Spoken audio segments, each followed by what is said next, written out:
people from around the globe, and welcome to ModCon 2022. I am so excited to be here. I'm so excited to have you. Oh, you can hear myself. I'm watching my own stream.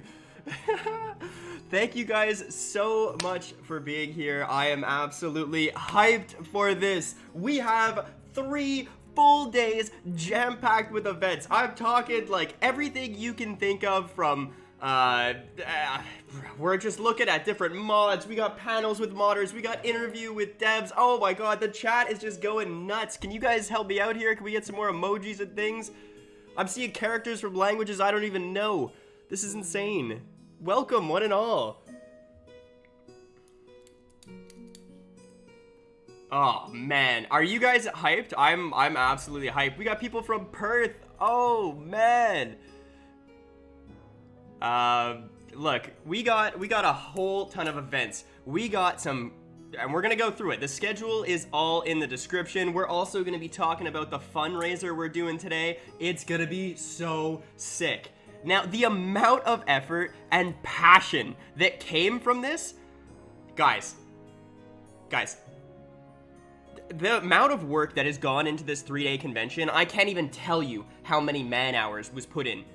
Every video has just tons and tons of work, and these guys really went absolutely ham. The work they've done on the videos and everything is just unbelievable. I know I'm hyping it up quite a bit, but it's just sick, the work they're doing. Oh, we got some friends from Poland, Portugal. Hey, guys. Wow. Everybody seems amped. I am also amped. And I think today we're going to be kicking it off with a lovely chat with the other hosts. So as you guys know, I'm hosting today, and next up is going to be Snap Strategy tomorrow on the Saturday. He's got a whole bunch. Oh, my friends from Ireland, the Republic of Ireland, welcome. Canada, thank you guys so much. So yeah, Snap's gonna be doing tomorrow. That is a sick day, some phenomenal mods on that day. And Lath from the Social Streamers is gonna be closing it out on Sunday, bringing it all home. Now, we got tons of events, right? We have all kinds of different panels and fun stuff, but every day has a unique flavor, a unique theme to it. We also have things going on in the background like a ModJam, which we'll be talking about. We got fundraiser stuff. Oh my gosh, $100 already for the fundraiser. You guys are crazy. You guys are absolutely insane. Thank you guys so much. Lonely Knight, thank you for becoming a super Ottawan. You guys are sick. Lonely Knight's gonna be spamming the slow chicken emoji in 10 seconds, I guarantee it. Yeah, I think what I'm gonna do here is I'm gonna bring on Lath and Snap. We'll just shoot the breeze for 5 or 10 minutes. We'll talk about Save the Children. That's kind of, Lath has kind of helped us set that up. It's quite exciting stuff. So let me get them on the phone here. Let me get them on the horn, and we'll start chatting with them.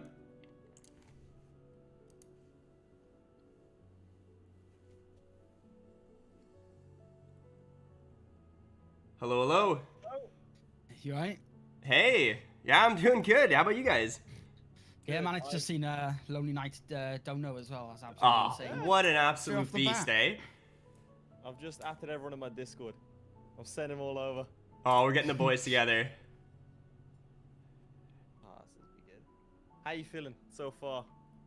Well, I'm gonna be honest, I haven't slept for like 2 or 3 days. It's just like an absolute grind here. So much work has gone into the events today, and I've worked with every one of these groups, and man, some of them are like so organized and put so much work into it. It's phenomenal. Like, yeah. I'm gonna say phenomenal about 6 million times today, but people will get used to it, I guess. Mate, pull up a thesaurus on a second.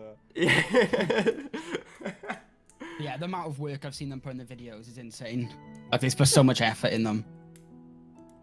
I'm not about to be. We just got Crovacat with a $50 dodo, and another anonymous £100 dodo. That was me. Oh, I'm not about to be one up. Wow. For you guys, not today. For those guys that don't know, Crovacat's another CK3 YouTuber. He dives into like the deep technicals about things. So yeah. I thought you were gonna say the deep lore. the history behind the lore of CK3. Man, there are people that love the lore to this. Like, I didn't even know I didn't even know people love the lore this much. I don't know, just talking to these dudes, like, yeah. With $300, almost $300 raised, man. We're over 10% done. And we're how many minutes in now? It's not even been that many. That's insane. Oh, and more There's coming another in. one. Jeez. Look at this. By the way, we are having like guys an are insane. informal competition to see who can raise the most money on each day. I think we said the other two had to sing karaoke, but I'm putting them on the spot because they didn't agree to that. Yeah, exactly. I was like, I cannot confirm or deny this happened. It's been said now though, so you can expect me and one of the other guys probably singing soon. Yeah, basically.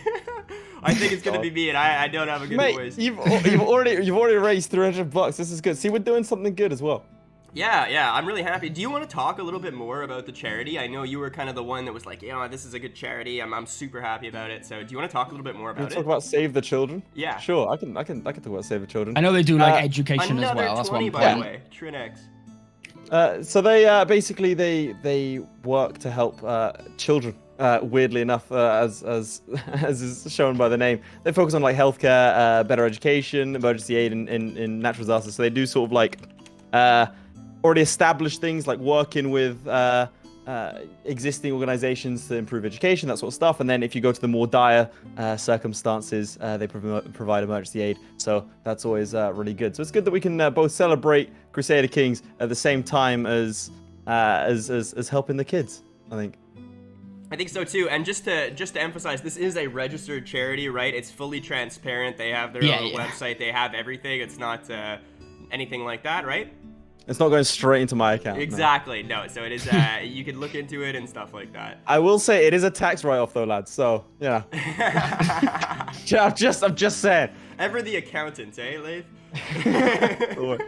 Always. Do you wanna quickly just sort of say, like, give a summary of your day, and then Snap will give a summary of his day, and I'll give a summary of my day, and then we'll go from there. I would love nothing more. So right now we got the 10 minutes of banter between the boys. Then we're gonna be talking about ModJam. I know my like fake British accent to two people from the Isle is rough, eh? Yeah, then we got some ModJam going on, stuff like that. We'll explain all that. We kick it off with a Tavern of Sin, which is Castox's mod. It's really sick. It's one I don't think a lot of people have necessarily heard of, but it kind of blew me away when I saw the video. And then we talk about the community flavor pack, which goes hand in hand with the expanded mod series, which comes up next. Then we kind of shimmy on over to Japan, and we're going to be talking about Shogunate with the Japanese or the international team over there, because they got people all around the globe. After that, we have a interview with a Paradox dev, Matt C from Paradox, who's big into the modding community as well and started out as a modder, so that's sweet. Following that, we got Way of Kings from Tobzin. Did I miss anything? No. Then we do a whole panel on how to start modding and kind of tips to get you going and what you need to know. And then comes the big boys at the end there. We have the Lord of the Rings Realms in Exile. These guys are dropping some insane things in the actual video, like brand new releases and things like that, information on that. Following that, Godherja, The Dying World, and everybody I know is hyped for the EK2 announcements. And let me tell you, these are some spicy announcements. So if anybody wants the actual schedule, it's in the description of the video. It's on the website now. You have exact timestamps of when everything's happening, and you gotta see it live. There's really no other option, so tune into that. How are we supposed to follow that, mate? Man turned into someone. Oh, I guess I'll give it a go. Turned into a professional caster. Yeah, I know. All right. By the way, we had a couple more donations. Do it for Bruce with $100, and then 2 more anonymous donations looking from Canada. So your boys are repping. Oh hell yeah, dude! We are a quarter of the way to the goal. Jesus. Wow. We started. Nice. I gotta say, I'm super proud right now. I'm super proud of this community. Right, Snap, do you want to take it away with day 2? Yeah, I'm going to have to try and follow up Otto's, but we're going to start the event tomorrow with 2 different events that are going to help modders begin. So starting off, we got a mapping tutorial, and then following that, we got Team of One. So that's a bunch of modders who are going to like basically have talked between themselves, talking about the difficulties, the positives of just modding alone. And then following that, we're going to catch up with the ModJam, see what they have been getting up with. And then after that, we got the Roman Hour. So that's going to have 3 mods from Imperator Rome. So we got Invictus, Imperatrix, and then a Broken World. So that's 3 different Imperator owned mods. And then, of course, we got the Fallen Eagle with some big announcements for them. And then finally, the Rising Eagle on that. And then to end today, we got a few more mods. So we got Godherja is going to have like a live Q&A panel. So if you want to ask them anything, that's when that will be, about 8:30 BST tomorrow.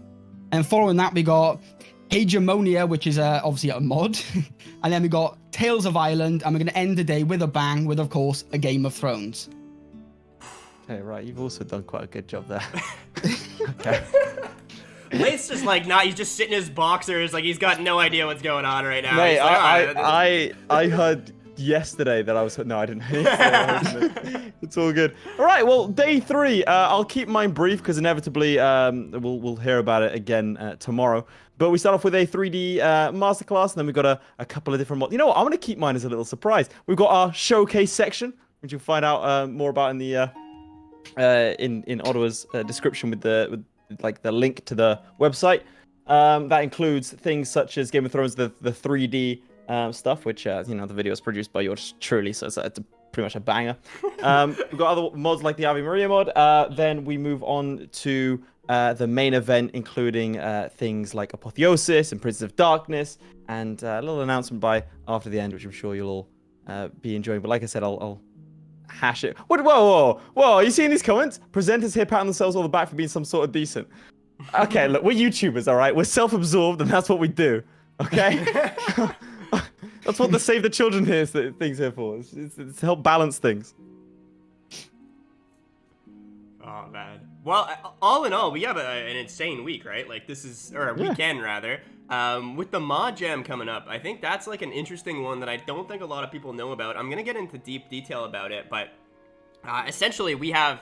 all our modders, our volunteer groups of modders that are all working on different kind of components for a mod over this weekend, and they're streaming it live and everything also. So if you need more content like tonight and tomorrow and well, tomorrow night, like after the stream and everything's done, highly recommend you go check out those guys. They're working 24/7 around the clock on all corners of the globe, so that's pretty sick. And we're just oh, sorry, go ahead. I was going to say, and then hopefully on Lath's day at the end, hopefully he can play the mod. Well. Yeah, hopefully. Okay, now you've just thrown him in the deep end. Yeah, if I can't play the mod, ModCon is ruined. We're never doing it again. Jesus. Right, do you wanna crack on with it then, Welshman? We've been teasing him enough. Yes, sir. I think everybody's kind of slowly starting to filter in. I appreciate everybody's patience while we're talking. Thank you so much, Lath, for showing up, and Snap also. This is it was a good little chat, and I think everybody is really excited. Yeah, for sure. Well, have a nice day anyway. Hope it all goes well. We'll see you all tomorrow. Me and Snap will with well, obviously Odd will be there as well, and then obviously on the 3rd day. I think that's how we're starting off these each day, is with a little chat with the boys, a little catch up. So yeah see you all tomorrow, lads. Yep, bye. See you guys. Perfect. All right. So again, if anybody's missed it, they've just joined. Here's what you need to know. The schedule's in the description. If you want to donate, we're trying to raise money for the Save the Children. It's a registered charity. You can go take a look. They're phenomenal. They do great work. Lath gave us a great description of that. And without any further ado, let me just get into the first section here.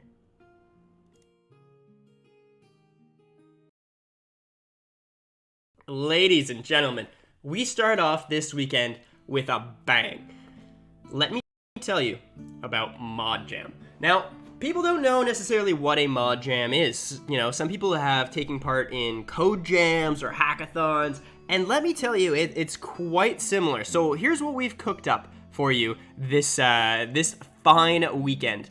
We have some, let's call a spade here. We have the best modders around the world with us this weekend. The best. There's hands down, there is nobody better at the things that are done here.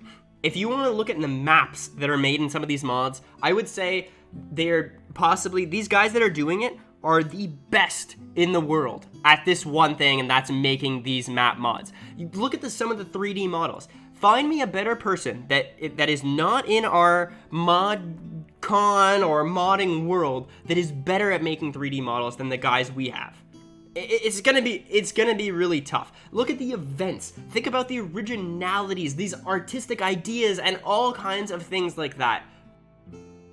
We have the people that are the best in the world at all of these things. The best in the world. And they're all gonna be working on one topic to produce a mod over this weekend. Now, when I say mod, that's kind of up in the air, and I'll explain that in just a second. But picture this. Crusader Kings 3, Witches and Alchemists.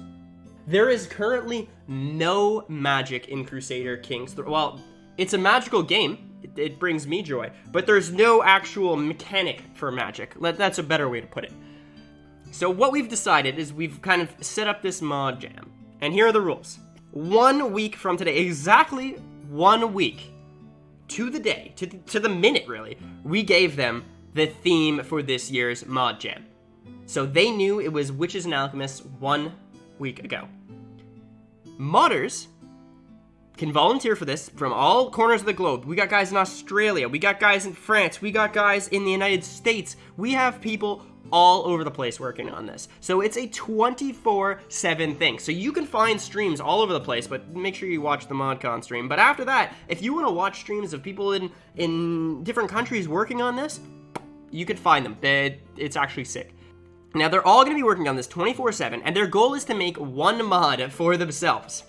Now, everybody will be claiming a different section. So, somebody, I wonder who, might say, okay, I'm going to do all the 3D modeling, I'm going to do all the clothes and headgear and whatever for this Witches and Alchemists kind of type mod. So they'll make one mod called Witches and Alchemists clothing or whatever by the end of the weekend. That's their whole goal.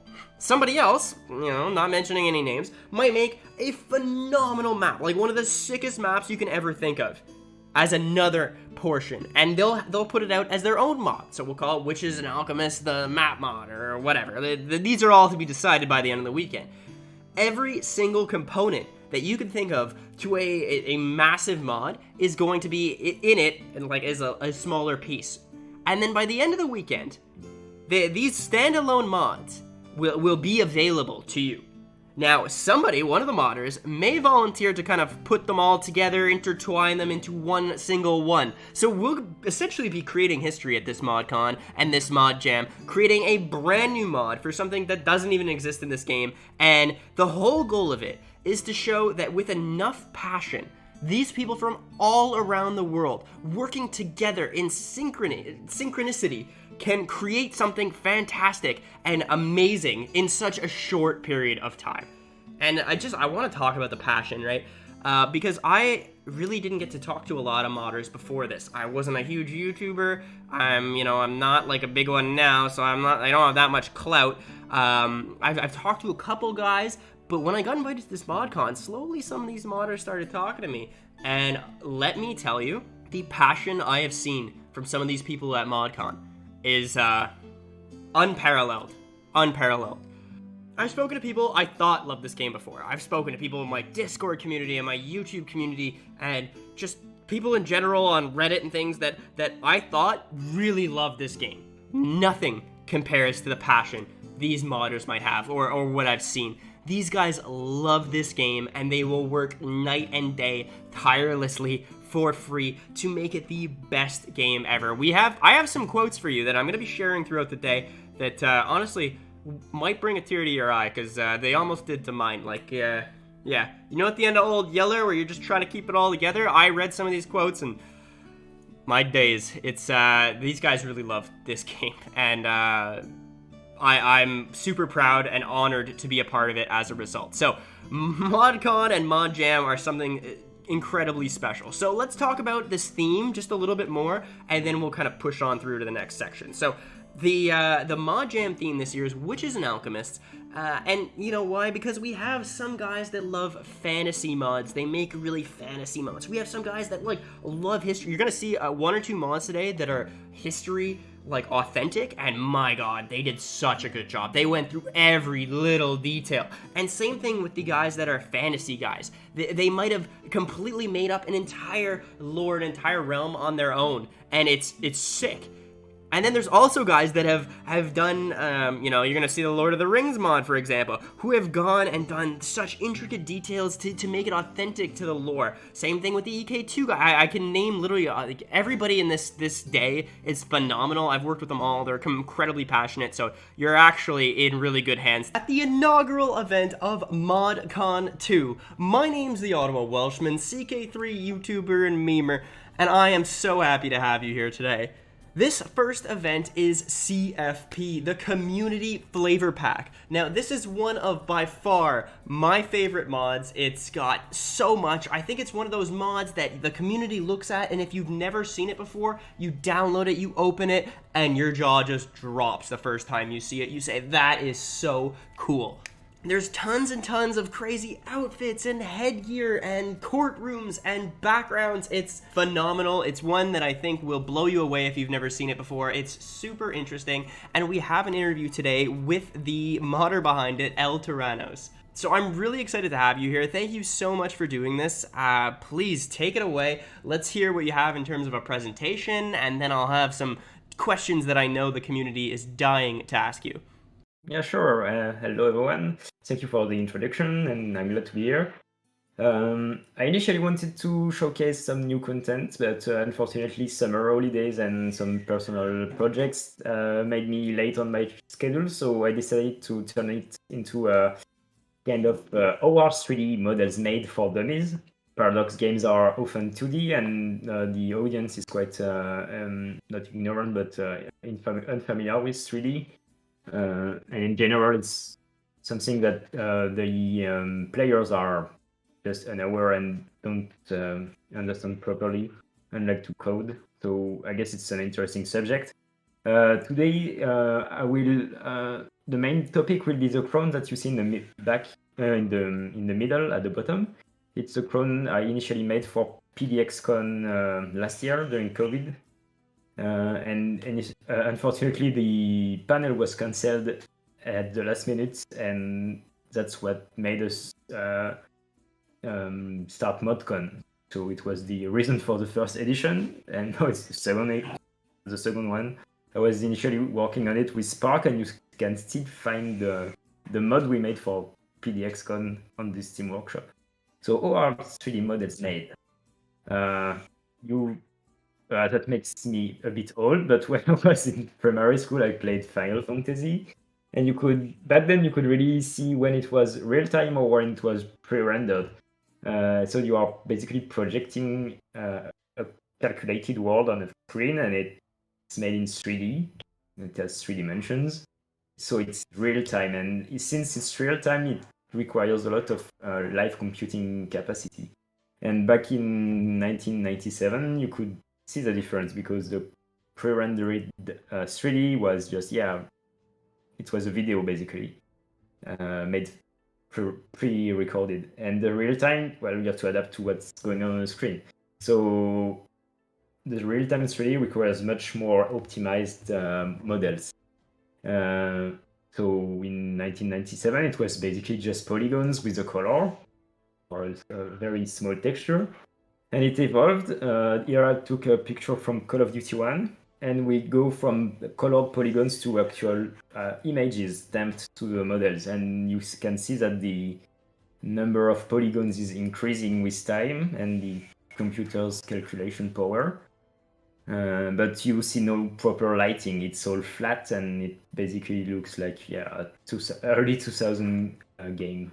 What is going to be the revolution in the 3D rendering is the normals and the baking. So basically, you are turning a model that is very high quality. So let's see that this Iron Crown, which is the 3D printing of the actual model you have in game, is stamped basically on a model that is basically as simple as this. And all the details are going to be printed, and the computer is going to, with the lighting, make it like there is a bump map. Like you can see on the left, we have 4 million triangles, which is super hard to compute for even today for a medium grade GPU. And it's simplified into 500 triangles, so probably 1000 vertices. and still it looks pretty much the same. And this evolved. So you have top left is Captain Price, still from Call of Duty in 2003. Then it's in 2005 in Call of Duty 2. So you can see that there is some glare and some normals that give more depth to the textures. And then on Warzone, the last Call of Duty, I used Call of Duty because it's basically a very common reference, but can no longer see the difference between a pre-rendered scene and an in-game scene. So the pre-rendered scene is center and the in-game is right. And the current generation is using the PBR rendering, which is physically based rendering. It simulates the sunlight over the materials. And this simulation is basically using the roughness and the metalness, which are two values. As you can see, the roughness is basically from a plaster to a mirror, and the metalness is the reflectivity of the light. So you see that based on the color, if you can have some glossy plastic or rose plastic, you play with those two maps and it gives you computed light. Now we are going to look at how I made the crown. So that was just a rough introduction to how 3D works. Now the first video we are going to see is the making of the paradox crown.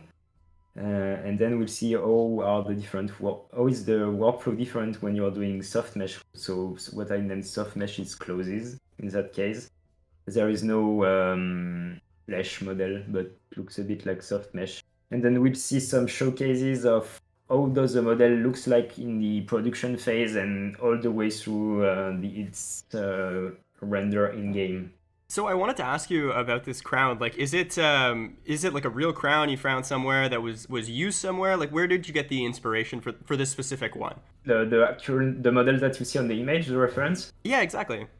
I really just took like those 18th century stupid crowns that are way too tall and ridiculous. Yeah. Yeah, so I just picked a simple one that was easy to make because I didn't want this project to take too many resources on me. So I just took a simple one from Google, and I don't even know what crown that is or if it's even a real one. But that's the idea. So you see I'm just doing some torus and curves to assemble the base model. So my workflow is basically make the low poly, so it's the model basically this, okay? And then I add all the details to make this. I basically have my optimized model ready to be stamped when it's finished.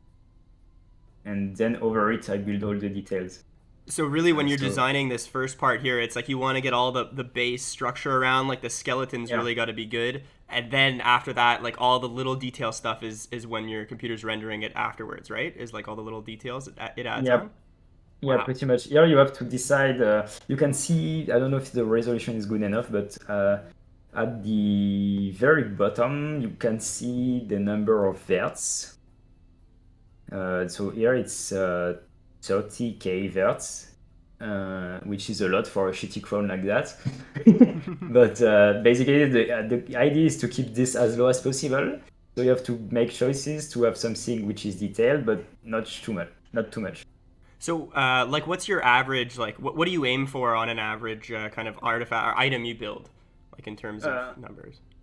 If we take external references on a first-person shooter, a gun is going to be in 2010. It was about 10k vertices, so 10k points. A vertice is a point. Whereas now they are probably around 500,000. Wow. Yes, it's really exploded, and most of the game are really unoptimized nowadays. It's something that is quite lost. But for a crown, I try to aim around between 6k and 10k. And is that similar for clothing items as well, or? Vanilla ones are about 4Ks for clothes, and their crowns are even lower. But I mean, nowadays, the number of points isn't that relevant in terms of optimization, because the modern GPUs can just render millions of them. It's more so Crusader Kings is never going to showcase to load the GPU memory, which is the biggest limit in the case of graphics mod, but it's never going to kill your GPU in real time, because it's going to display maybe 30K vertices, and it's nothing for a graphics card from 5 years old graphic card is. Wow. Okay. Now, So what you're doing on screen here looks super complex. Is this like possible for somebody that wants to get into it? Like, where would you start for somebody that like really wanted to start getting into 3D animation, kind of like this, or not? Yeah. Well, the crown itself is very easy. It's just a curve and duplicated parts for the vertical parts. So the crown itself is easy. The actual paradox models is a SVG file. So it's it's a vectorized image that I turn into a 3D model. Blender does that. Oh, okay. Yeah. So you just import the SVG and extrude it, so you give it some depth, and then you have to optimize a little bit the mesh from it. That's a big part of the optimization, actually, is to have a geometry that is consistent. Here you can see that I'm basically optimizing the low polygon model, so the optimized model. So I get rid of the very details and turn them into something simpler. Deleting some edges here. An edge is a line, basically. So I'm deleting 1 out of 2 to reduce the number of points. So you know kind of like how much you can delete where it's still going to look really nice, but it's not going to be super like taxing on your machine. Yeah, basically the idea is to keep something to keep the basic shape, and it's a balancing between the quality, because if you have to remember the Final Fantasy image, well, it was so low polygons that you could see all the triangles everywhere. So you still want to you are not going to make all curves very curved, but you still don't want them to look like like a polygon. So you have to like this one is way too. You can see here that there are way too many points. So I'm using decimation. It's a tool from Blender that allows you to delete. It's going to compute it. Here I don't know how much I made on it, but I reduced the polygons. It's super ugly, and it's better to do it by hand. But since it was for PDX, kind of like, oh, fuck it. And I did it with the decimation tool. But if you open the game files, you can see some similar illegal things from Paradox themselves. So it's but yeah, sometimes it does the job anyway. In the end, the characters are just this size on your screen. So I remember when I first opened Royal Court, like my computer just had like a meltdown. It was like freaking out, like alarm bells were going off. And then like I guess after the next patch, they must have gone in and done some optimizing the characters, because then it started to get like slowly and surely like less taxing on my machine. So yeah. yeah, and they added super sampling now. So if you think that the game is too, we moved on to Zilber. So here you can see my webcam. I'm sculpting, and so they added some super sampling, which allows the GPU to add more pixels to the render. Then can I say that it's going to upscale and then downscale, so the image is nicer to you and smoother. But it's super taxing on the GPUs. But if you did not know, you can super sample CK3 from since a bit after Riot Court, if I recall correctly. So you use I don't know what that is, a bamboo pad or something to that effect, where you're like using an actual pen. Do you find that easier? When did you start using something like that? I started I actually bought this one from a friend who is 3D artist. When I draw on ZBrush with this tablet, I have to look at the screen, but I don't look at my fingers. So sometimes there's a mismatch in the movement. Yeah. Yeah, you want to make a straight line and your end just does and then it looks crappy, so you have to do it 10 times before you get the proper angle. So you lose a bit of time, but yeah. And I use it since probably 5 years. So I think the first thing when I open up CFP, the first thing I notice is the sheer volume of things the mod has. Like, just like you look through the barbershop and like I think my jaw dropped the first time. There's just so much like stuff I wouldn't even imagine. Do you know how many like clothing items you have, and like how fast is your progression, or where do you get the idea? Like, I have so many questions, but yeah, I guess like where do you first get the ideas for something? You like, where does it come from? Where does it stem from? The ideas, well, basically I have a suggestion box where people can submit their ideas. And then initially I just did, the most popular things. Like, of course, the Iron Crown is like the most popular crown from the Middle Ages. So at first I did like this. And what I like to do is take a region and try to fit a headgear for every social rank. So an empire, kingdom, duchy, county, and a few things for the pleb. And then, so I once I decided the model, I'm just making it, and the rate when I have full time, I usually do one model per day. Really? It depends on the complexity. Yeah, like this one is made in 1 hour 30. So. And it's quite simple. The Iron Clone, like again this one, is 18 hours from scratch to in-game. Wow. So it's more than 10 times the PDX Crown. And that's probably just down to the sheer like amount of little details on it. Yeah, basically, yeah. And sometimes also the geometry complexity. Mm-hmm. If you have in mind the plate armor that is in CFP, this one is 10 days. Wow. So yeah, was that like what's the most complex one you've worked on? Like, I know there's like African heads that are like masks and stuff that are just like massive and have all this detail and stuff. What's like the most complex one you've worked on? One that was hard, let me grab it there. I think it's from the African patch, and this here. These were quite hard, especially this one, to create the mesh, because it's all 3D. Oh, wow. It's not. There's no alpha blending or opacity. So this one was quite pain in the pain to make, and the chords are difficult too. The cardinal closing was quite hard, because closing is always hard. Plate armor was a challenge. What is challenging with closes is that you have so many body shapes that are dynamic that you have to make shapes for each body type.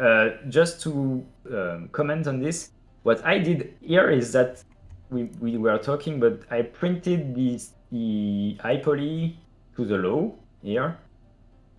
So all the 8 maps, the bumps and so on, are printed directly. You don't have to.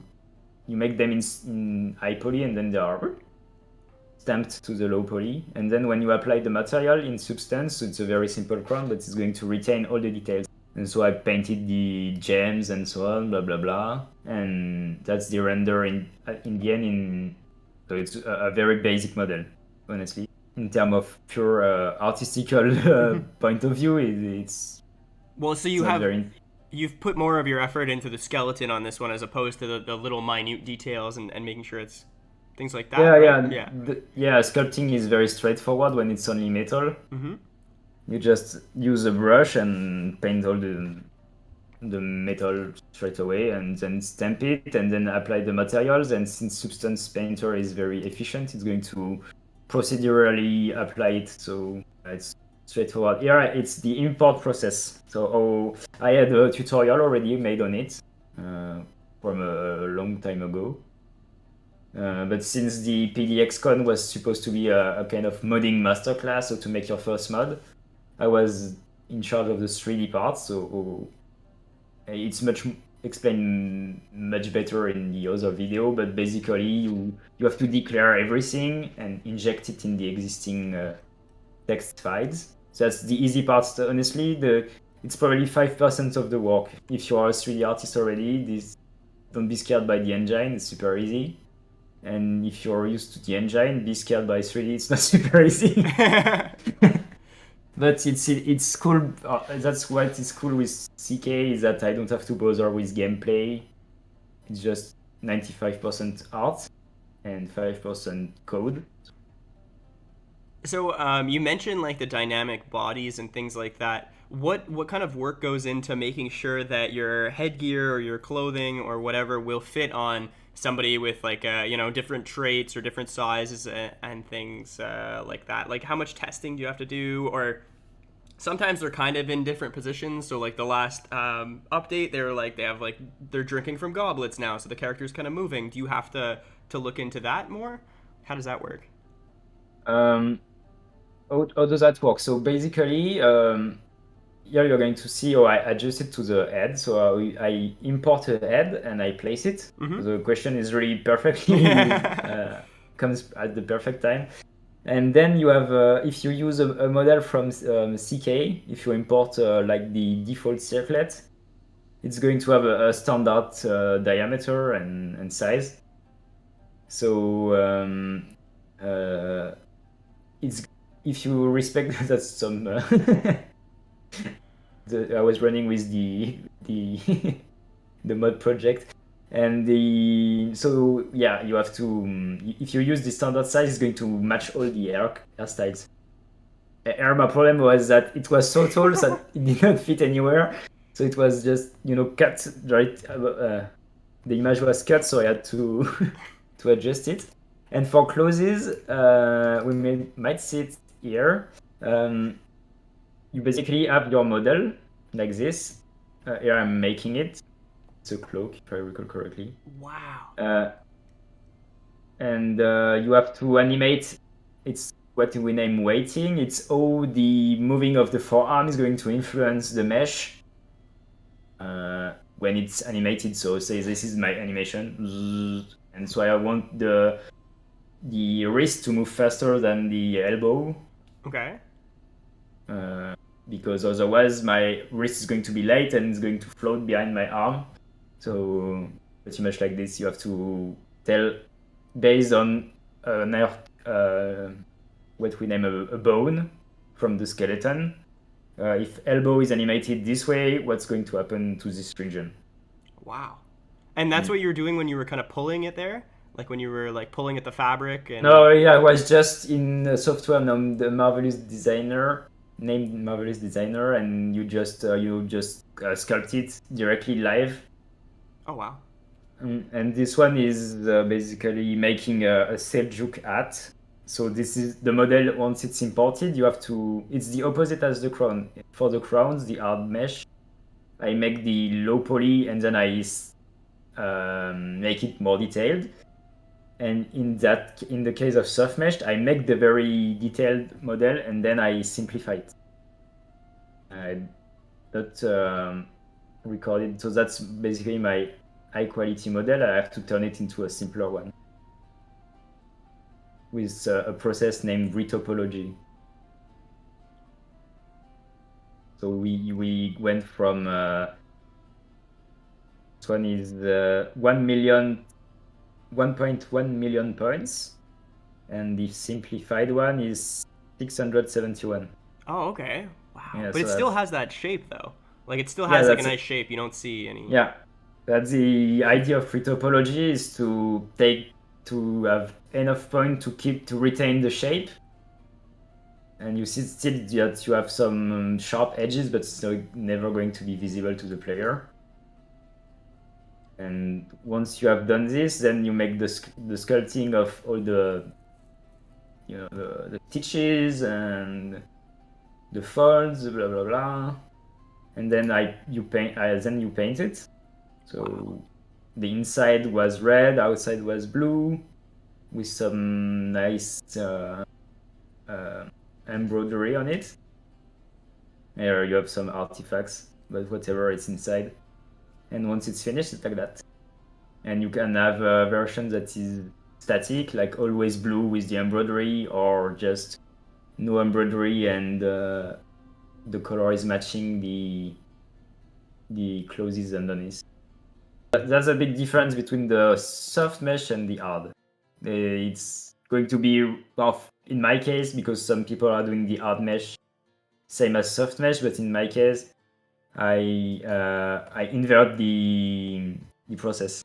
So speaking of clothing, what might be like your favorite piece that you've made so far? Like what's like the one that you see somebody playing with and you're like, I am so proud of that one I made. Like I think that one's sick. I know what my favorite piece you've made is, but yeah, I think we'll get into it later. I love the cape here for the Pope. Oh yeah, wow. But you don't see it a lot. Obviously the cardinal outfit. Oh man, yeah. This is probably the one I like the most, even if it's not the hardest I made. It just like gives some cool vibes to the game. But it looks very detailed, like on the sleeves and everything. Like it looks like you know what I mean? Like yeah, the pattern that's there. That's actually the pattern system that I was talking right before, that I made a tutorial about. If you are interested into the technical details, very in-depth technical detail, you can grab it. Cool. So I was curious about what's your favorite piece? Mine is the I'm not sure if it's a dragon or a snake. The helmet.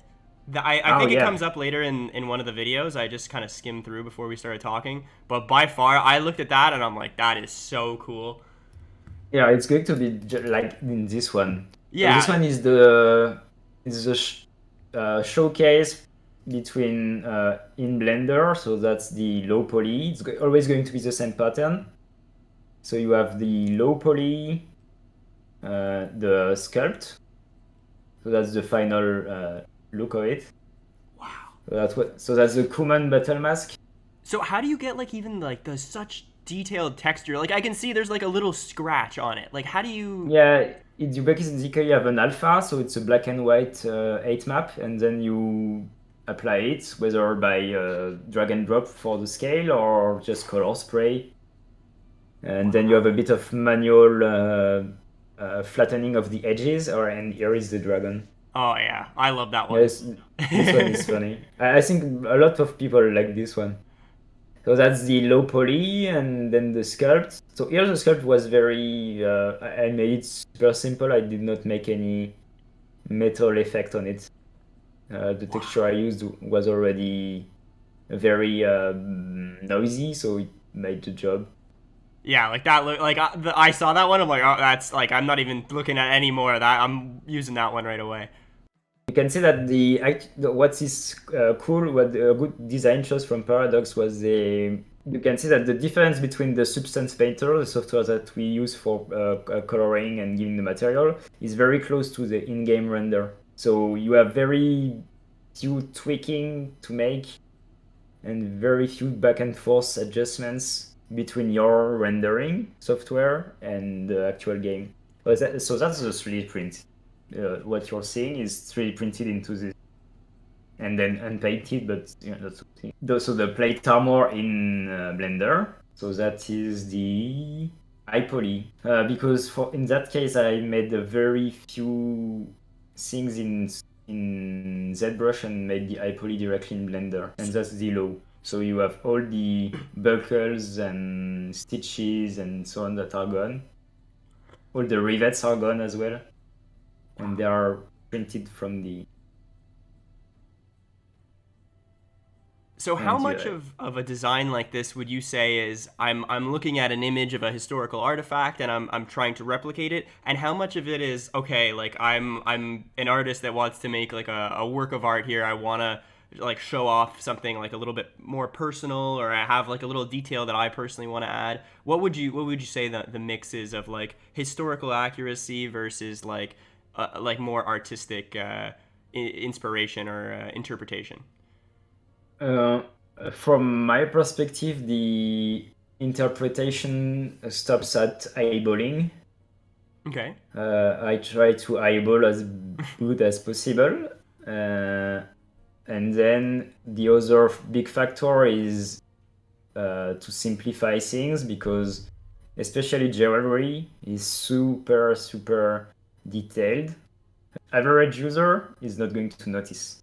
Yeah. So you have to save time sometimes. Go Like, forever, eh? So then I yeah, guess that's it. my next question is, at what point do you stop? Because I think like I don't think there's a single one in there where I look at it and don't go like, that is sick. Like you know what I mean? Like every single one I look at, it's like that is so cool. So what point do you stop like and are finished with a model? Like what makes you decide, you know what, this is like, you can look at this and say that is so cool, I'm done and dusted? Is there like a point where you get to, or you just say like, oh, I've had enough of this specific model, like just push it out, or what? How do you operate specifically?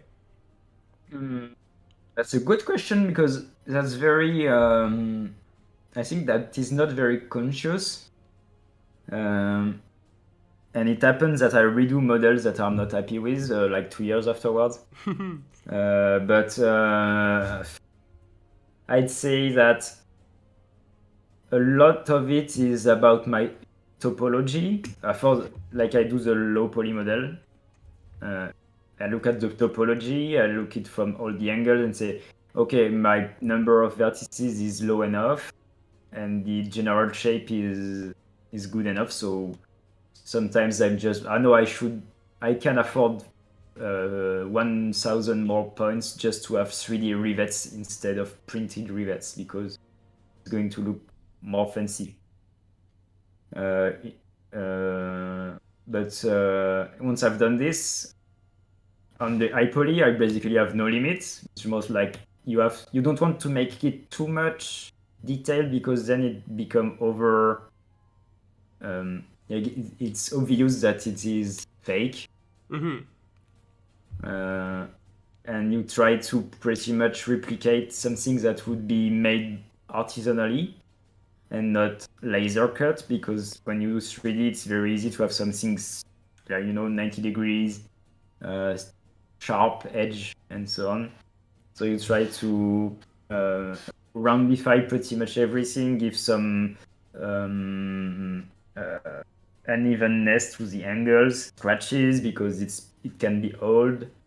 And sometimes, the jewelry is so well made that it's impossible to reproduce in 3D if you're not like whatever. Yeah, so I stop when I'm happy with it, basically. That's so cool. That's But, like yeah. I actually didn't even factor that in, that like you have to think about, because we're working on a historical game here, we're playing a historical game, that like back in the day they couldn't have perfect cuts and things like that. I wouldn't even have thought of that, but like it's obviously obviously to you it's obvious, but like for an outsider perspective, like yeah. Well, sometimes it's actually much nicer than you would expect. That's very. I don't have any academic teaching about 3D. I learned by myself, so I do this just by, I guess, out of experience and common sense, I would say. Wow, that's honestly And- amazing that you're like, you can produce such like phenomenal stuff so quickly with no like experience. So that like really anybody can do this with enough practice and kind of training. Yeah, or whatever. that's still a lot of practice, but Yeah, for sure. I'd say that apart from the wish to keep forward and to keep producing, even if sometimes you want to break your keyboard, I think the most important quality is really to have a good eyeballing skill with geometry, a good perception of the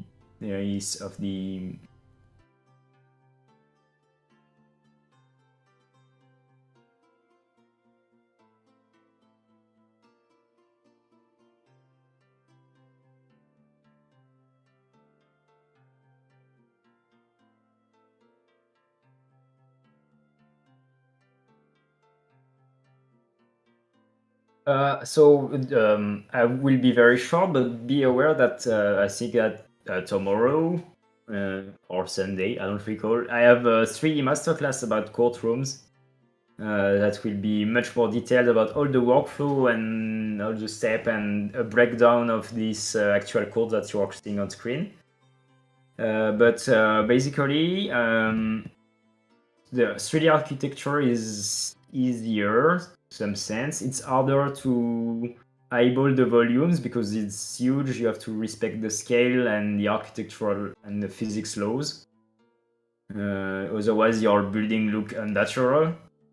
And then it's basically apply textures that are extending to infinite. So it's what we name seamless. So it has no seams up and down, and then you can just scale it or scale your model on it. And so, like if you take the golden mosaics top of the room, it's on the ceiling. It's just one texture that you can reuse everywhere. You need mosaic, and you do the same horizontally for the trims, and that's it. Then the artworks are done by an illustrator whose name Brian Abshire. So those are commissioned work because obviously professional quality illustrations isn't easy to find, so it's usually quite expensive. And yeah, but that's it. It's basically playing Lego. I have plenty of Legos here. You raise walls, and then you carve windows, and you carve doorways. you make what is harder is the spheres, like the apses. But if you take a simpler room, this one took me a while. It took me 1 month, so I'm not going to say that's easy. But the Norman room, this one, it's much simpler. I mean, it's 4 walls and a roof. Man, okay, this was incredibly exciting, and I don't know, I learned so much of this one thing, and I'm really excited to see what's coming. The fact that you crank out the kind of headwear and the clothes at such a high volume is also great, because sometimes you'll fire it up and you'll see something you've never seen before, which is really nice. So thank you so much for your time and explaining it all, especially to kind of a noob like me at a little bit of a lower level. And yeah. Is there anything else you wanted to mention before we signed off, or anything like that? Not really. I hope that it was comprehensive to everyone. If not, you can come and insult me on Discord and ask me more questions. But yeah, I hope it was interesting and a good intro for dummies about 3D. And enjoy your ModCon too. And it's going to be great 3 days, and I will be live on my YouTube channel for 3 days straight, well, with a bit of sleeping breaks, doing some ModJam stuff about witches and alchemists. Yeah, I think everybody's really excited for that, and I think they're excited to see like the process you guys are going to take and what you'll produce at the end. I think that's going to be honestly pretty sick. I'm excited to follow it for sure. Well, thank you again, and you know what? The only other thing I might want people to know is where can they submit requests?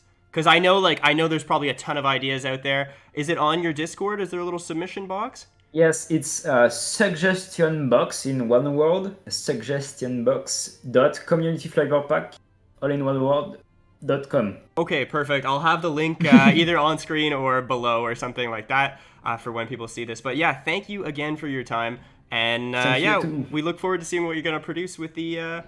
The ModJam. Yeah, sure. Have a good ModCon. See you. Great. See ya. Bye.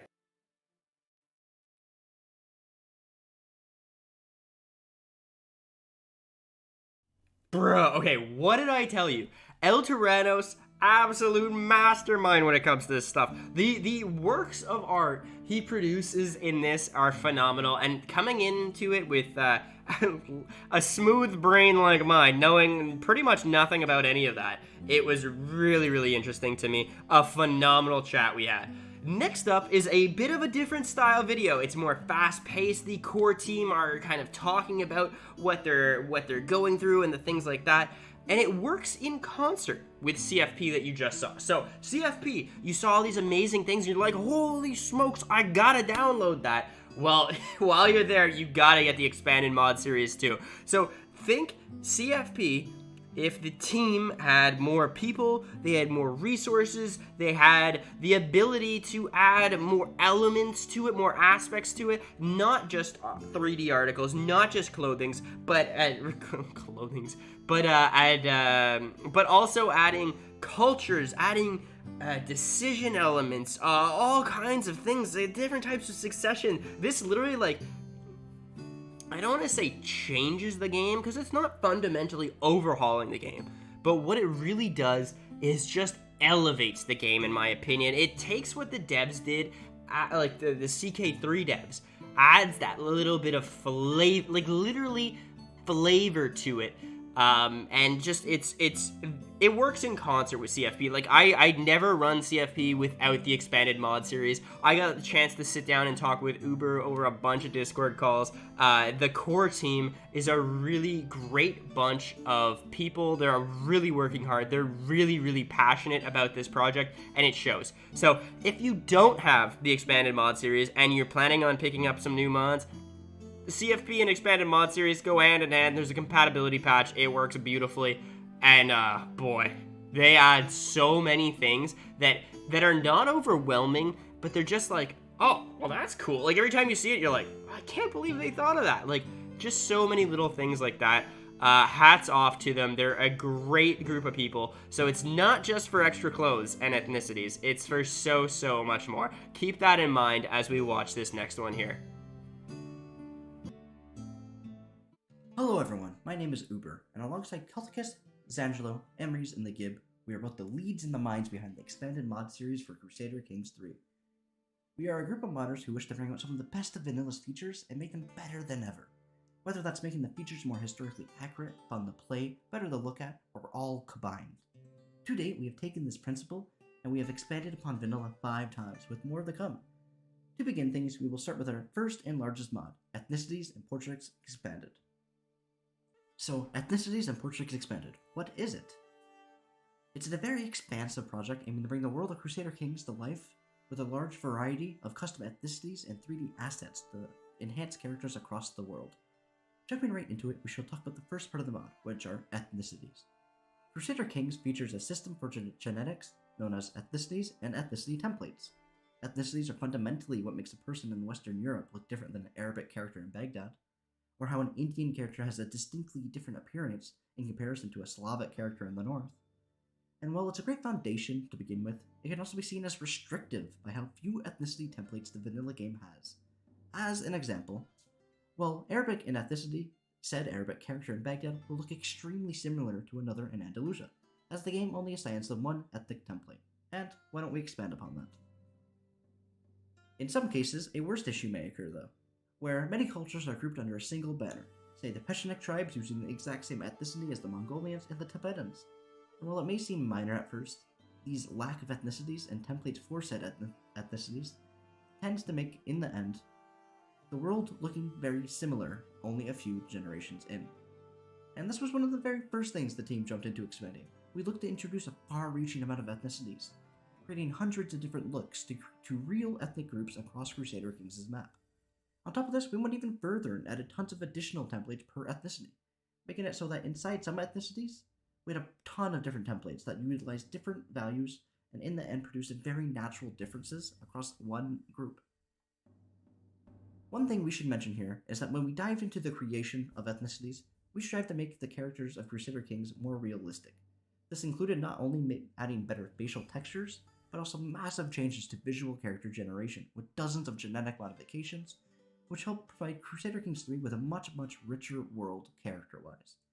And best of all of these are also available directly in the Ruler Designer to allow all players to customize the looks of their characters better than ever to however they like. Now, why don't we jump into the asset side of things, the 3D models. EPE features an incredibly large catalog of clothing, headwear, cloaks, and other accessories, all divided by rank, culture, time period, and historical significance. With said selection, we also took great care to adjust the dynamics on how items will spawn. Not only is the status of wealth and rank very apparent, seen by our very unique vibrant colors and highly detailed patterns, but also by different ethnic groups map-wide, or even the religious standards of said wearer. This helps give characters a much much wider range to express their social status than ever before. Let's take a look at one of our most recent updates, just to get a better direct look on the kind of content we provide here. By the Emperor's Hand was one of our largest updates and most detailed for a single region. It focused on the Eastern Roman Empire and added a long list of new Byzantine assets, including new imperial, royal, and noble headwear, as well as some retextures of armor and vanilla assets.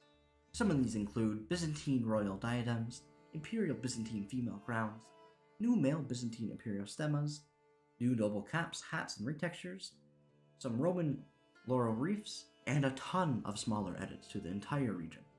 On top of those, we even updated the vanilla crown of Justinian. We added a new crown of Theodora to the barbershop, and a new Croatian royal crown. So that was a lot. And that's not all. Let's talk about some cultures, why don't we? Our second largest mod in scale would be Cultures Expanded, which recently released this past July. Firstly, we will go over the vision for Culture Expanded. CE started as a flavor decision mod and quickly expanded into a comprehensive cultural overhaul spanning the entire map. The mod aims to add a vast array of new decisions, cultures, events, and other various small enhancements to make the world of Crusader Kings 3 as immersive an experience as possible. The Better Medieval Cultures mod team's merger with our project took things to an even greater level of detail, and the work Tawani and Byzantine Biscuit have brought to the table has been nothing less than stellar. Now that we have our setup, let's look at what the mod actually adds. First, the obvious, new cultures. From a Balkanized Balkans, to the Mozarebs of Iberia, to the new cultures of Iran, the wonderful additions given to us by Black Emperor of Africa Plus. The map has received quite the makeover in cultural diversity. New traditions and innovations have been designed by Emrys Valder to give each culture a markedly different feel and gameplay loop that truly makes these cultures feel unique to play. The next set of additions are the decisions we have added to various cultures and cultural heritages to give the player more options for map painting and historical roleplay.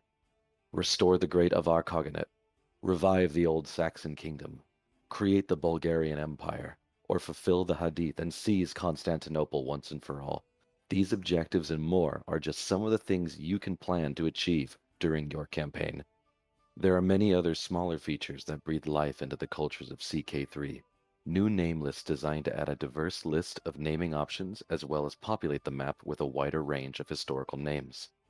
The integration of CCU, or the Community Culture Utility, a wonderful tool and mechanic that adds more depth to CK3 with language and cultural families, to connect CK3's cultures in a way that wasn't represented before. Culture Expanded is worked on constantly, so look forward to future content and follow its development on the Expanded Series Discord. Let's talk about secession. And no, it's not the TV show. A person's life in CK3 will always have a few constants. A person will be bored, a person will spend 45 minutes in the ruler designer trying to make the most perfect character with the most optimal gameplay traits, and said person's perfect character will die in a hunting accident, leading to a secession crisis only a few years after a game start. And well, that's the name of the game. Succession's Expanded plays right into the central gameplay loop of CK3 by adding a ton of new fun and engaging succession types to various cultures and nations across the map. Overall, this aims to create a more historically authentic experience through adding the additions of multiple new succession types. From the Mongolian Kurult, the ancient gathering of the Mahistan in Persia, to the imperial selection of the Eastern Roman Empire, your world will contain unique ways of ascending the throne. In total, what we add is we add Imperial Elective, Mongolic Succession, Royal Elective, Mahistan Elective, Uchamer Elective, and Eldership Elective. Yes, that's a lot of elective, but that's just the start. What we do is we also modify the existing elective laws by allowing them to carry over to newly founded titles. We apply them to historically appropriate duchy titles, and we fix a series of vanilla bugs relating to elective titles. We also incorporate the Salic law mod, and we will only apply male-only succession to the appropriate cultures and titles at game start. On top of this, we add a historical game rule, which activates a series of events representing the division of Louis the German's territory between his sons. Now why don't we go a little in depth for a moment. Imperial Elective draws on the elaborate illegal inheritance laws of the Eastern Romans. Imperial Elective is a special succession type available only to the Byzantine Empire and the Roman Empire titles. With this, we also add a new court position, the Co-Emperor. And this is a new position which can be appointed by AI and players alike, to which the position would boost the holder's prestige, and it reduces some of the Emperor's stress. If they're qualified for the job, that is. It also raises and lowers vassal opinion depending on their aptitude. Now, that sounds pretty cool, but you better be careful. The Co-Emperor will be able to sire born in the purple children. Revoking the Co-Emperor position is likely to make the former holder despise you, and will increase your tyranny dramatically. And with the new Co-Emperor's claims that they have on your titles, you might very well start the next Byzantine Civil War. Now, on the other hand, the Mongolic elective is based off of the historical Kurta, which is open to kingdom and empire tier titles if you are a member of the Mongolic or Turkish culture groups. Then we have Royal Elective, which is based loosely on the inheritance laws of some medieval kingdoms such as Poland, Hungary, and Aragon. This law centralizes inheritance within the family, but at the cost of hefty vassal opinion. Mahistan Elective. For those who enjoy the challenge of restoring Zoroastrian rule to Persia, this is the succession type for you. This is only usable by characters who are both Zoroastrian and of the Persian heritage. This succession aims to represent the ancient successive practice of the Sassanid Empire. Then we have Outremer Elective, which is based off of the Crusader concept of proximity by blood, and the notion that the king being first among equals. This is unique to the Catholic Kingdom of Jerusalem and the Outremer Empire. And finally, we have Eldership, which represents the role tribal leaders played along tribes. Eldership is accessible and applied on game start to Vitalist Baltic states and West African rulers. Overall, that should cover the entirety of Secessions Expanded, and I hope you guys enjoy the next one. Hi, my name is Emrys, and I'm one of the main Expanded team members working on their upcoming mod, Historical Events Expanded. Historical Events Expanded is among the Expanded series' most ambitious mods, with content planned for most regions across the map spanning both start dates. Historical Events Expanded, as its name implies, is a mod that hopes to bring many of the most famous or important events and periods from the Middle Ages to your Crusader Kings game. To provide just a glimpse of the type of content you should expect to see, we have events ranging from the famous Viking Rollo's deal with France that saw him given the future Duchy of Normandy, to the anarchy of Samara that defined the Abbasid Caliphate in the late 9th century, to the Christianization of Scandinavia, and to the Turkish migration into Anatolia following their victory at Manzikert. Along with this, the team hopes to include many of the most well-known historic invasions of the period.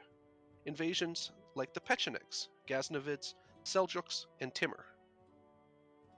While we may lead certain characters down a route similar to their historic counterparts, such as Lothair II's quest to divorce his wife Tutberga, we do not mandate the characters share the same fate. Characters may fall ill with the same diseases as they did historically, but whether or not they die is up to chance. A skew chance, but chance all the same. And of course, characters who start as children may develop different personalities than they did historically, and thus make different choices in their respective quest lines.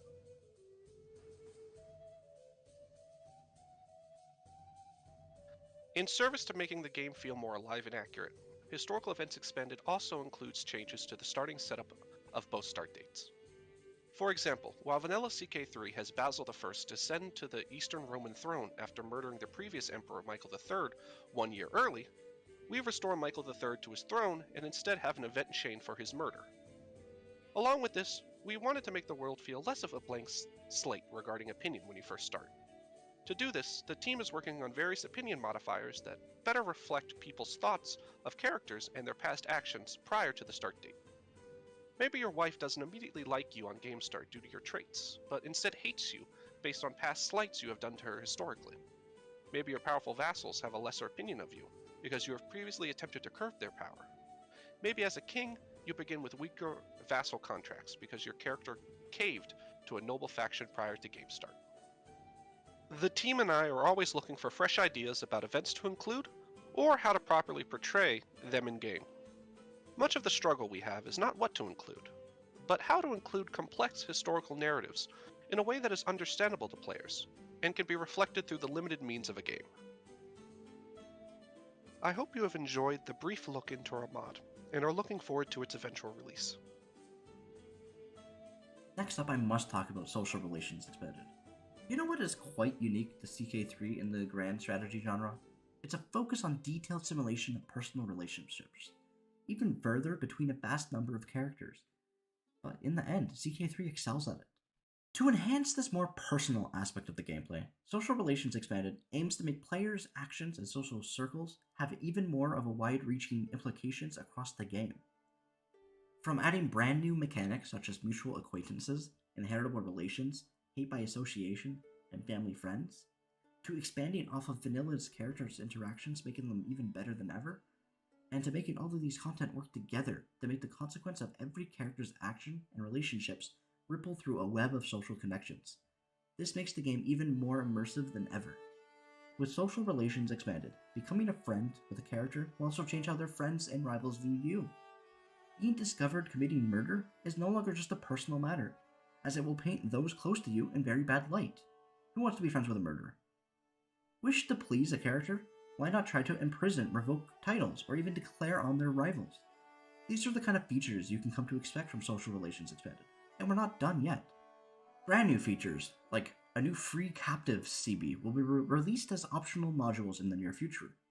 In the long term, there are plans to add even more events revolving around characters' relationships from both vanilla and those added by Social Relations Expanded.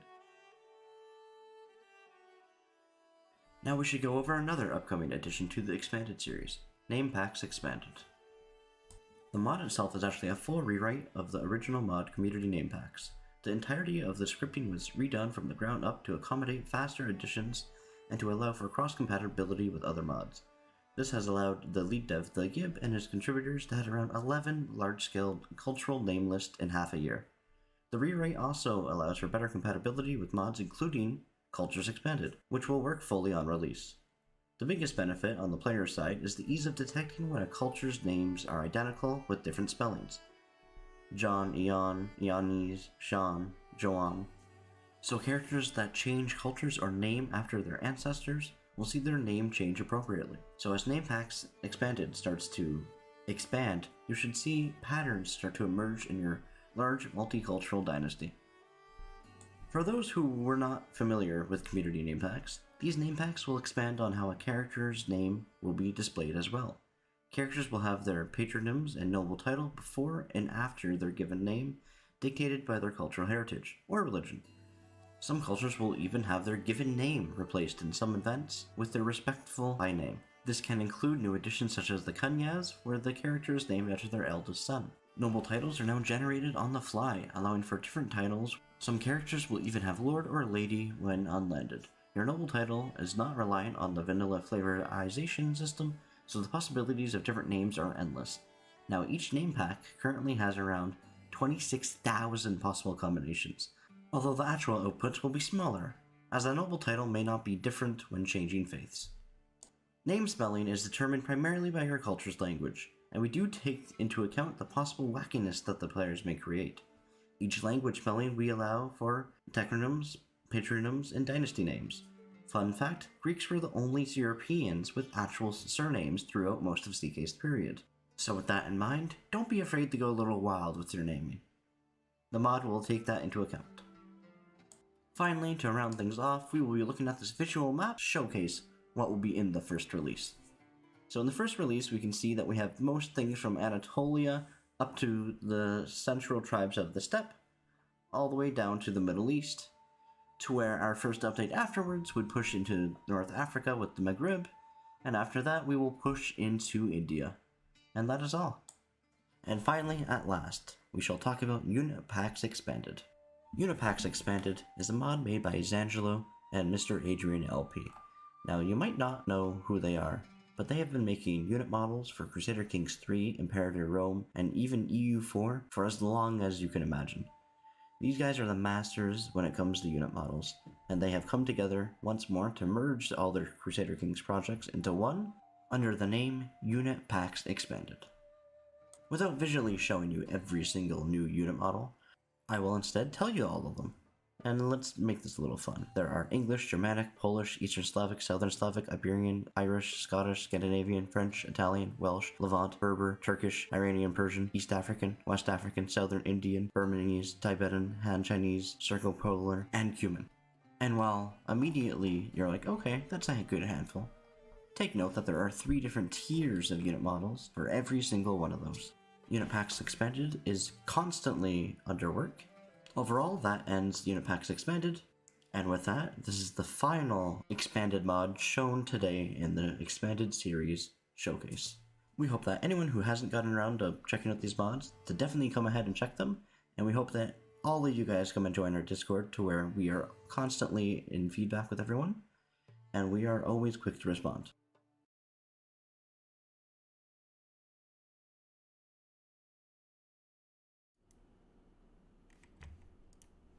Wow, was that something else? That was insane. Because a lot of people think the expanded series is straight up just like, you know, it's got some ethnicity, it's got some like portraits, there's courtrooms and things, but I don't think a lot of people know that it's a group of guys that work together and just kind of knock it out of the park, really, with adding elements and aspects from all over the game. So kind of every little aspect of the game, they're working on fine-tuning, and they have experts in that field. These guys think of things that I would have never thought of. Never in a million years would I have thought of things like this. Like the name when you change cultures being John or Yan or whatever, that one's gonna work perfect for me. Like every playthrough, every video is gonna have every type of name or John name possible. So yeah, I love that. So I just fired it up here, actually.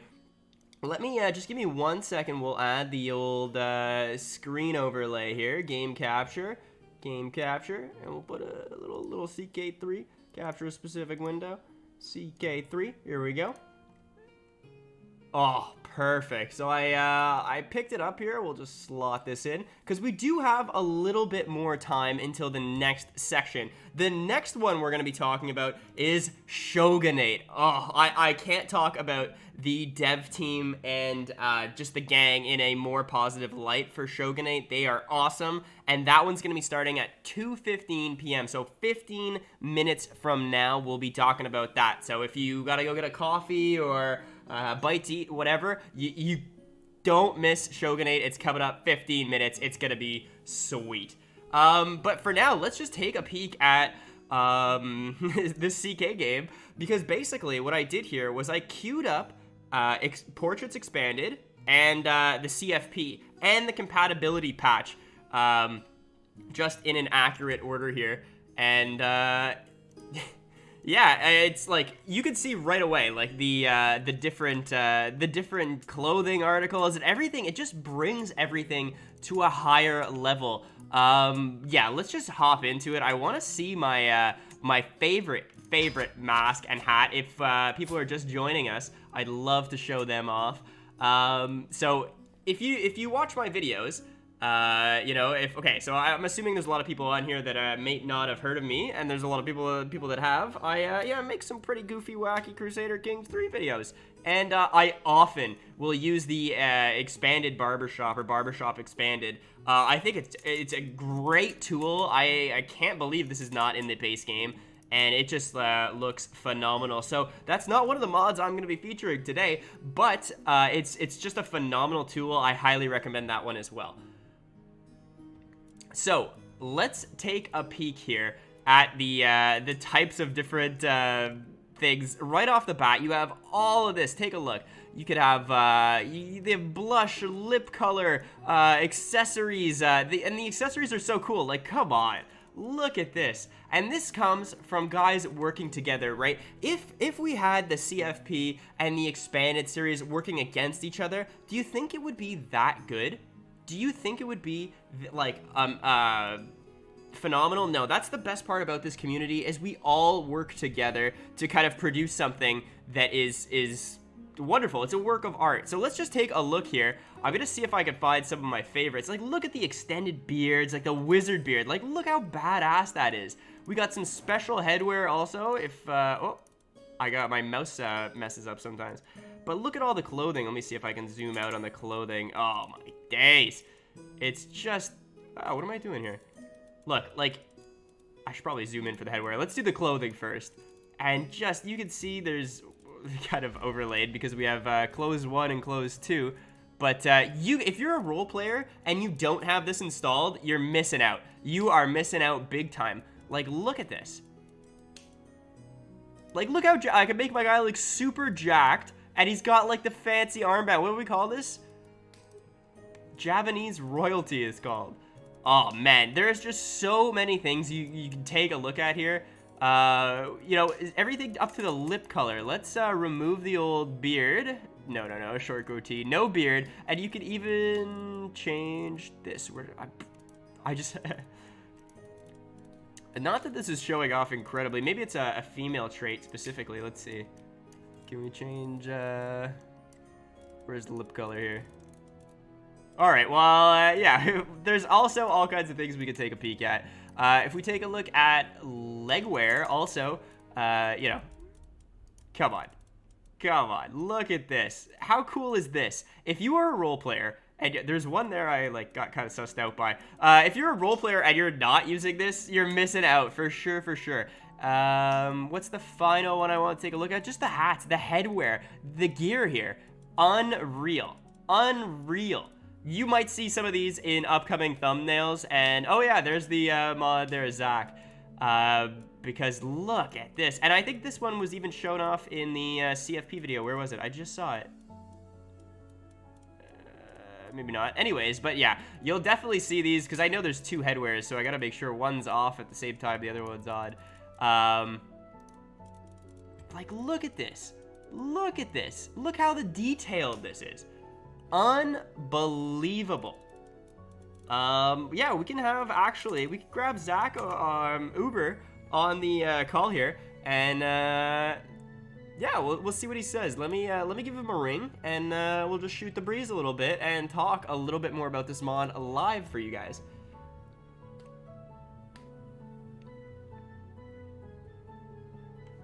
Hey Uber, what's up? Hello?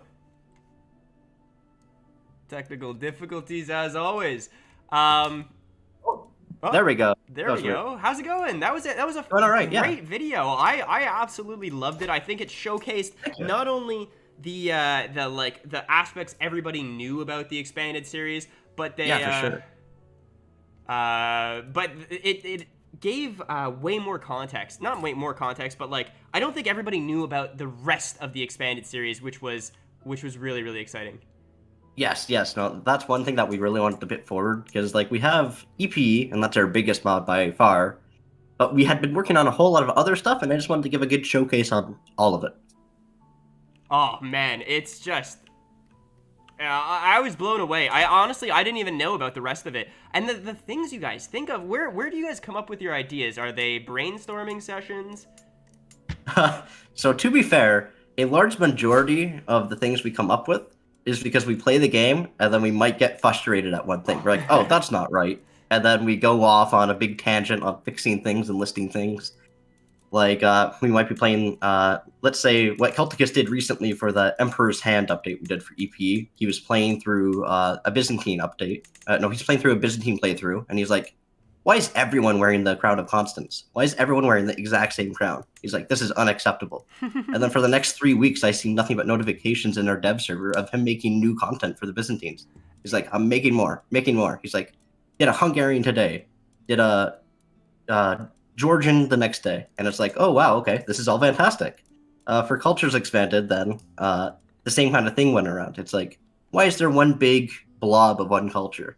Would they not be more broken up? And we would do some research into that. And most of the cases, yeah, there were more other groups in there that should be represented. And it's just kind of that all around the map on different things. Like it's, hey, why do the Byzantines use feudal? That doesn't make sense. So we go off and make an imperial secession. And then we're like, oh, there's some important things within Byzantium. There's a co-emperorship, but that's not represented in game whatsoever. So we added the co-emperor council position. And it kind of goes on along like that. We would play, we play through the game, or we 5-speed through the game sometimes, and we just kind of look at the map, see how things are going, and sometimes we're like, you know what, that's not right. And you just the fact you guys take the initiative just to add it is amazing stuff. I got a message in the chat here from One Proud Bavarian asking us to take a look at the EPE Slavs. Do you want to talk about that a little bit? Their red clothes in specific is what he mentioned. Yes, so I know One Proud Bavarian is a big fan of our Slavic stuff. Zangelo went wild on that. Yeah, just go click up on the Slavic people like Prussia. Prussia, yeah, I think we're playing as Prussia right now. Perfect. Oh, yep. I'm a little behind watching the stream. Okay, I should note sorry. that. No. Yeah, so basically, we wanted to bring out a lot of the colors that the Slavics would wear. Zangelo would be a much better person to actually ask directly about this, but I know he did a wonderful job. He went and added a ton of new patterns and such.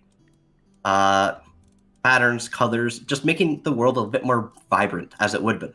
It would have been, in those regions, a much more vibrant clothing aesthetic.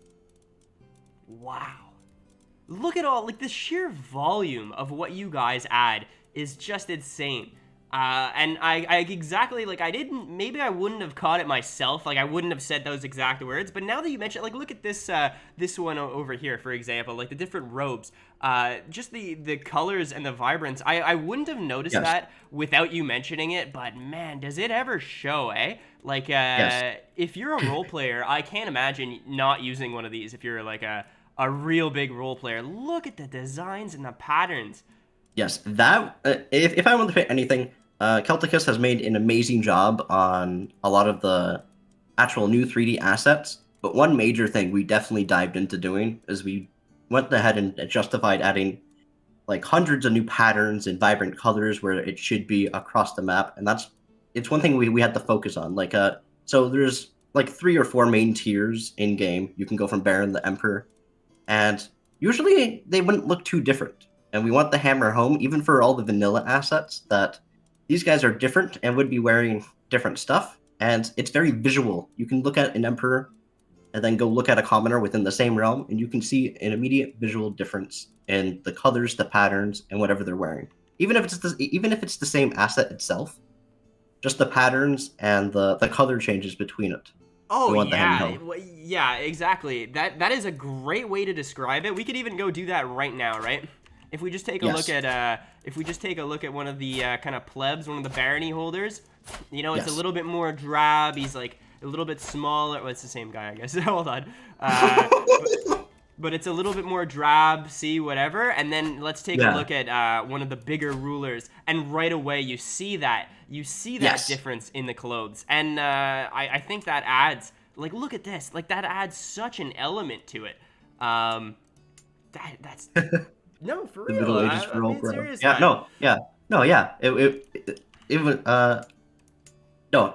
It's one thing we immediately just wanted to hammer down and get right, because we feel it makes the game more immersive immediately. Yeah. More things visual. Yeah. As I said before, just we want more things to be immediately noticeable. Wow.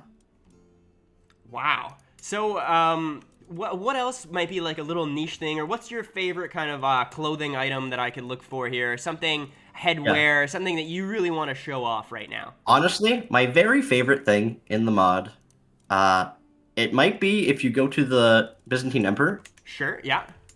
And you raise his army. So he's wearing his war armor. Okay, hold on. Switch characters over here. Let's do this. Because I saw, is this the Teutonic Knight armor? Because I saw the Teutonic Knight armor, and I said... Yeah.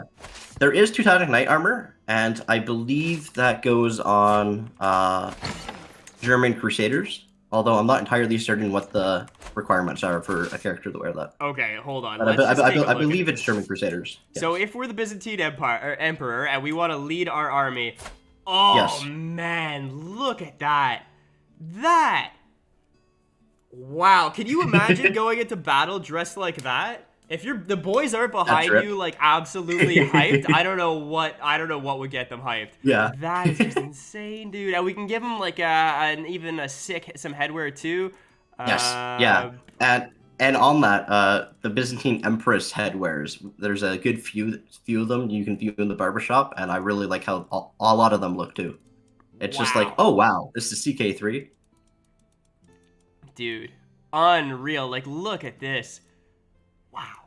I would love to know if people in the chat right now, I would love to know if people in the chat have used this before, or if they haven't used it, if they're going to be downloading it now.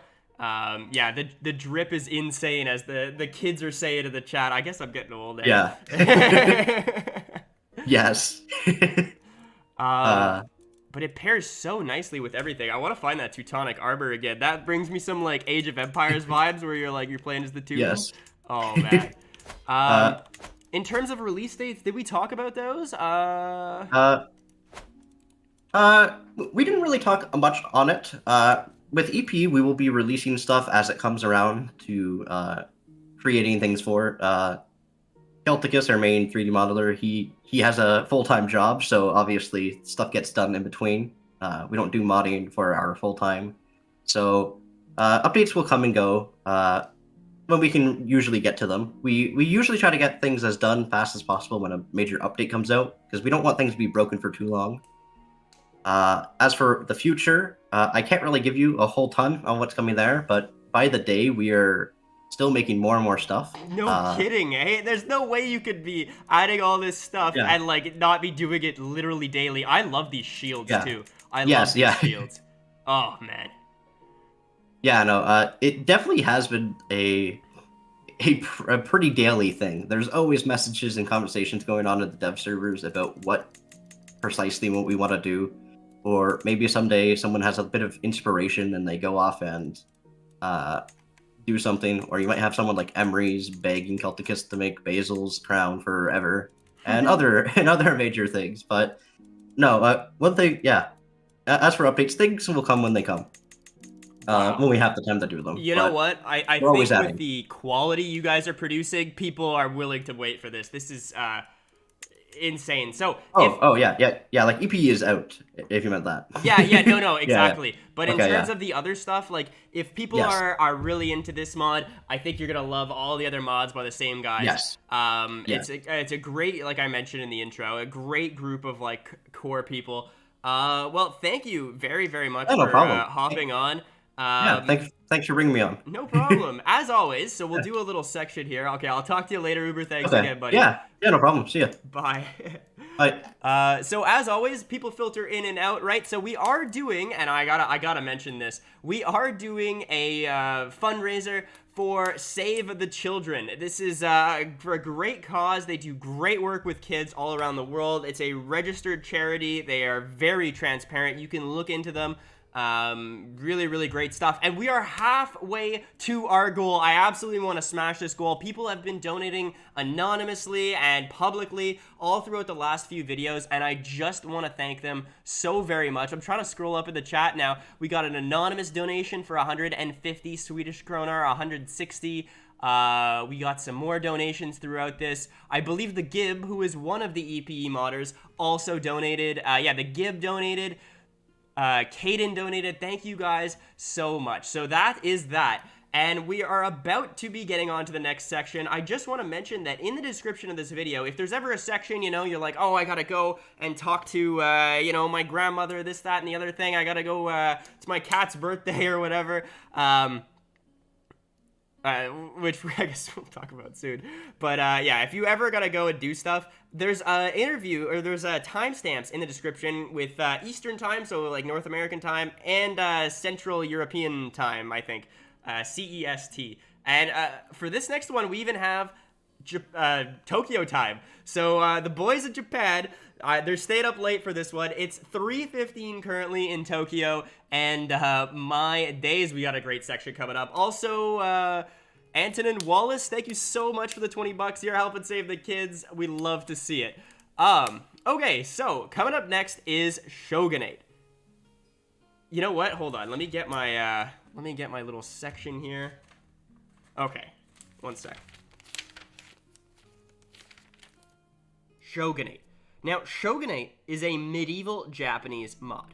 Okay? Just let that sink in. If you haven't heard of it, just that's all we need to know for now. If you have heard of it, you know about everything I'm about to just say now, and then you're going to be really excited for what I have to say right before the video.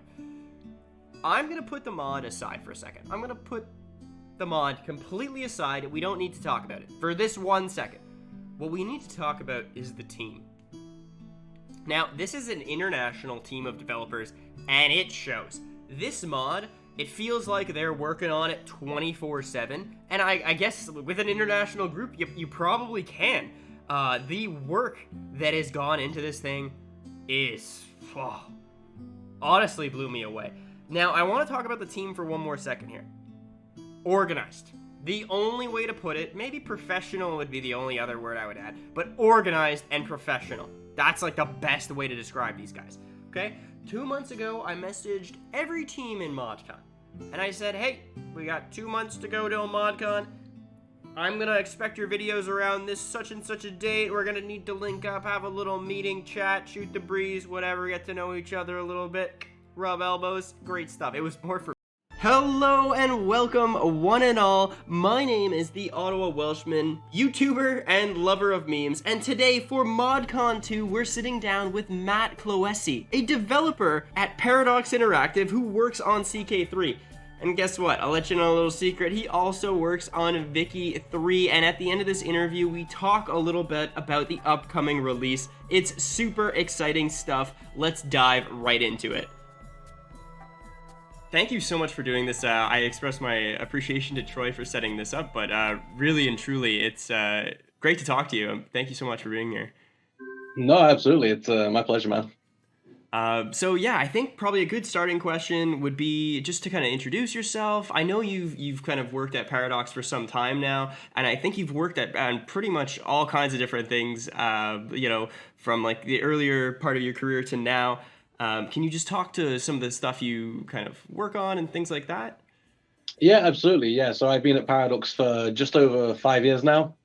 I'm originally from England, as you can tell from the accent, but I was working on CK2 for a little bit, where I started as a designer working on the Jade Dragon expansion, and then I moved on to working on Victoria 3, which at the time was secret, but now I can talk about it. And I worked on that for a little bit, as well as then some time on Imperator and some other projects, and then I moved over to being a programmer, primarily on CK3, which is where I've spent the past 3 or 4 years now, as well as helping out other projects here and there when needs must. Nice. Speaking of, you're a programmer on CK3. One of the things I kind of wanted to ask about specifically was, you know, sometimes programmers and coders, they'll write some code for this big machine, and you just like, it just disappears into the nether, and you're like, oh, okay, like it's whatever, the software is working. Do you ever see your like specific things you implement show up in the game, and you see people using it, and how does that make you feel, and things to that effect is kind of something I'm interested in as well. Yeah, absolutely. No, it's definitely one of the things I like the most about working at Paradox, especially on CK, right, is we have, you know, we don't have super huge like 100-person programmer teams or anything. You know, we have teams that, depending on your project, vary from like, you know, 5 or 6 people to like 15 or so. CK is sort of somewhere in the middle, you know, 10 to 15 programmers, I think. So every sort of feature that you make, really, you get to sort of see it in game and see the impact, especially in, you know, as we're doing the DLCs and stuff, but also, you know, before release. So I definitely enjoy getting to see features I've worked on pop up. You know, for the launch of CK, I worked on loads of different things, but, you know, a lot of stuff with the tutorial. I did a lot of work with the vassal contracts. And then, you know, later for the Royal Court, working on like the Court Grandeur system and working with the 3D scene. And then even, you know, later on now with like the Friends and Foes or Foes and Followers, whichever we ended up calling it, I forget, pack that has got the memory system in the patch that I worked on. Yeah, I remember I was watching a stream and you were mentioning that that's like one of the components you worked on. That's awesome. Is there like a favorite component that you like? Like I personally, out of the ones you mentioned, I find the vassal contracts are one that's like a lot of newer players and like people that don't really have like a ton of hours in the game overlook, but it's actually like super powerful and it adds like a whole element to the game that I think a lot of people might overlook, but it's really interesting. I think it's definitely a bit of a sleeper hit, the vassal contracts, because it is something that, like, gives you a lot of options and power. Especially if you start giving the sort of special contract options. I think the feature I worked on that I most like is still probably the ruler designer, just because that was just, it's such a fun thing to work on and touches loads of different parts of making the characters, getting the UI, all the portrait customization, and then later on down the line also getting to add in the coat of arms designer to be alongside it, so you get to really customize the character and stuff you're going to play. Because that's one of the aspects I like about CK the most, is like the role playing. So being able to sort of get in as an RPG with your own actual character really adds a lot to it. Yeah, and I think that's like the beautiful thing about it, is that like it's a great game for people that love strategy. It's a great game for people that love role playing. It's like great in the middle. The ruler designer, was that implemented when the game was first released, or that was added on after, if I recall correctly, right? Yeah, that was added on afterwards. It was one of those things where we looked at it sort of like before release, and we basically went, it's just within the timescale we have, it's not prior number one. So that was one of the ones but we wanted to do it super early on, and even made a post about it before release, being like, we're not going to have it for release, but it's going to be one of the first things coming. And I think it came in like the first or second major patch. I think it came in the second. The first patch was just like months and months of bug fixes we'd stacked up, but didn't want to risk the main release with. So I think it was the second one where we did a lot of rule designer stuff and some other like side features. Yeah, and I think, and correct me if I'm wrong here, I think a lot of people that don't have necessarily a programming background or don't work in like any kind of coding industry, they don't realize that like when you put out something, you want it to be like a really good like a base, and then you can always build on it later. Whereas if you put everything out and there's bugs literally everywhere, that's a little bit harder to manage. Yeah, right? it definitely gets a bit hard. It's always the sort of push and pull between our production team, game director, and like tech leads, where it's like, how much can we get in without like putting risks that the things being too much of a problem, right? It's very funny with like a lot of like videos of like alpha gameplay being shown off at different things, and and the alpha that some of those things are at is very generous. Some of those are like super early, and some are definitely not alpha. But like playing CK before release internally, I know there's a lot of people like, oh, I wish I joined the beta, like, and played it for the years it was developed. I'm like, no, you don't. No, not really. Like year 2 or 3 of CK development before release, it was not quite the polished and bug-free thing we tried to get out in the end. Nice. And so circling back to the ruler designer, I also had a quick question. Are you aware of like the subreddits and stuff that float around for the ruler designer? Have you seen saw those? and I was very, very happy to see those. It's very nice to see people having their different characters that they're sharing around. It's what we were sort of hoping would happen with people making cool portraits. So was that something that surprised you necessarily, or you guys were like, oh, We were hopeful. like we're thinking, but like the buy-in from the community that we got was definitely like more than we were expecting. We have some like stats. I don't know the exact numbers, but like there are a lot of like characters that are played every month that are created sort of as a custom ruler. So we're definitely happy to see the kind of community buy into it, and the sort of cool DNAs that people have been making for celebrities, their favorite fictional characters and stuff.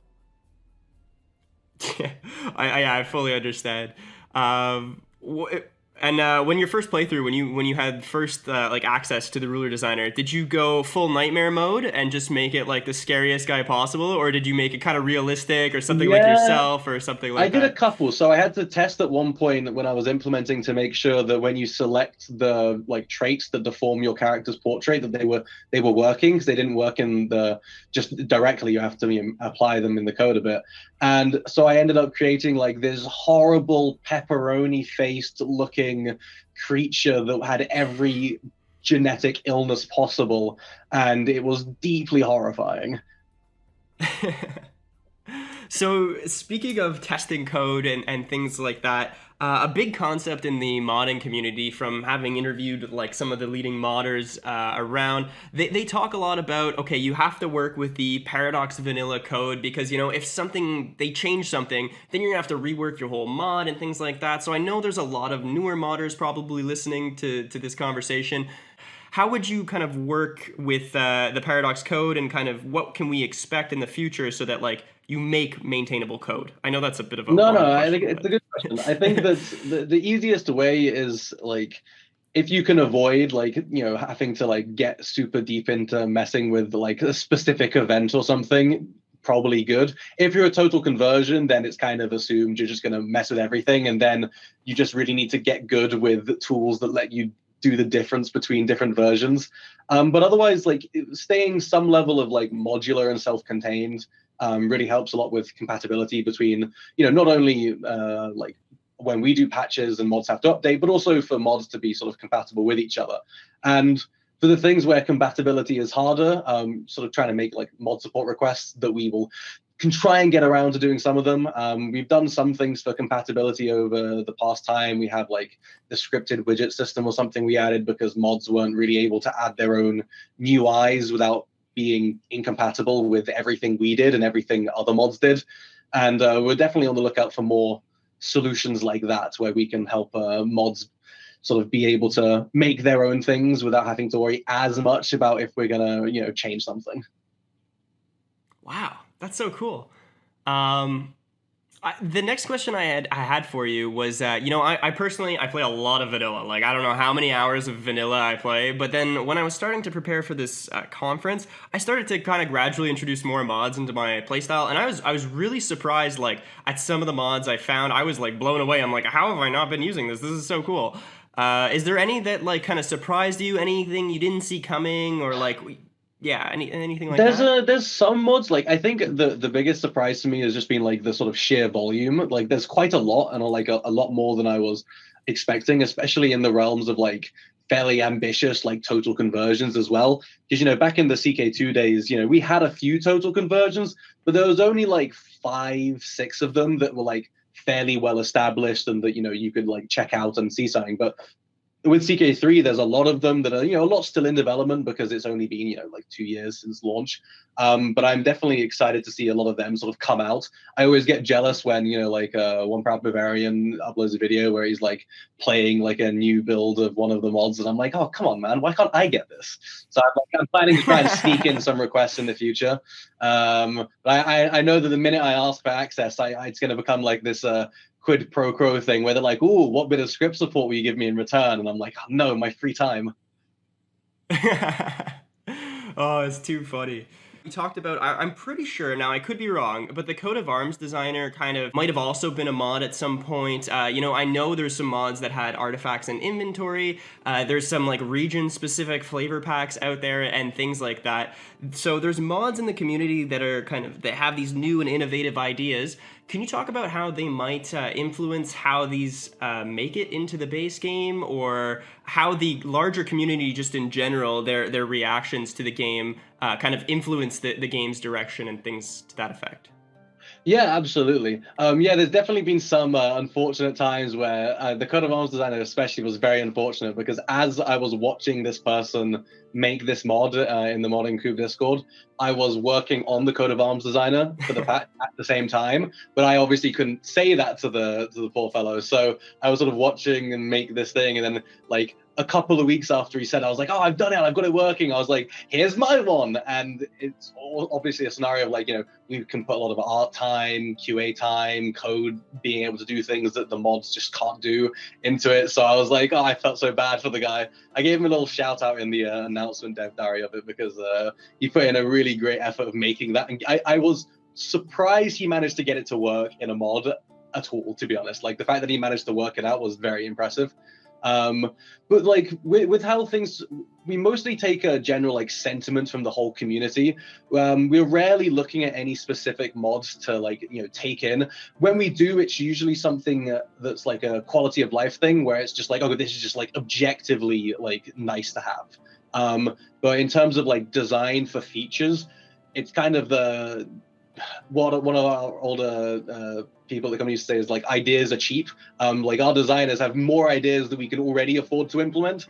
So it's usually better to take as like if there are a lot of mods in one area, we can kind of take it as like, oh, well, maybe there's some more interest than we thought, but we're probably still not going to pull anything wholesale, because it's also, you know, like a little bit of a discredit to the modders as well. You know, they have their own ideas, we have ours.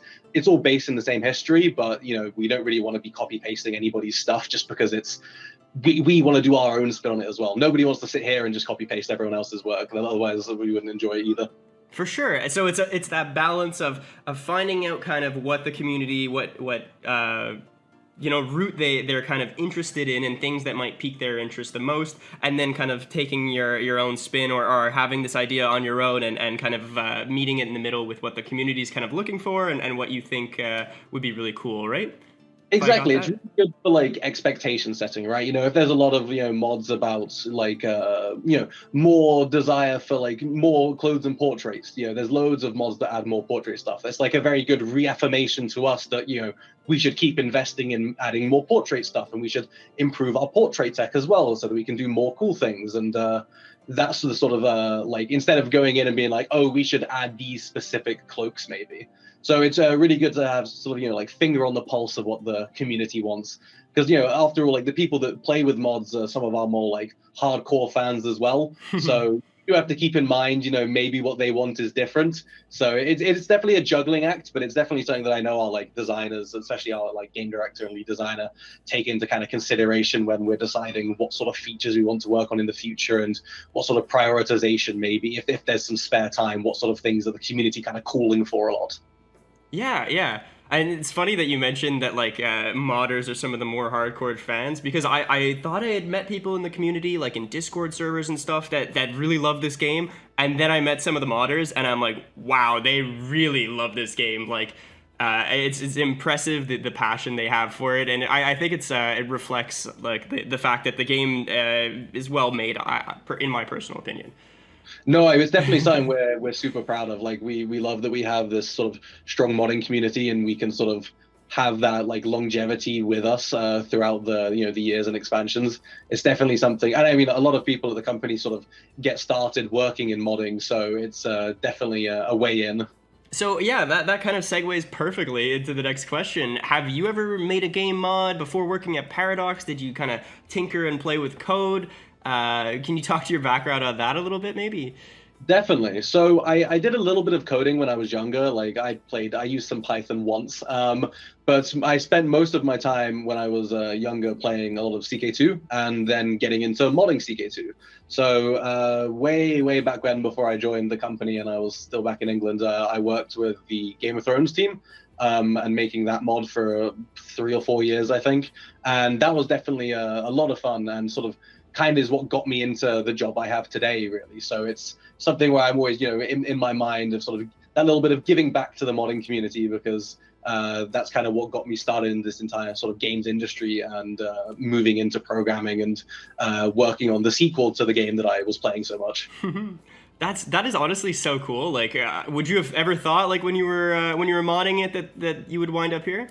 Definitely not at all. Like my family and friends were equally as surprised. They were like, "We thought you were just playing video games in your room." And I was like, "No, I was." But I was also, you know, trying to sort of create something with other people and put that out there. So I think it was definitely not expected, but it is not the most common entry into Paradox, right? A lot of the time people just apply for a job and they're in the industry, but there is quite a few people that have worked before in sort of modding our games, and that's sort of part of their application. You know, it's a good way of demoing like that you have these skill sets, especially if you've worked in something with a bigger team where you've got a lot of like cross collaboration. It's even better to be able to show, you know, yeah, I know how to make something in a team. I might not be the most, you know, senior game developer in the world, but I have made a product and delivered it to a consumer base with my team, and then seen, you know, either for better or for worse, the reactions of people playing it. Wow. That's so cool. And kind of what would you say to somebody that's like, you know, in his room playing or modding, or, you know, that kind of has aspirations to be a dev? Is there anything you look back on and say, wow, like I wish I would have done this sooner, I would have known? or yeah, any just general advice? Sorry. Depends a bit on what you're trying to go into. Like, I think if you're trying to, if you're like an artist, then it's kind of just building up your like portfolio, right?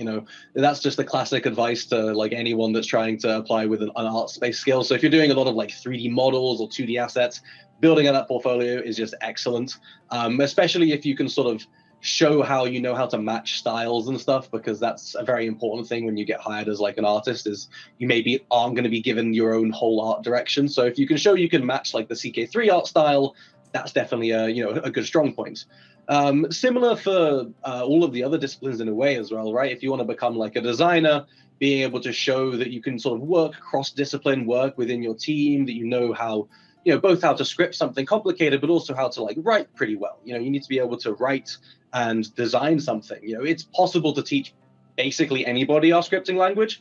It's a lot harder to teach somebody how to write very well and to design and sort of understand the like direction of the game. And it's even harder to teach somebody how to work well with others. So that's why I mentioned, working in a team is like super useful, because you do need to be able to like sit down and focus on your own tasks, but you've also got to be able to make sure that your producers know when you're going to be delivering things, your leads know what you're up to.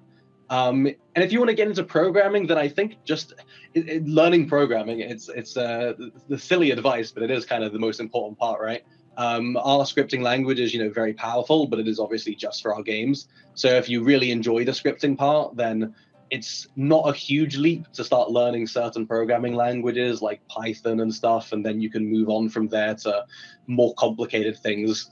And I mean, ultimately, if you just enjoy game development and modding, then making your own little game in Unity or Unreal or something is also an avenue.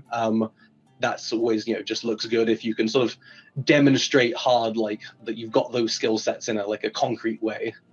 Wow, that's amazing. Like I'm sure somebody's listening to that. They're gonna take that like it's gonna fly.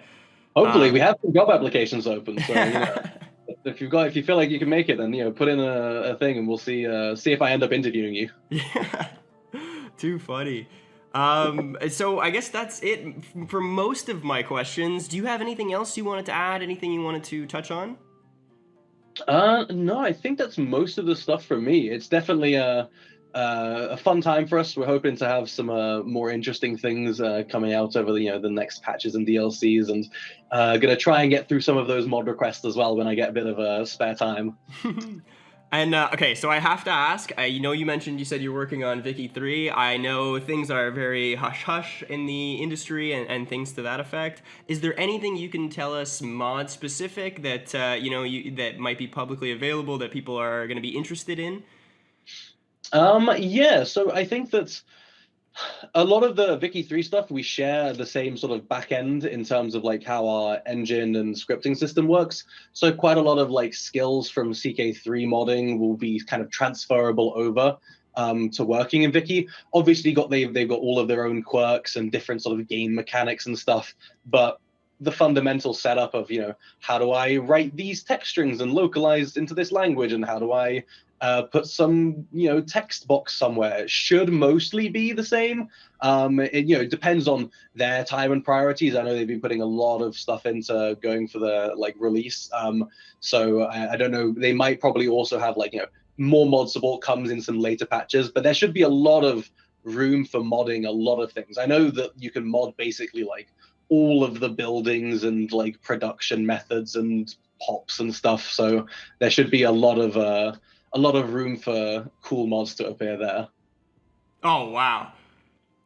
I think people are going to be absolutely hyped for its release. I know people really, the feedback I got about the last DLC is role players absolutely love it. I think the community in general is, there's always people with different opinions, but we're really happy with the game's direction. So thank you very much for sitting down with us. Thank you for all your work. I know sometimes the negative comments might shine through over the positive ones in regards to things, but I think a lot of people really, really love where things are going. So thank you again for sitting down with me, and yeah, I appreciate it. Thanks so much, man. It was a great time. Yeah, great.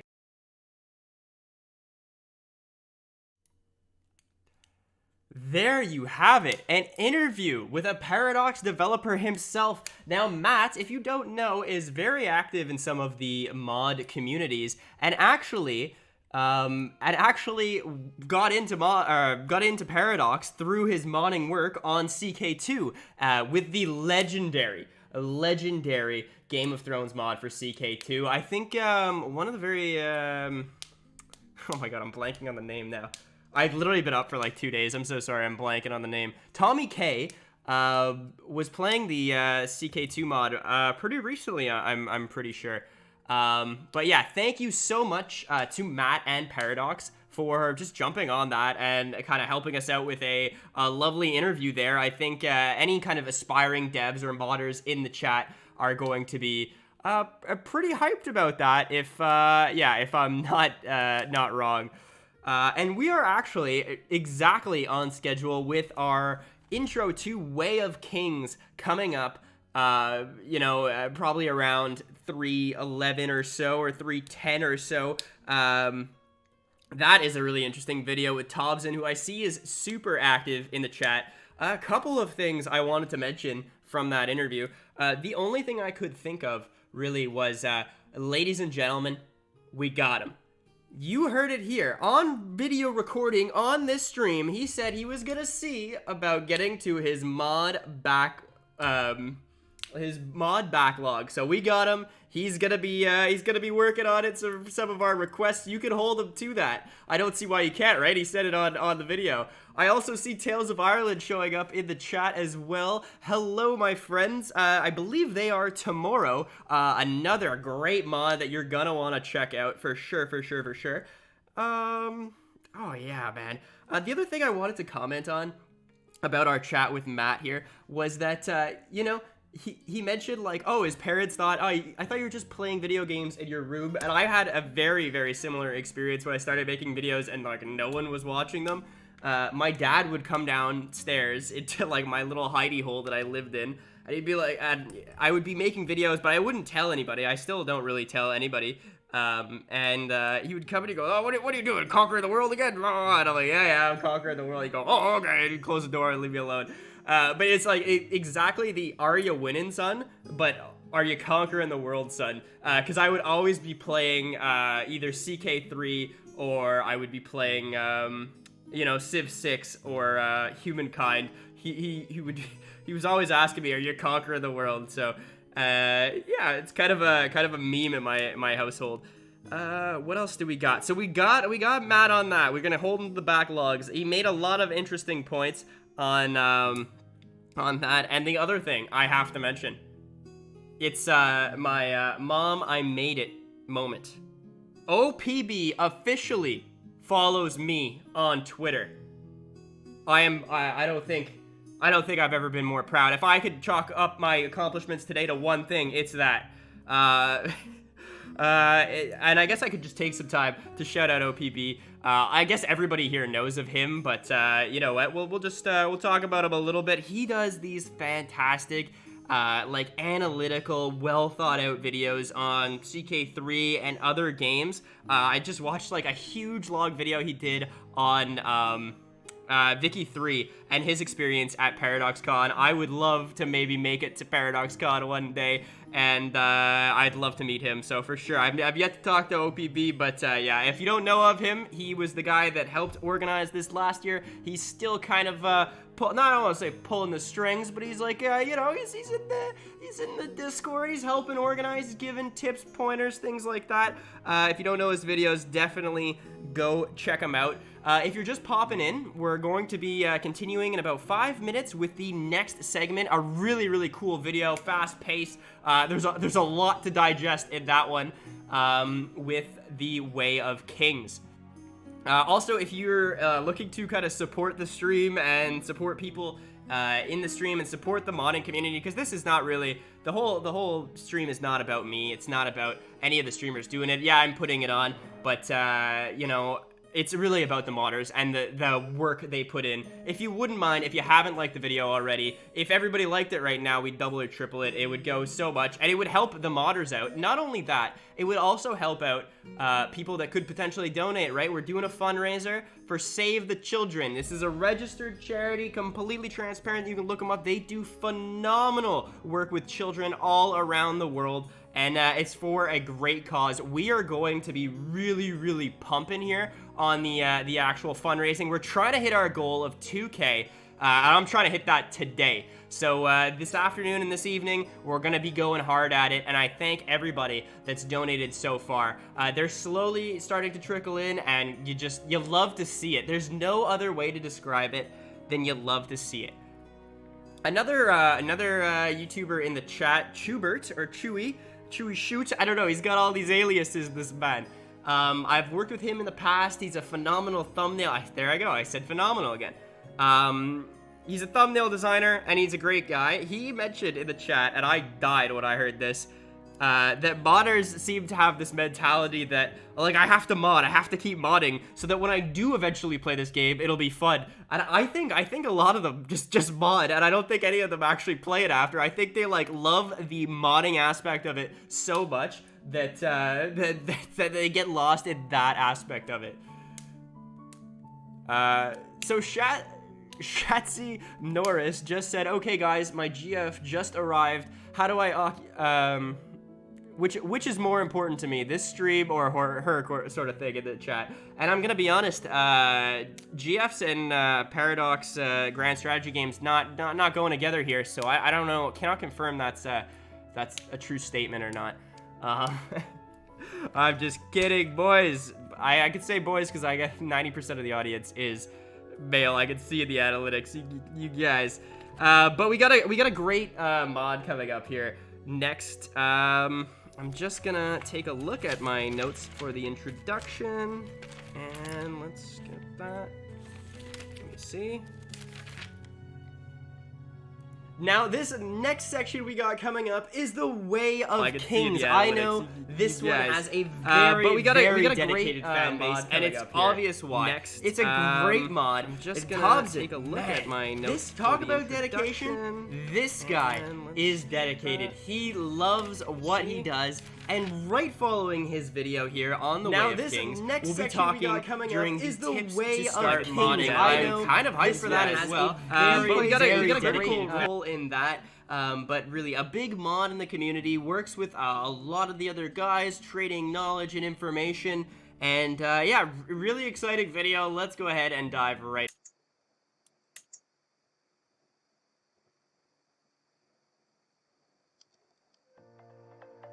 Wake up! Hey nerd, wake up! Give me 5 more minutes. Come on, you gotta make a ModCon video. Oh, why bother? People complained that last year's video was too much and that it was overly complicated and confusing. That was one guy. Don't let it get to you. And you know, you could always just show us something simpler. Or if that's not motivation enough, you could do what you do best. Something impressively pointless? Impressively pointless yet simple. I think I might have just the idea.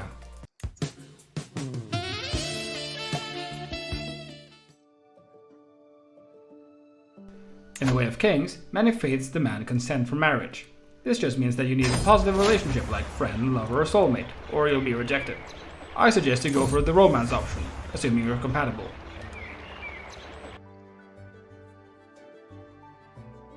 I can see that Navan is a poet, so in order to improve my chances, I'm going to write a book of love poetry. What's important here is to follow your heart, and don't get too bogged down in the technical details. It'll be fine. Trust your instincts.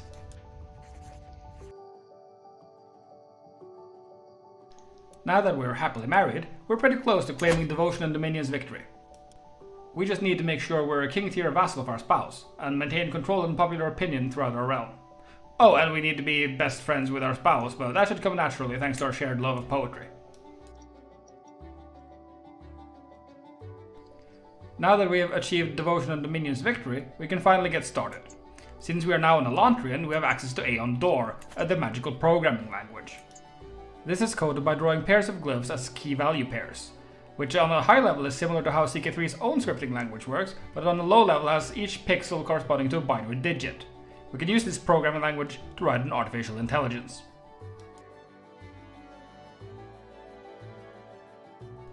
Since we're probably going to outlive our spouse, we're going to need someone to keep us company in our old age. For example, we could use an AI to play board games against, such as chess or Dungeons & Dragons. Luckily for us, Aeon Door is Turing complete, so we are free to make our own artificial intelligence with as much complexity as we wish.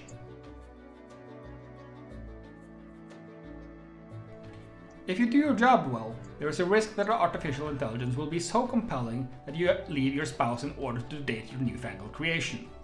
However, if you do that, then you're on a highway to... Not to worry, there's still a way to recover from this. Though we're already at step 8, this is commonly considered the first step to getting better. The exact step number isn't important, as the most important step you can take is always the next one. At this point, you should be getting pretty close to a stress break, which hopefully will let you bond your very own spren who can help you by weaponizing your mental health. The restoration of the Oath Pact is a goal for those who are dedicated to playing as the Knights Radiant, which is probably the reason most people want to play this mod. For those who don't know, the TLDR is that the Knights Radiant is an organization of mentally ill, glow-in-the-dark people who have weaponized therapy, and you too can become one by having a stress break and bonding your very own therapy fairy called a Spren. As a Knight Radiant, you progress in power by managing your mental health, that is to say, your stress, and living up to the ideals of your order. Basically every order has its own code of chivalry. There are 10 orders of Knight Radiant, each with its own Spren types and 5 levels based on which oaths you've sworn as a knight. You can get started working towards the Oath Pact already in the second cultural era. A culture head who is Radiant will be offered the Radiant Innovation associated to their order. These provide a varied set of bonuses, from simple stat buffs to men-at-arms regiments and alternative ways to manage your stress. Once a culture has unlocked all 10 Radiant Innovations, an 11th innovation is unlocked. Luminocracy, the rule of Radiance. Note that since the 10 orders are mutually exclusive, there is a soft limit of 10 generations to be able to achieve this for your culture.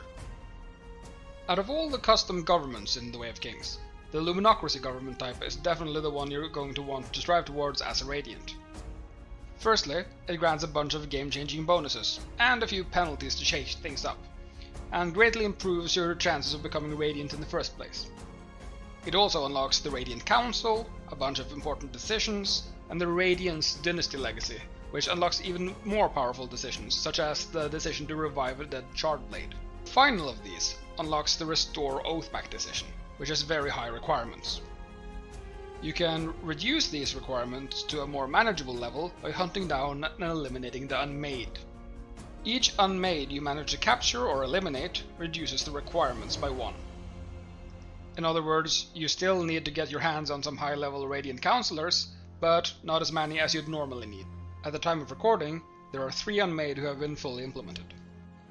Nurgaul, the Thrill, who drives the region to war, Ashertmarn, the Heart of the Revel, who drives people to incessant feasting and indulging in carnal pleasures, and Yelignar, the Blightwind, who seduces the ambitious with promises of great power before consuming them. In each case, the way to defeat them is to embrace them when they're offered to you, then overcoming the special challenges that come with each case. There's one more Unmade in the works, Reshafir, the Midnight Mother. However, she works a bit differently than the previous 3, and so she needed some special mechanics. She's not really an enemy that can be fought with armies, but a small group of powerful Radiants could potentially handle her. So, let me just launch the Dungeon Delve minigame. And this is how you'll be resolving small-scale combats when delving deep underground in order to find and capture the Midnight Mother. Thus far, about half the skills are implemented, and the exact meta mechanics aren't set in stone yet, but you can expect either something like the D&D style combat grid, or a Dark Dungeon style slot-based combat system. You'll basically be delving into the catacombs of Urithiru using event chains, and then the actual fights will be resolved using this minigame. At any rate, when you've managed to capture enough Unmade that you manage to restore the Oath Pact, the Singers will permanently be unable to summon Desolations and the Everstorm, and any remaining Unmade will be eliminated. You and any of your Radiant Counselors who are participating in the ritual will also become Heralds. Till now, the Way of Kings was always the mod that had all of the advanced tech and complex emergent systems, but it lacked in the graphics department. That's about to change, as I finally got my hands on some 3D artists. This is the work in progress shard plates by TsuALU, or TsuALU, who also works on all kinds of other mods, and Singer Blade shapes by AJ from the Elder Kings 2 team. I don't know what is up with the 3D artists having acronym names either, but I've learned not to question genius. These will go great with the shard plates models and custom animations already in the mod. Thank you for your time, and remember, I will provide mod support for those who cannot support themselves.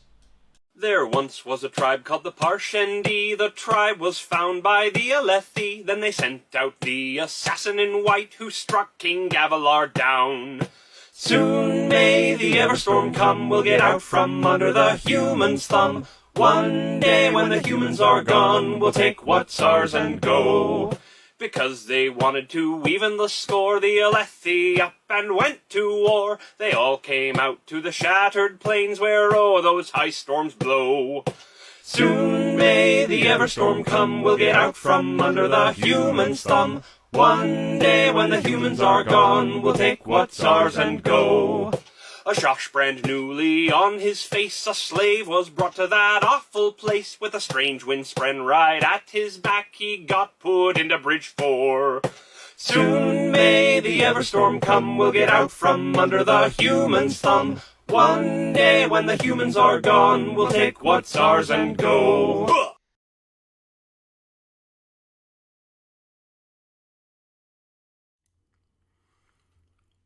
Bruh, he hit me with the sea shanty at the end. I'm not gonna lie, the first time I heard that, I actually died. I was not expecting it, and I know it came last year too. I was not expecting that at all. Let me tell you this also. Tobzin is one of those modders, and I mentioned this in the intro. Maybe like the double, triple Ottawa YouTube like got you, but I mentioned this in the intro, and this guy is dedicated to this mod. You see all the little things he's put into it.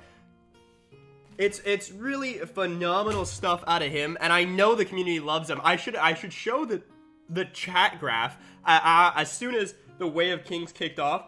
People absolutely love it. I'm telling you, Tobzin is a living legend amongst the community. We had a poll. He was an absolute legend, and yeah, it just speaks for itself. Now, next up, we have a lovely panel, which Tobzin is part of, right? And like I said, this guy is in all the Discords, like, you know, giving help and support on a bunch of different things. I'm pretty sure in the actual modders support Discord, if you look up who has the most contributions, it's him by like double the amount. So if I had 10, if I was like in second place and I had 10 messages in that Discord, he would have 20. It's unfathomable how nice this guy is to help everybody else, and how amazing like the mod he actually comes up with is. So this next panel is tips to start modding. Tobzin plays a great role in this one.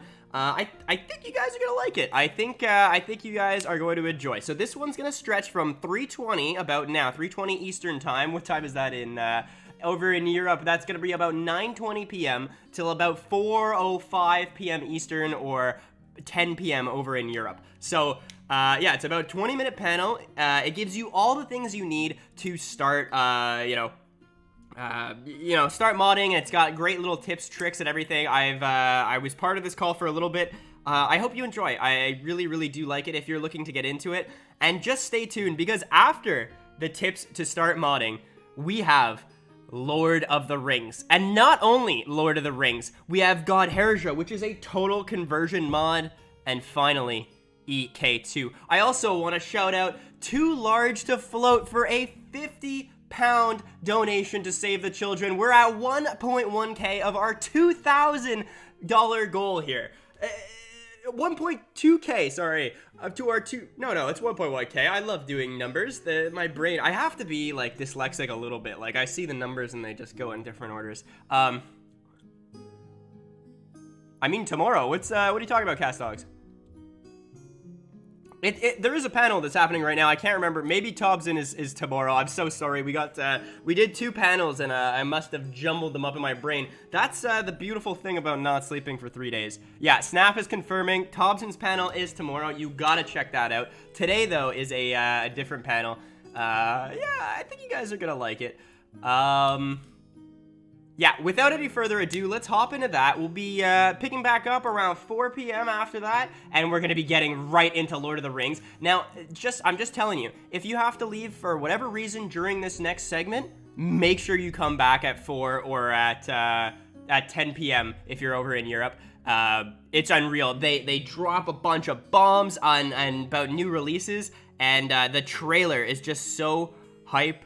Yeah, we'll be talking then. I'm very excited. So for now, enjoy this. I'm gonna go cram a bunch of pizza pockets in my gullet, and then yeah, like an adult would, like a pro streamer would. Yeah, enjoy this, and we'll talk soon, my friends.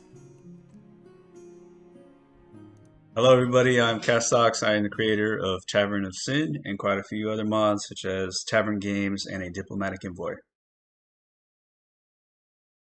And I'm El Chernos from the Community Flavor Pack. I'm Cybrex Khan, the creator of the Viet and Rice mods. And I'm Rick. I'm a developer on the Apotheosis, the Hellenistic Age mod. Alright, so what we're going to do is just kind of go over a few things, a few tips to get everybody started on modding. I'll go ahead and kick this off first. I'll tell you that I started modding after I saw a YouTube video where somebody put some ridiculous mod in the game. I think it was I think the Spiffing Brit had like a Chad mod or something like that, where he was like a Giga Chad. And I saw it and I thought, hey, I liked it. This looks like a game that you can easily mod, and I want to know how to get into modding. So I searched YouTube for other videos on how to do it. There wasn't that many videos out as the game just got released. But the first thing I did to find out how moddable the game was I scoured YouTube. I checked on YouTube to see if there was tutorials on how to do things. I found 1 or 2 videos on there, but not really that much. From there, I kind of hopped on Steam and then started looking through what was on Steam and what mods were actually available already on Steam. As I think the game was released only about for a week or 2 after, before I actually got a hold of the game. I went through and then started looking at things. So my first tip would be check YouTube. Find out to see if there's any tutorials on something you'd want to do, and then find out the difficulty level of what you want to do, so that you don't try to do something over ambitious, because failure is ultimately not good for anybody to start modding unless you're a stubborn person like I am. But if you go too ambitious, I would say that it might dissuade you to continue modding. So check to see if there's any YouTube videos on there explaining particular things that you would like to do. 1. 2, I would say that check the resources available to you by PDX themselves. They have a Crusader Kings modding webpage where some of it is really good, such as like effects and things like that. Some of the harder things, such as like interface and mapping, are really skeleton at that time. But there is a lot of good information on the website itself. Personally, when I started modding, I didn't even know what Discord was for like 5 months after I started. So for me, that was basically it. It was the CK3 Paradox modding website and YouTube. And then my last one would be like, look for any mods on the Steam Workshop, see if there's anything remotely close to what you want to do, and investigate to see what they're doing and whether or not you understand what they're doing before you attempt to do the mod. And reach out to other people. There's several avenues that you can reach out to now, such as the forums, PDX forums for Crusader Kings 3, and then the mod coop. So I didn't find out the mod coop till like months after that. So yeah, those are my 3 for tips to start modding. Tyrannos? Yeah, so it's funny because my beginner experience is completely different. I started in 2003 on Call of Duty 1, so I was 13. And the first thing I did, there was no YouTube and I did not speak English yet.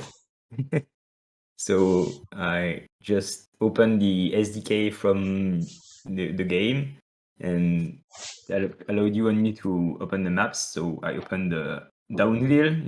If you ever played Call of Duty, it was the demo map with the game files, and I was like, yeah, I did not understand shit about what I was looking at. But I started doing houses, and it turned into a kind of a map from a town next to where I lived. And I just released this, and that would be my first tip is just release something just to fuel your motivation, because it's the only, well, on the long term, the only thing that is going to motivate you is the social reward. So people are going to tell you, oh, please update, please do this, please do that. And if it pleases you as well, like you do something that you like and someone else like, it really drives your motivation. So really just release something and get feedbacks. It's a good way to start, even if it looks bad. Anyway, you will always find someone who will like it. And the other, my second tip would be to rely on reverse engineering. So basically, it's open something that already exists, whether it's game files if you have to repeat whatever, or look at other mods and look how they do it. Look what is necessary to make it work.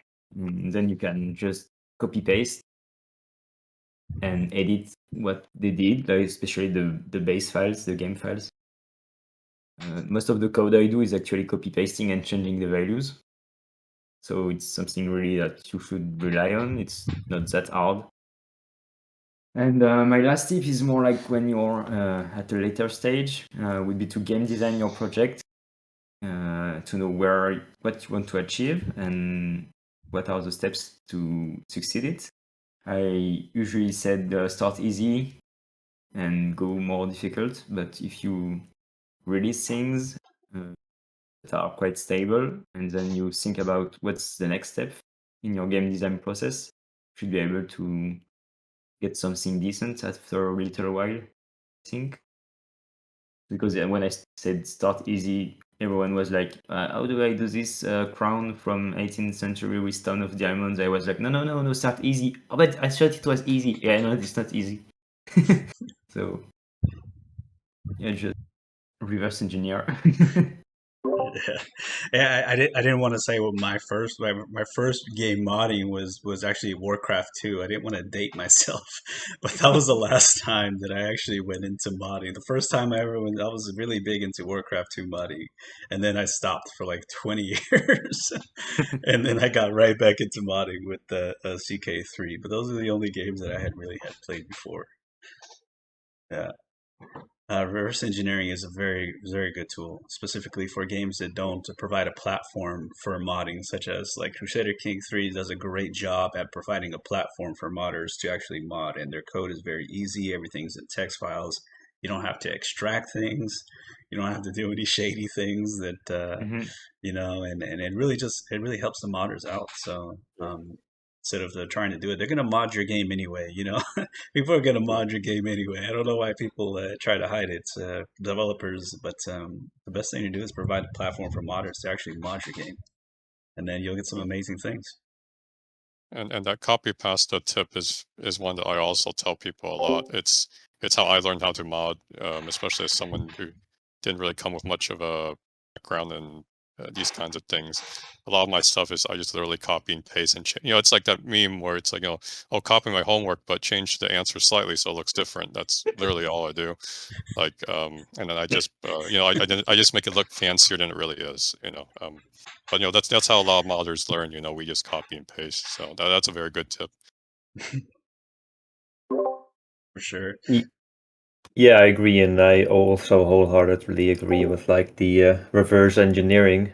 Paradox does a decent job of providing documentation, but it's usually even more informative to see how they use it. So for me in Visual Studio Code, my favorite tool is just search, and I search for a section of code that I want, and I find how Paradox uses it. Yeah, to do this, and sometimes they have codes that they don't actually use. or they don't use it to the full extent of what you can do, and then you can rely on the wiki. And in the case of Paradox, I guess the basic understanding is the difference between a trigger and an effect. But it's all available on the wiki. All the commands are listed, so you can look by almost by keyword, and then pick the wiki information, compare it to how it's coded in game, and make your way out of it. Yeah, there's definitely a lot of things that they do provide. As I said, that the platform for modding is really really great if you get that support from the actual developer itself, because then it's less work you have to do on the back end, less actual codes or actual code that you have to learn. You have to just learn the scripts rather than the coding, so it helps a lot. So Cyber, do you want to go any more of your tips? Sure. I guess it's my turn to go. So for a little bit of background, I'm a bit of a Paradox modding boomer. I've been modding Crusader Kings since 2012, and before that I did mod Civ 4. So I've been in the community for a long time. I've seen it change and grow over the years. It's frankly, well, it just changed a lot. Even getting into learning what a Discord was a bit of a different. It's a bit different than how we used to do it back in the day when it was just all in forums and email. But to go into my tips, I guess I'm going to go a little bit more into the kind of meta side of modding, where it's about not so much the nitty gritty of the mod code itself, but about how to kind of manage yourself as a modder.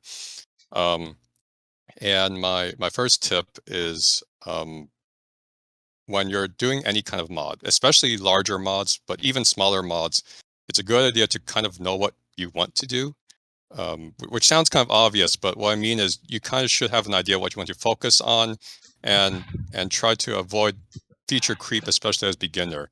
It's easy when you're starting out and you suddenly learn the basics. You want to do everything, but if you really want to do everything, it's very easy to burn yourself out.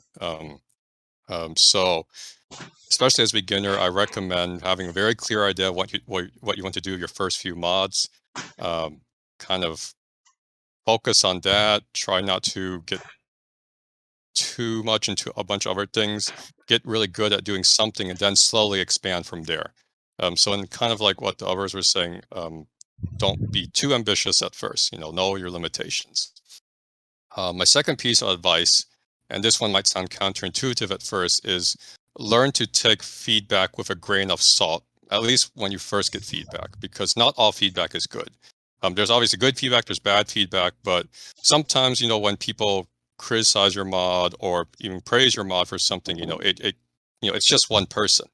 A lot of people may have different opinions about your mod, so don't always assume that one person might be representative of what everyone is saying. And that's a lesson I've had to learn over the years, because it's very easy, especially when you first start modding, people start responding to your mods that, when someone responds to it, you kind of want to just do what they tell you right away, because you're like, oh, wow, this person actually cares about my mod. But again, I would urge a bit of caution, kind of, look at the feedback, see whether it's actually good feedback, and if it is, implement it. And then but then maybe you might have to question yourself a bit. Like, is this really good feedback? Is this just some person being very emotional, et cetera? And then my third piece of advice is, life is more important than modding. Don't feel pressured to do work in a mod if you don't want to, or if you're busy, or if you have real life commitments like a family, health problems, school, work, et cetera. It's sometimes a bit too easy to get wrapped up in the world of modding and focus on that, and then you stress yourself out. It becomes unfun. Modding is a hobby, not a job. Well, for most people, it's not a job, so you don't really have any obligations. And that also means, if, for instance, you get into any drama of other modders, there's no shame in pulling out and just kind of avoiding all that as well. And kind of related to that, I also one thing I've kind of learned over the years was you should also design your mods to account for the fact that you might not be able to work on them in the long term. What I mean by that is, if you're doing a large mod, and it's a mod that you want to maintain for the long term, you also have to account for the fact that there might be changes in your life that happens down the line. You might have a kid, you might get a new job, you might get health issues, you might have to worry about your family, and that might reduce the amount of time you have modding. But if you still want to, mod the long term, you might have to consider that into the picture as well. So for instance, for me, I've tried not to be too ambitious with my mod work, for instance, because I know in the long term, if stuff happens, I might not be able to maintain it. That's a bit of a kind of serious and somber thing to think about. But I think if you really want to really get the most out of modding as a personal hobby, you also have to think about in the long term as well. I thought that was a great point, actually, for sure. That's one of the things that that's why I hate going first, because then I start thinking of all this other stuff. Right. The burnout is real, the morale is real. If you're not having fun, it's not a hobby. Yeah, and I learned that the hard way multiple times over my more than now literally almost 2 decades of modding as a hobby. Multiple times I had to learn that not to overdo it, and it can be really hard, because you really want to do something really cool and big, and then now I ask myself, okay, I want to do this really cool big thing, right? But will I have the time? Will I have the energy to do it? And even if I do have the time and energy now, will I have time and energy to maintain it a year from now, or 2 years from now, 5 years from now? Because it might not even be that big of a thing, but maybe a year from now, you might struggle to even open up the text document to edit it.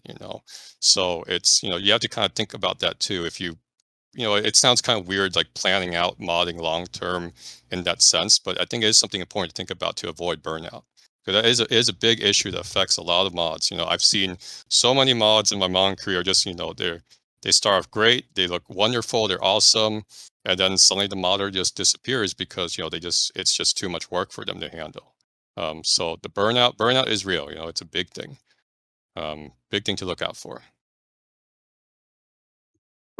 Yeah, I can definitely recognize it myself in that as well. I've also had some burnouts with modding. Another thing I think that may help with this is simply also setting like a measurable goal. For example, I worked on my mod without releasing anything in like a year, and at some point that became very demotivating. So I think you should like make a measurable goal and release whenever that goal is achieved. So you're not just stuck there for years and years working on something you don't get any feedback on. Yeah. And it will hurt even more if you put a lot of time and energy to it, and it just it doesn't do well. Know that if you mod for yourself, you won't have a bad time with that. If you make a mod that you want to play for you, if you look at it that way, I think you're going to have a better time than if you mod for the masses, because there's always going to be people out there that are just going to hate for whatever reason on anything you do. And that's why I am a bit chaotic. A lot of this advice I should take myself. I'm all over the place with the stuff that I do, and like you said, if you can't manage it long term, there are so many mods that I wish I didn't release, and then there's like 60 mods in my mod folder that I haven't released for that same reason. There's a lot of great stuff that I've done, but I know it's not to the standard that I want to put my name on, and it's something that I cannot maintain, or I don't feel like certain people can maintain, so I don't release it. But the stuff that I have put out, I would definitely always make it a point to put in there that you can use any part of this mod that you want. Like any single one of my mods, you guys can take it and integrate it however which way you want, because it's better to be served as a community thing. So like if you want to use any or all of it, it's okay to carry on the thing. It won't update or it won't affect my particular product. But if you want to add on to it, all more better, because there's no way I'm going to be able to sit here and update all the stuff I'm trying to do with your mind going a million miles a minute and going in different directions. But there might be someone that has a passion for that one particular thing you had a passion for like 2 days, and they could probably make a lot. They can make it a lot better than you did, or at least add on to it based off your concept. If I may temper this a bit, I think that the reason that to maintain the mod at some point is based on its popularity. If you are a beginner and get 500 subscribers, who cares if you stop updating? And it should not be something that sounds too overwhelming to you. If your mod turns out to be successful for some reason, because it's funny or it fills a gap that that is here in the community, there is a good reason for you to keep maintaining it. So of course you have to. I mean, this is going to come in a later consideration in your work. At first, I don't think it should like make you not try modding because otherwise I have to maintain it.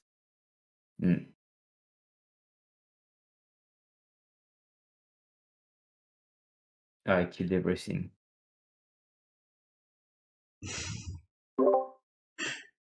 Your audio cut out. Did you hear anything? Or I heard it. Yeah, I think yeah. Cut out towards the end. I think I was that just was awkward silence. You came Yeah, too I somber, think that's it. I did not want to kill your argument, but Yeah, well, I mean, I think that's an experienced modder perspective because you are doing this for like me 20 years or so. But as a beginner, it's really something that you should not, I think, keep in mind. It will come like maybe after 3 months, after the first game update, and you're like, oh shit, I have to update. And it's going to be like that every time. But at first, on day one off. Yeah. Updates are something that always actually it was kind of funny for me when Royal Court came out. I was already anticipating it because it wasn't my first rodeo, but I was seeing some other modders. I was like, yeah, these guys have no idea how much work it is going to be to update their mods. I definitely saw some experienced modders, mind you, but just not as experienced as I was. Not underestimating how much work it took to update their mods to the latest patch, to the new to the Royal Court patch, and that's also another thing in terms of like planning you kind of have to think about too with updating your mod. That's why I try to design my mods to be very easy to update to new patches, because it can be a hassle doing it, and then especially if it comes at an inconvenient time in your life, so. Yeah, my perspective on that is a bit different because of course we're doing a total conversion, so we have to like overwrite a lot of files. Right. You guys don't have the luxury to avoid messing with vanilla stuff. Yeah, but what we do is that we like back up the CK3 versions so that we can easily compare the changes that Paradox has made. That's a good thing to do. And that way we can apply the changes in our own files easily. That's what I do as well. At a lower scale, of course. Yeah, I made that diplomatic envoy. I'm so proud of that because that's the only one that I made completely that won't be affected. I don't believe it'll be affected. If Paradox sees this, they're gonna be like, okay. But yeah, I'll try to make it as modular as possible. To the point where it won't be affected by anything at all. But definitely that's not the norm. There's so many mods that get affected, especially like every single time there's a new update, I fear for a community flavor pack or EPE when they change like the gene system where they like change one thing. I'm like, oh my god. That's modifier. Oh. Yeah, the modifiers. I'm like, oh my god, that's gonna be horrible. But yeah, there's some modder friendly updates, and then there's some where they like we're gonna change the name of this folder for no reason. But but yeah, we're not going to list this in the change lab. Why would we? Find out when it's there. Yeah. Yeah. Hey, so Rick, you want to go ahead with your tips? Yeah. Yeah, my background. I first started modding when Crusader Kings 2 came out. I was quite ambitious. I decided to just start with total conversion and just start with the map. So yeah, that's pretty challenging. And I think that kind of pertains to my first point. Don't get afraid to get started with modding. We all have a dream to change the game in a certain way. Some dreams are bigger than others. And I think it's important to just start somewhere, because otherwise you're just going to put it off.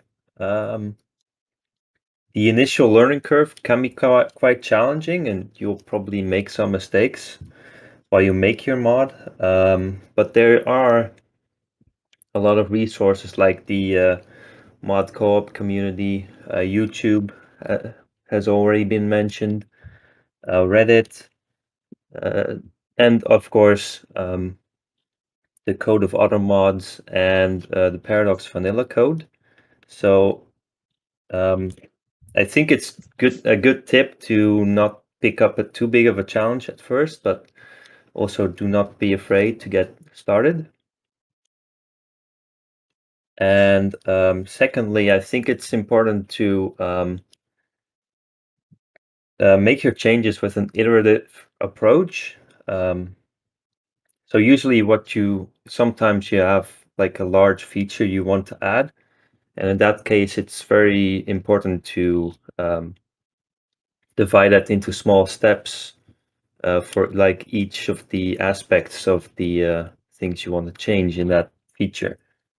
So for example, when you add a tradition to a culture, you have to write localization, you have to write the tradition itself, you might have to write some events or some effects for the tradition. So you can divide that in 4 steps. Like you write the tradition first, then you write the localization, then you write the events, and then you write the effects for the tradition. And for each step, you can then separately test it, see if it works, and then move on to the next step.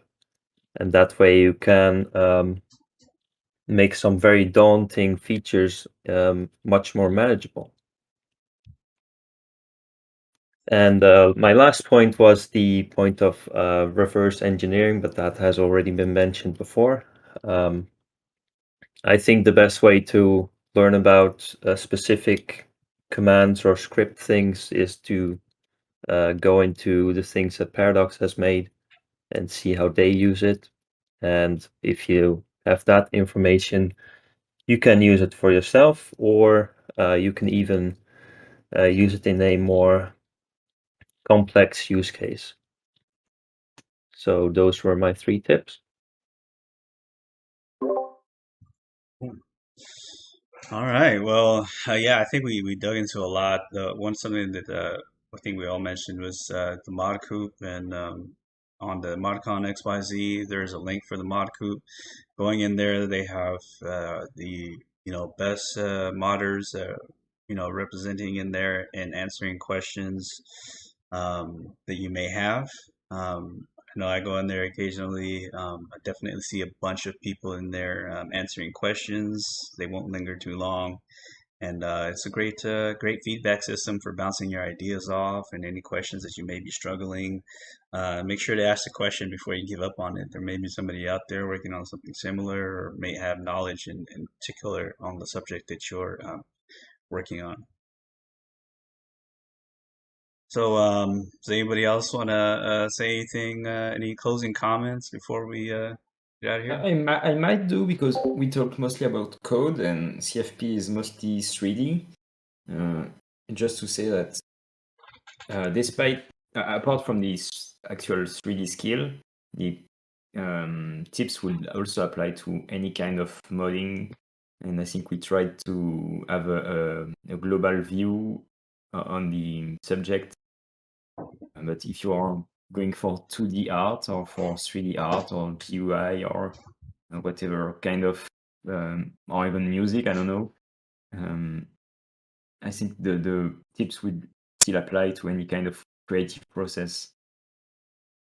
For sure, 100%, especially YouTube. They got so much stuff on YouTube on there. It's ridiculous. Like, learning how to do some things in particular, like some mods that I wanted to do. I learned the entire how to animate on Blender on YouTube. And that was just strictly from picking apart things like that. There wasn't too many people doing the animation, and so I said, I'm gonna figure it out. I've never animated anything before this last year.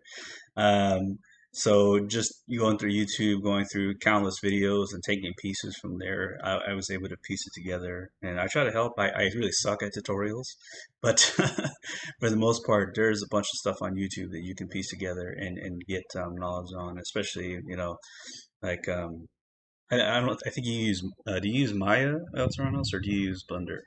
No, Blender. Yeah, Blender. There's some people that use Maya, but there's videos up there for both products. Blender is free. Tons of tutorials on there on how to do some stuff. I try to do a few things. I failed miserably, but I did ask a bunch of questions on the mod coop about having to do stuff and pestering people, and nobody really gets too mad about that kind of thing. So I would say again, that's a great resource for anything, and not just coding and modeling, and like map design, animation. There's music. There's historical facts on there. 3D art, 2D art, GUI design. Just in general, it's a great resource for anything that you're looking to get into. All right. Any closing comments from anybody else? Yeah, I just want to agree that the mod co-op is like the best sort of like Q&A resource you have in the CK3 modding community. There's a lot of skilled modders in there, a lot of representatives from the most popular mods, and yeah, the best way to quickly get information is to just ask a question in there and see if someone answers. They usually do. Yeah, just want to add, like, back when I first started on Crusader Kings, a lot of the modding community was kind of stuck on the old forums, and there were still a lot of great people there to help you, but it wasn't as fast as on Discord. If someone was around, because it was stuck in different threads, and you kind of had to search for information. Whereas on Discord, you can just kind of just put it there in the chat, and if there's someone around who happens to know that stuff, they can answer you relatively quickly. So it's things are better now than it used to be, with finding information online about how to do this kind of modding work, than compared to years ago. For sure. All right. Before we go, I just want to take one. I was looking at over some of the people that couldn't make it to this discussion here today, and Hutma brought up a good point, and I hope I pronounced that correct. If not, please correct me. But he said, and never forget about the player's experience when designing gameplay. Yeah. Game design should be your primary focus. And if you do a gameplay focused mod, basically, just keep it in mind from their perspective as well. I think that's aimed towards a few things. It may be like GUI, it may be just look and appearance, but there's quite a few things in that. And in designing something that's helpful to the player, I think will benefit everyone. Okay. All right, so that's all from the tips to start modding panel, and hope you guys enjoyed it. Like I said, ModCon.xyz will have a link to the mod coop and a link to all the mods you're seeing here at ModCon 2. See you. Cheers. See ya. Bye bye.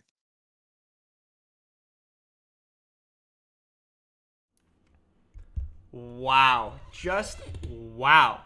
A great panel with a great group of guys. A little bit slower paced, obviously, but I think there was just so much good information in there.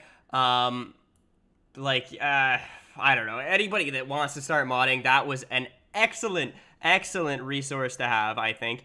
Let me just hold on. Let me just pull up some ambient music here as we dive right into the next section.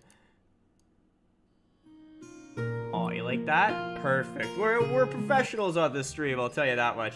But yeah, very, very exciting stuff. I want to reiterate, we are doing a great in terms of our fundraising goal. We are going to hit, I'm guaranteeing you, we're going to hit this 2,000 by the end of tonight. You know, if you're brand new to the stream, I know people have been filtering in and out, but I'll tell you right now, we're doing a fundraiser for Save the Children.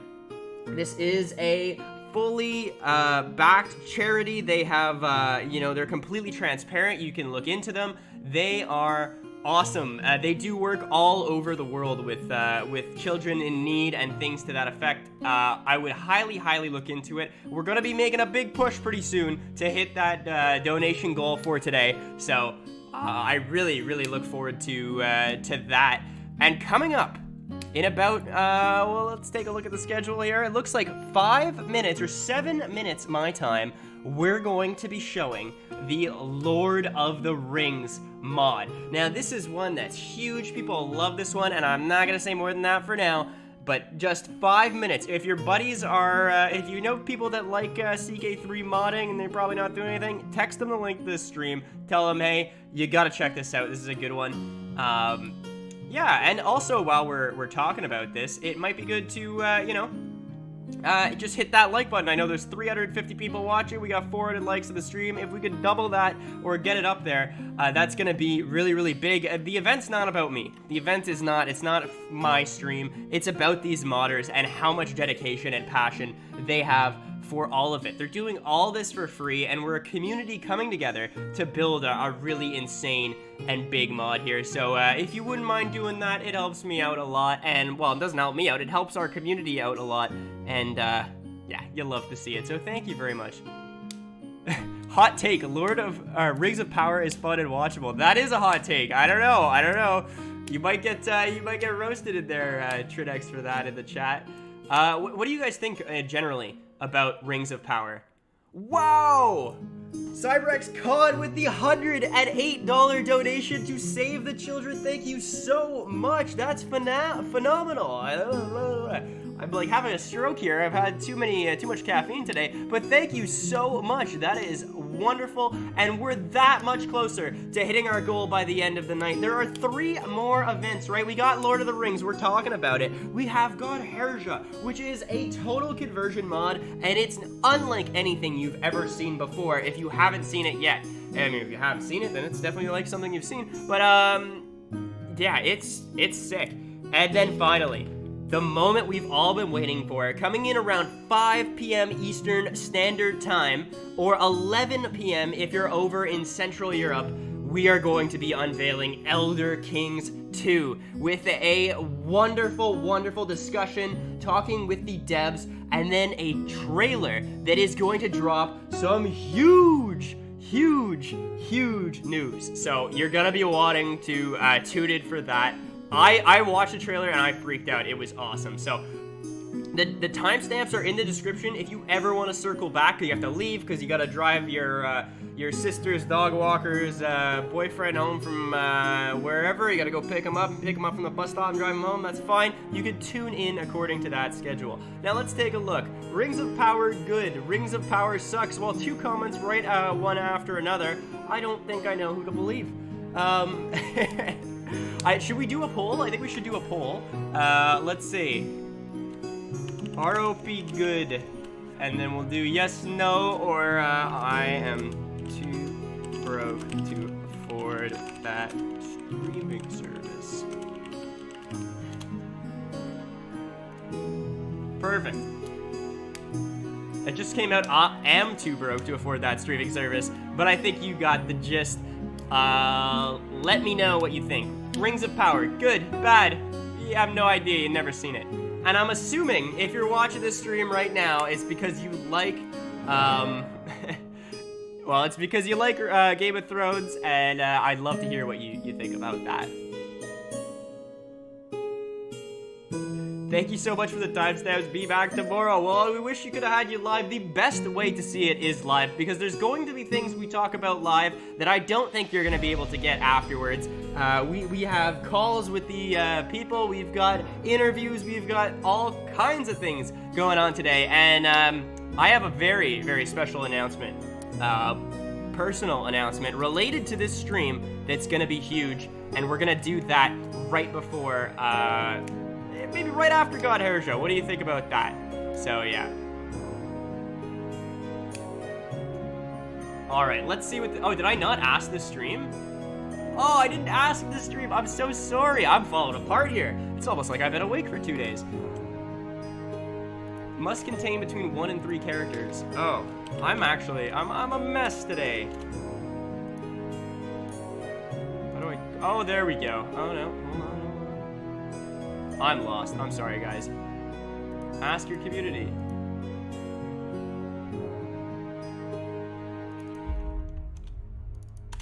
Perfect. There we go. I finally asked the community after like 10 minutes of yammering. Finally asked them. And again, we got another couple minutes here. We're just waiting so that we're on schedule. Rings of Power scheduled to come, or to be introduced and described very, very soon. I'm kind of hyped about it. We are running a little bit behind, but it's okay. I really want to see this. I canceled my Amazon subscription. Give it to charity instead if you are enjoying the show, the TV show. That's a good idea, Matt. If I was able to read in a proper order, that's good. 43% have no taste. That's so funny. What do we got? We're actually, wow, it's actually kind of split on the takes here.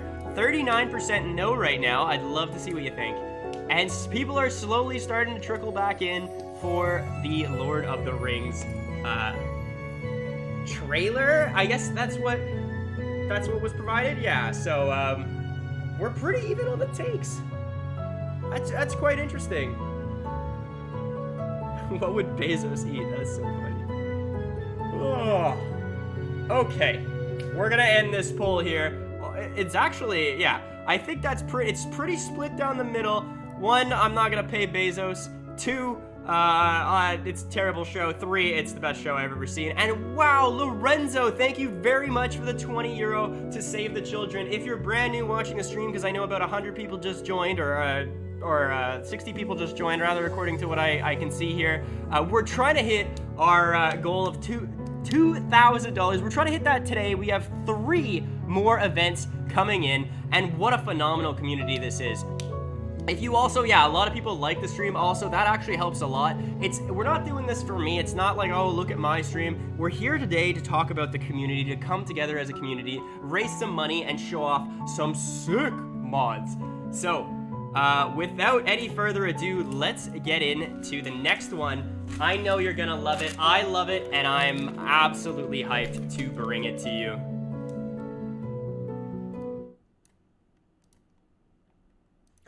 Lord of the Rings, Realms in Exile.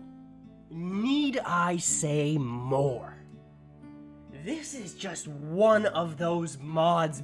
I'm telling you, it's just one of those mods.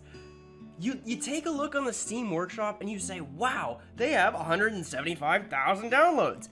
That's crazy.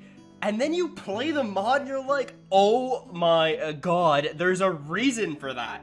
It's one of those mods that you're in this CK3 world and it just rips you right out of it and immerses you in a brand new Lord of the Rings realm. It's true to CK3 and true to the Lord of the Rings lore. Originally they had given me this trailer and they just sent it to me and they said, there you go, enjoy, I hope you really like it, we're glad to be a part of ModCon, thank you very much, here you are, sir.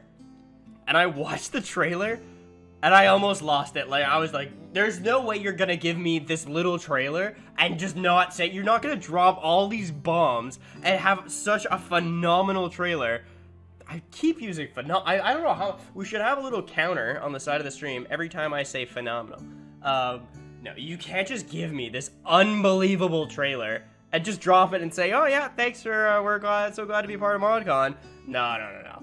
I got these guys on the phone and I was so happy they were willing to do it. They sat down with me for a 15-minute interview and gave me all kinds of additional information. So on top of the 1-minute trailer, 1 minute 50-second trailer that drops all kinds of new content bombs on you, they also sat down and we had a nice chat and they explained all kinds of different things and what's coming in the new patch and things that, like, I know they are super excited to.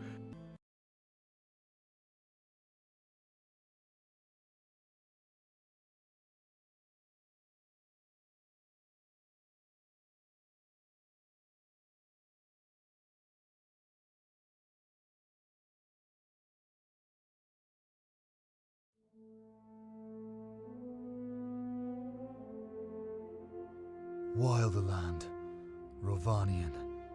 Here the battle under the trees will be fought by the elves against Dol Guldir.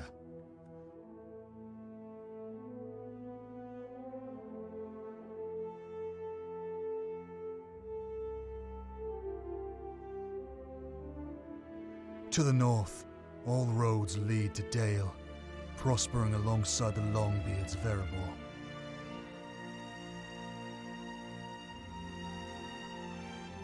Down by the river running, Dorwinian remains united, harvesting their fair, fertile realm before the coming winter.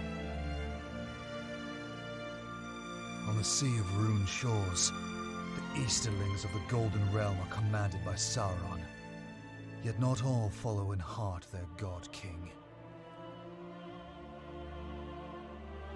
In Realms 3 you will find many new cultures, religions, peoples, and new Elvish and Easterling mechanics. Take back the wilder lands with colonies, build strongholds and havens as the elves. Balance your imperial unity as Rune.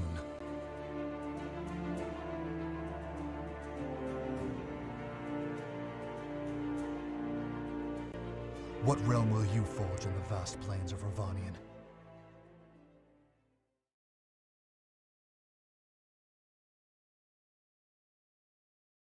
Now that was a phenomenal trailer. I'm actually hyped about it.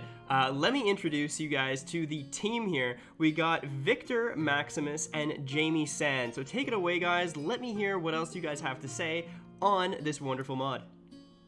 Thanks, Ottawa. Yeah, so I'm Jamie Sand. I'm the team lead for Realms in Exile. What we can see on screen right now is actually the whole expanse of the map that we've added to what is already in existence in Realms 2.2. So we've got all of Rovanian there, which includes all the Elven realms. We've got the Men of the Vale with their Beornings. Up in the north, actually, it's quite interesting where we've got Framling on the map there. That's one of the related cultures to the Rohirrim. I don't know if you want to say a bit more about that, Vector. Sure. So hello everybody. I'm Vector Maximus. I'm basically the lore master for Realms in Exile. It's my job to kind of keep the big picture and the little picture and make sure that the world building all stays coherent, particularly when we're pulling from non-canonical sources, Shadow of Mordor, Middle-earth role-playing, the One Ring RPG, so on and so forth as sources of inspiration. So anyway, the Framlings, or the Eowyn Alafa culture, which is just Old English for those of the horses who stayed behind. It's basically the Rohirrim that did not migrate south. So that's them, So if you want to play kind of another branch of the Rohirrim in the far north where they once lived, you have the Framlings. So a little further away from the trouble down in Mordor, but of course, just to your west there, you've got the hint of a small realm that we've decided to include in version 3, which is of course Gundabad. So the orcs here will be expanding their way down into the Vale of Anduin and causing a threat for those up in the north. So it's not entirely safe away from Mordor. There will be risks for them up here, and we've got lots planned for Gundabad, both in version 3 and then expanding a little more when we add Angmar and the realms of Eriador later on in version 5. Yeah, exactly. Lots of fun stuff. Remeron has had a great deal of fun fleshing out Gundabad so far, and I'm sure he has more plans in store. And of course, down in the south of the Greenwood the Great, or Mirkwood as it's now known, we've got Dol Guldur, where we have Kamul the Easterling, who will also be an adversary. Counterbalanced against Kamul, of course, just across the Anduin will be Galadriel's realm of Lothlorien. I don't know if you want to talk a bit about the dynamics between those two realms. Well, so they're the obvious rivals. Canonically speaking, in the lore, Dol Guldur attacks both north into Greenwood, and it also attacks across the Anduin into Lothlorien, attacking it 3 times, actually, during the course of the War of the Ring. So while the battle is raging in Gondor, there is also a massive war unfolding in the north of Middle-earth. You have the Easterlings attack Dale, you have Dol Guldur send, of course, its hosts north and west. So don't ever think that the War of the Ring is only confined to Gondor and Mordor. But Dol Guldur attacks Lorien 3 times. It is repulsed every time, and then afterwards, Lothlorien crosses the Anduin and basically proceeds to curb stomp Dol Guldur out of existence. And then in the Fourth Age, Lorien actually annexes Dol Guldur as East Lorien. So that is going to be an objective for a Lorien player in 3.0. Yeah, kind of like an endgame decision to kind of round that off. And of course, you hinted onto the Wood Elves in the north as well. Maybe you can just show that as well. So we got also coat of arms are very work in progress. We've got some lovely artists currently working on Elvish coat of arms, but they aren't implemented yet. So before anybody comments, these are very temporary. So hot code, as they would say. But yeah, of course, this is Legolas's daddy. You probably, if you've seen the Hobbit movies, you'll recognize him from that again. Fantastic kind of character art, making it look like the actors from the movies as well. All hail His Majesty Lee Pace. Yeah, and I mean, they're obviously the major elven realms that we have. Maybe it's worth just talking a bit about some of the elven mechanics we've got in place. Elves obviously are quite unique in that they're immortal, unlike men and dwarves and any other races that might be in Middle-earth. Now that obviously gives us an interesting gameplay challenge in that so much of Crusader Kings is focused around families and dynasties and having these expansive family trees. But the pace of the life of an elf is obviously much slower and spans many millennia, and they tend to have smaller families. And to kind of the kind of theme that we've gone with for the elves has been that rather than families matter so much, more characters matter. You've got powerful characters with good stats that can live forever. You know, they're resistant to all sorts of plots against them, and they're less likely to die in battle. But you know, we really want you to feel the loss of an elven character if you ever do, whether it be in battle or through them moving to the west or fading away. So that's one of the things that we've done. Another thing as well, to model that life cycle, we have made it so that elven childbirth is carried out through decision. It's a conscious decision that is made between the two parents, I suppose, and because we handle it through decisions, we can then do everything through events. So you have a child-rearing period, a pregnancy period of, I think, is it about 10 years, Victor? About 10 years is what we decided on, I believe. 10 years. And as a unique mechanic for them, because it's a very spiritual exercise, having a kid for elves, you have the opportunity to focus your kind of spiritual energy as parents to increase the likely stats of your child when they actually, you know, come to be born. And that kind of drains some of your internal energy, which is kind of a hidden variable we have for all these elves. And when that energy is drained, then that's it. We add this modifier where they're finished raising children and they can no longer have any more children. Again, playing into that law that elves typically have small families, except for Fëanor. Fëanor's the exception, but they tend to have small families, and again, characters matter. So if you only have 3 children and it takes 10 years for them to even be born. We really want you to feel that kind of limitation as being an interesting gameplay mechanic. And particularly characters like Thranduil here, he's only got the one son, so if something happens to Legolas before Legolas has kids, then your succession is getting a little screwy. So maybe you shouldn't let him gallivant off with a dwarf into Moria and other fun and exciting places. See, I think that's one of the things about this mod in specific is that not only is it beautiful to look at and you guys have that attention to detail, like I just like the painting on the map is just phenomenal. I think Matt is giving a masterclass on that on the Saturday of ModCon too. Correct me if I'm wrong. But, yes, he is. Yeah, but like you guys have all that attention to detail, but at the same time, as you're being true to the lore and everything to that effect, you're also really working with Crusader Kings and kind of adapting the mechanics that are in the game to the style you guys want to bring to it. So I think that's what makes it such a phenomenal mod all around, is you kind of tie all those three things together, and it really, really kind of sets it apart from other mods out there.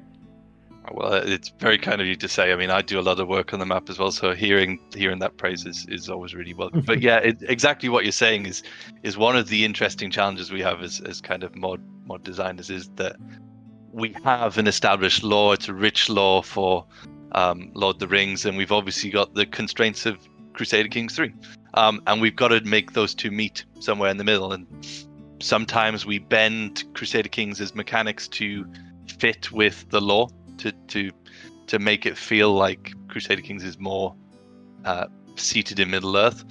Sometimes we go the other way, where we have to make some allowances with the lore to kind of fit in with CK3 mechanics, and it's always an interesting discussion in the team when we're deciding how best to do that.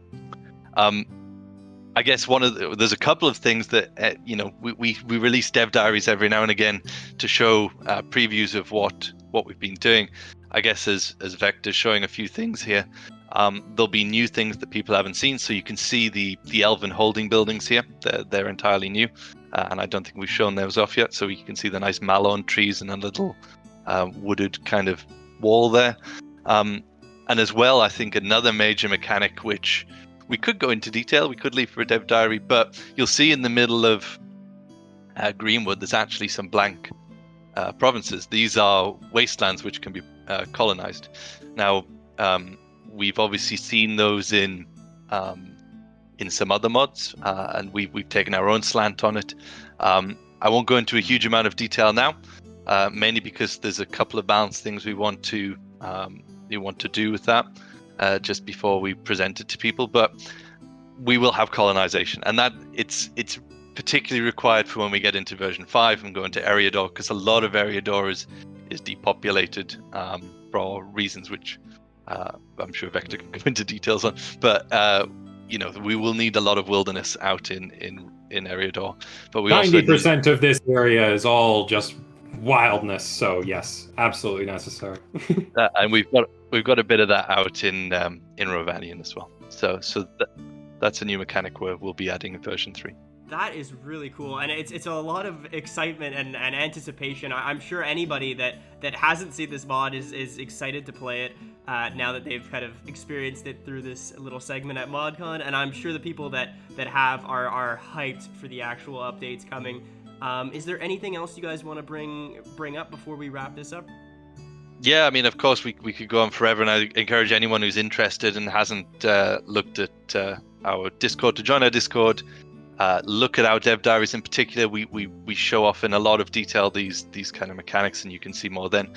As more of an exclusive reveal for this conversation here, we've actually added 2 more regions or small kingdoms areas that we haven't shown to the Discord or anywhere yet.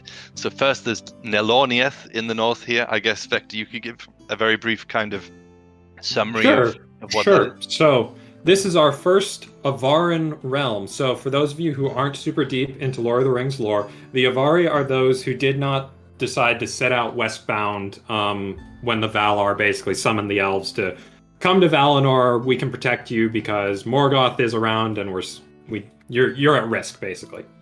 So in particular, Nalorniath is inhabited by the Penny clan of the Avari, which are, as you can see from the description here, they're the majority of the host of Tareg, who settled the area after the Battle of Palisor in the distant east in the first days of the First Age, which then they started migrating west, and majority of them settled here. Some of them continued on west. Where they went, we aren't quite sure, but most of them settled here.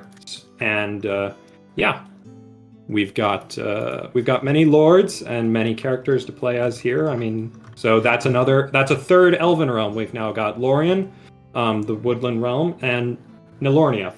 And then the other realm that we've been adding, and this is one that's been on the fans' request list for quite some time, is Khand.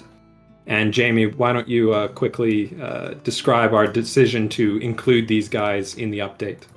Yeah, I mean it's more of a geographic decision than anything else, just in order to link up the east side of Mordor as well as the west. So you've got a bit of a different way around the impassable mountains of Mordor. And of course, it's just a really popular, often requested area. Phenomenal. Well, thank you guys so much again. Here's wishing you a happy ModCon. Anybody who hasn't played this mod yet, I highly, highly encourage you. Check it out. It's a complete game changer. And I'm sure anybody that already has is super excited and should be joining the Discord for more updates. Yeah, thanks again, guys. Thanks for having us. Thanks, and enjoy the rest of ModCon. All right, see ya.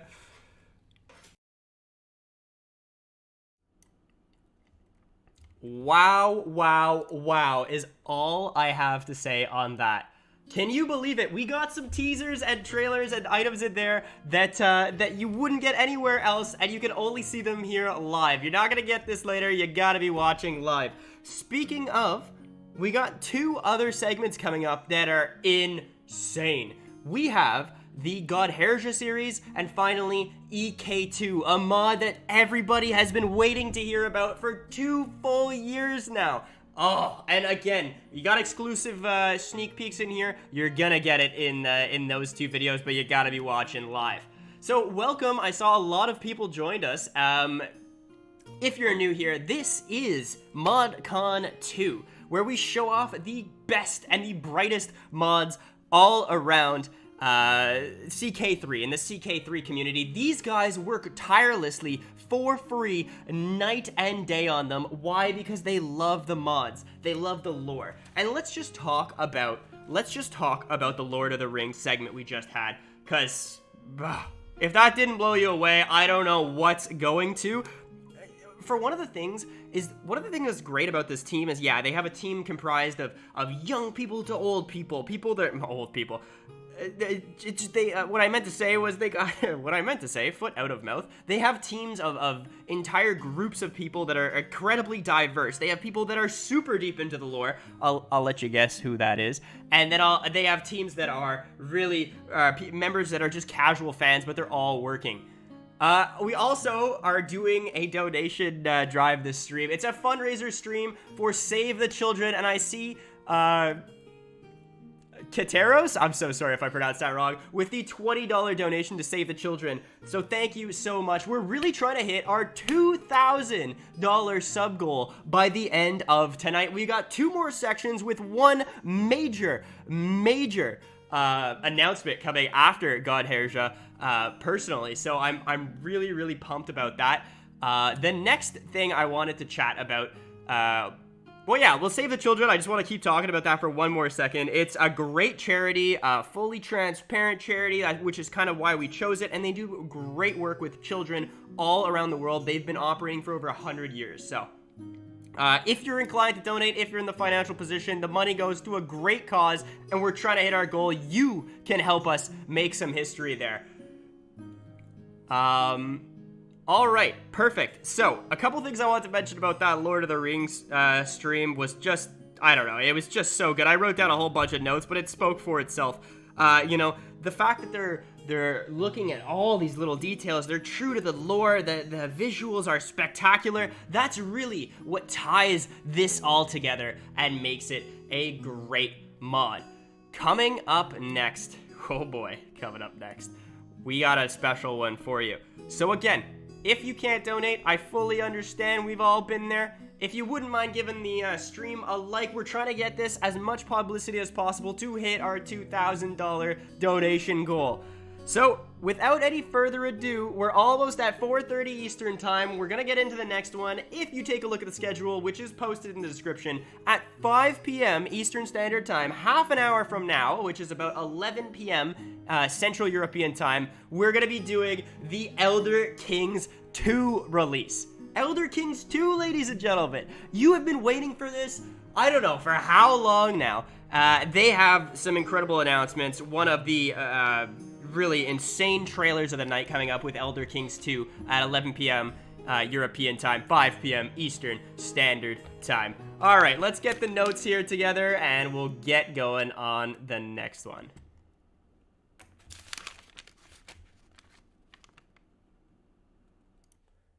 Now, this next mod, Godherja. Oh boy. This one is a killer. I think all the mods we've talked about today, and this is what sets this one apart. Oh, what if we did CK3 but in this style? Oh, what if we did CK3 but it changed it in this way? This is completely different. Godherja is its own thing, and it's made for CK3. It wasn't like we have to do it in this way to be true to something. It's like we are going to do it in the best way possible because we can. And I did that thing again where I messaged everybody and was like, hey, I actually called Lonely Knight here and I said, hey, can you just help me out with like what should I say for the intro tomorrow? Because we were recording this last night, like super late. And you know what? I'm gonna be honest, this is not out of laziness. This is out of pure, like, this is purely because I cannot explain this better than he explained it, and it's so good. If you have not heard of this CK3 mod and you want to try something amazing, you have to try this one. Seriously, you gotta try it. Okay, I'll let him, I'm just gonna play this next little clip, and then we're gonna get into the video. I'm recording this as we speak just so I can do the intro better later. Give me the talking points of your intro. Who do I introduce? What do I say about you guys? Alright, so Godherja is a dark fantasy mod for Crusader Kings 3. It's an original world that I created, and most importantly for the mod, it's a world built to be a CK3 mod. It was built from the ground up to be fun to play, interesting to look at, fun to read about, and really just come together and use all the CK3 mechanics to the fullest extent, and have plenty of room for us to add unique, brand new mechanics for things that you could never imagine being in the base game that nevertheless slot in perfectly and really change things up, some of which we'll be showing today. Godherja is all about strong writing, strong gameplay, and giving every player a sandbox to do whatever they want. Whether they want to play a character from the story and feel like a true hero as they read about, and either save the world, or they can be one of the villains and end it. Likewise, though, a player can start from nothing, whether that means as a small count without lore, or as a custom created character, and still go through an extremely interesting world and be part of the greater story and build it themselves. We always say that canon for Godherja ends when you hit play. And that means that whenever you start playing, the story that happens in the world that's created is entirely yours. All of our development isn't for us. It's to make sure that that gameplay is facilitated, and so that every player truly has their own experience whenever they play. That's my selling thing, I think. Did you write that down? No, but I feel like I've had to explain the mod to so many people over the years that I've sort of have things down to a T for parts of it. Dude, I know I said I wasn't going to use that. There's no way I could explain that better than that. Like, I'm using that exact. I couldn't even listen to you say it and then explain it. Like, you were doing it with such. Don't worry, I have a great idea how we're going to segue it in.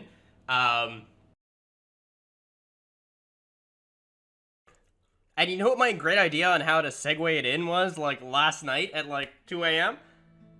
Yeah, I'm just gonna talk in front of it and talk behind it, and it'll be fine. Don't worry about it. Yeah, but all things considered, that was pretty sick, eh? Like, he just went full beast mode. He's like, this is what it is. It's absolutely awesome, and you're gonna love it, more or less. I just kind of want to see in the chat. Can I get like a mind blown emoji if you think that was off the top of his head and he was just going for it? Or can I get like a what do the kids use these days? Can I get any other emoji if you think that was like he was reading something? Because I literally just called him and I honestly I couldn't tell because it was just so like spontaneous, but at the same time it felt so well rehearsed. Like it felt like, oh, he knows he has to hit these points when he's talking about it. Anyways, all that to say, this is an amazing mod. You're about to see an amazing trailer, and the dev team and just all the just the entire team, great bunch of guys, super hardworking and passionate. I feel like I'm saying this about everybody, but it's true for each and every single one of them. Yeah. Without further ado, let's just jump right into it.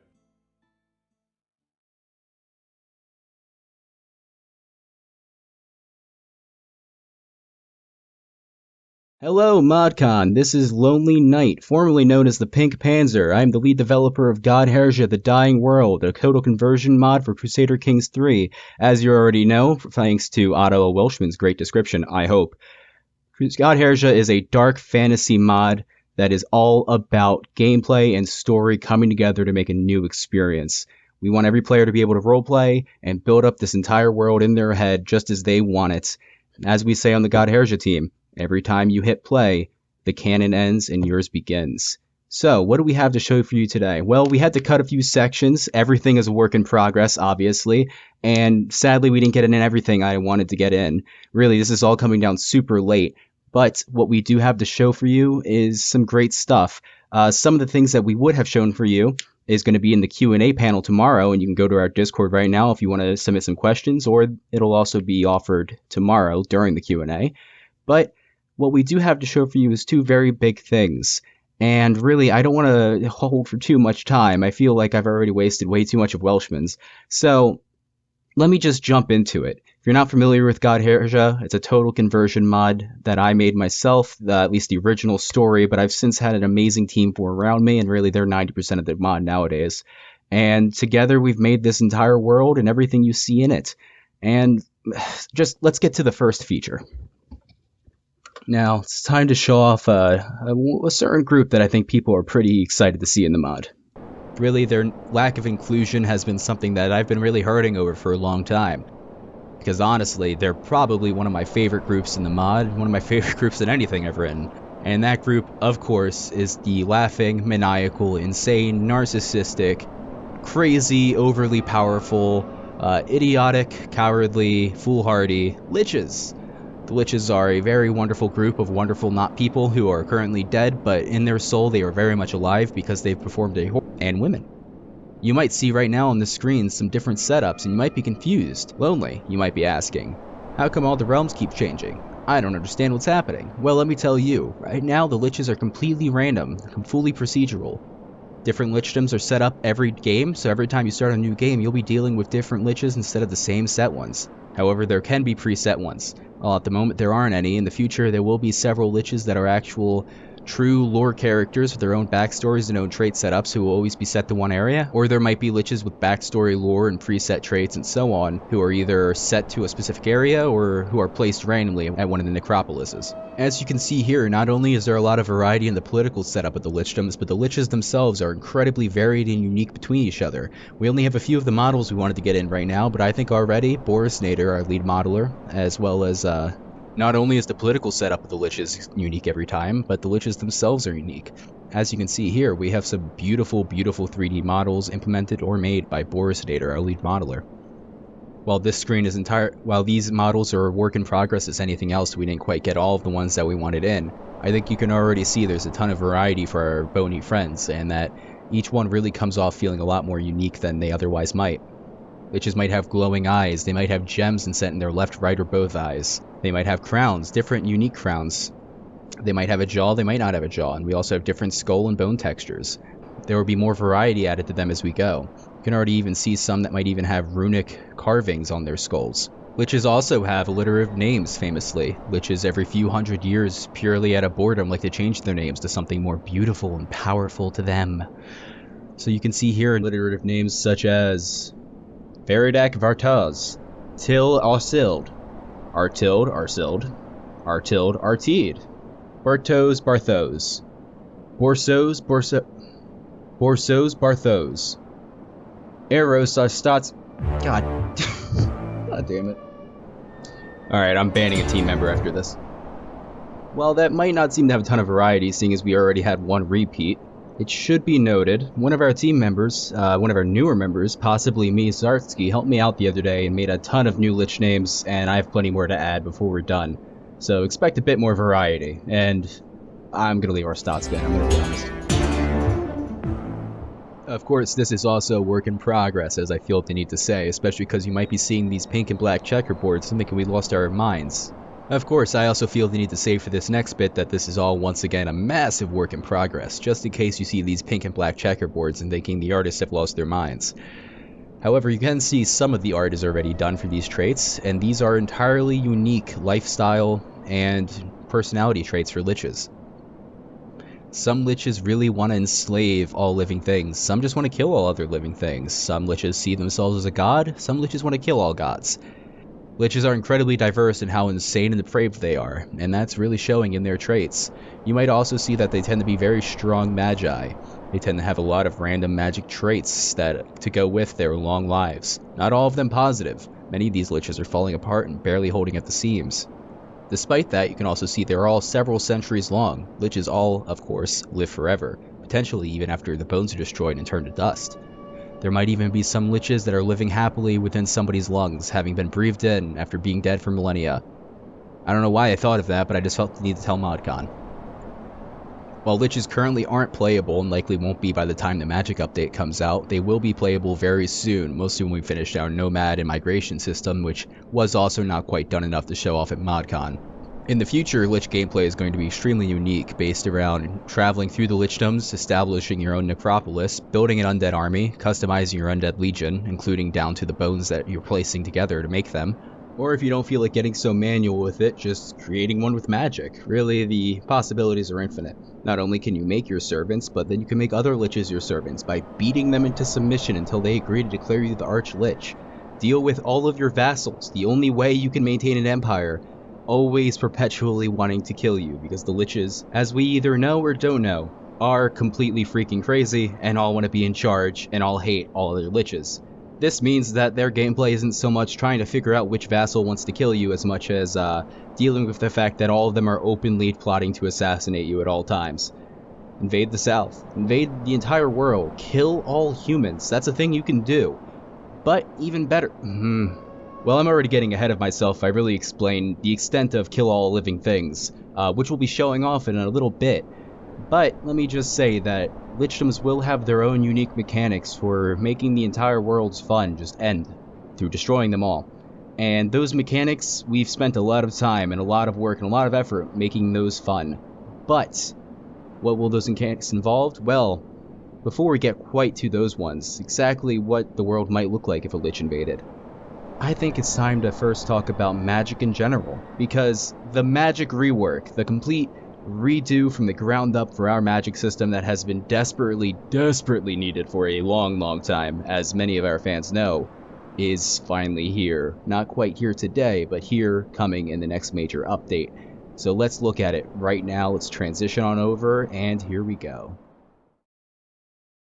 And here we are, as fan favorite character, Autocrator Askres, the Lord of the Ashes, or Acecraze, or Arscrows, or Oscrows, or Killerman, Ace, lot of names. But point being, today we're going to show off something very cool with Acecraze, notably something down here you might have already noticed. What's this little bar?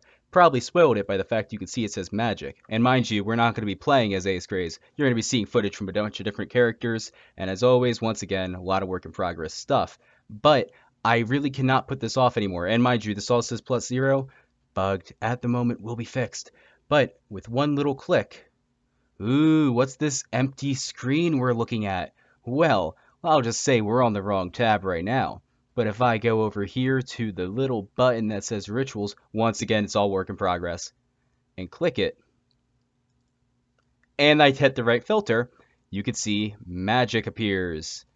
So, the filters also shouldn't be going away. I don't know why that's happening. But that's not the point. Can you look at this cool magic? And I know what you're saying. Oh, wow, all of this looks cool. You see the little energy bar. That's going to be your exposure level. Not quite done yet either. But what are these spells? Those seems like awfully short descriptions for spells and magic. Well, let's click on them. Ooh, magic. Yes, this is the new ritual system. It's combining a ton of things, and there's a lot to talk about, both here and, not here, but a lot of it's coming as well, notably these 3 tabs plus the Cabal screen, which is coming very soon, and I think we'll be showing off a lot of it in the coming week or two. But you might be wondering, what is different about this magic system? Wow, greater battlefield torrent. I can torrent anything else. Well, the cool thing about this magic system is, I'm not stalling, I just don't even know where to start, honestly. So with so much to cover, I guess I'll just start off with talking about the generals about this. So much to cover, I guess I'll just start with what's not on the screen that you can be waiting for eagerly in the next few weeks to discover a bit more about. Discovery is going to be basically trying to find rituals, trying to figure out ones that you want. Maybe you want some destructive ones, want to learn more fire ones. Maybe you want to learn a good ritual to destroy your enemies or save them for some reason. Or maybe you've heard of one through an event. Maybe some magi cast an insane spell at you during battle and your character got the idea to maybe I'll remember this down the line and try to figure out what that was. After you figure out what it is and maybe go on an adventure to find out more about it, maybe to find the components to it, maybe find all the pieces to it. You can then go study it, learn the ritual, practice it, get it ready, get it written down, get it understood, and then once it's studied, it appears here in this screen. Some rituals will appear as normal through your magic education. Living magic as always, this tree isn't changed too much, but in future updates, this is going to be changed drastically, and I'll be showing off a bit of that then. But until then, when you get the ritual discovered, then you can generate magic using a very similar system. It'll be very much the same setup, still got to get that one ready to show as well. But regardless, that's going to be the main process, and seriously, to discover, studying things are going to be entire adventures of their own. But then once you cast it, you'll be able to cast it with your Cabal. We actually do have Cabal recruitment ready, and sadly the only reason I can't show it is because, well, we forgot to put the button in.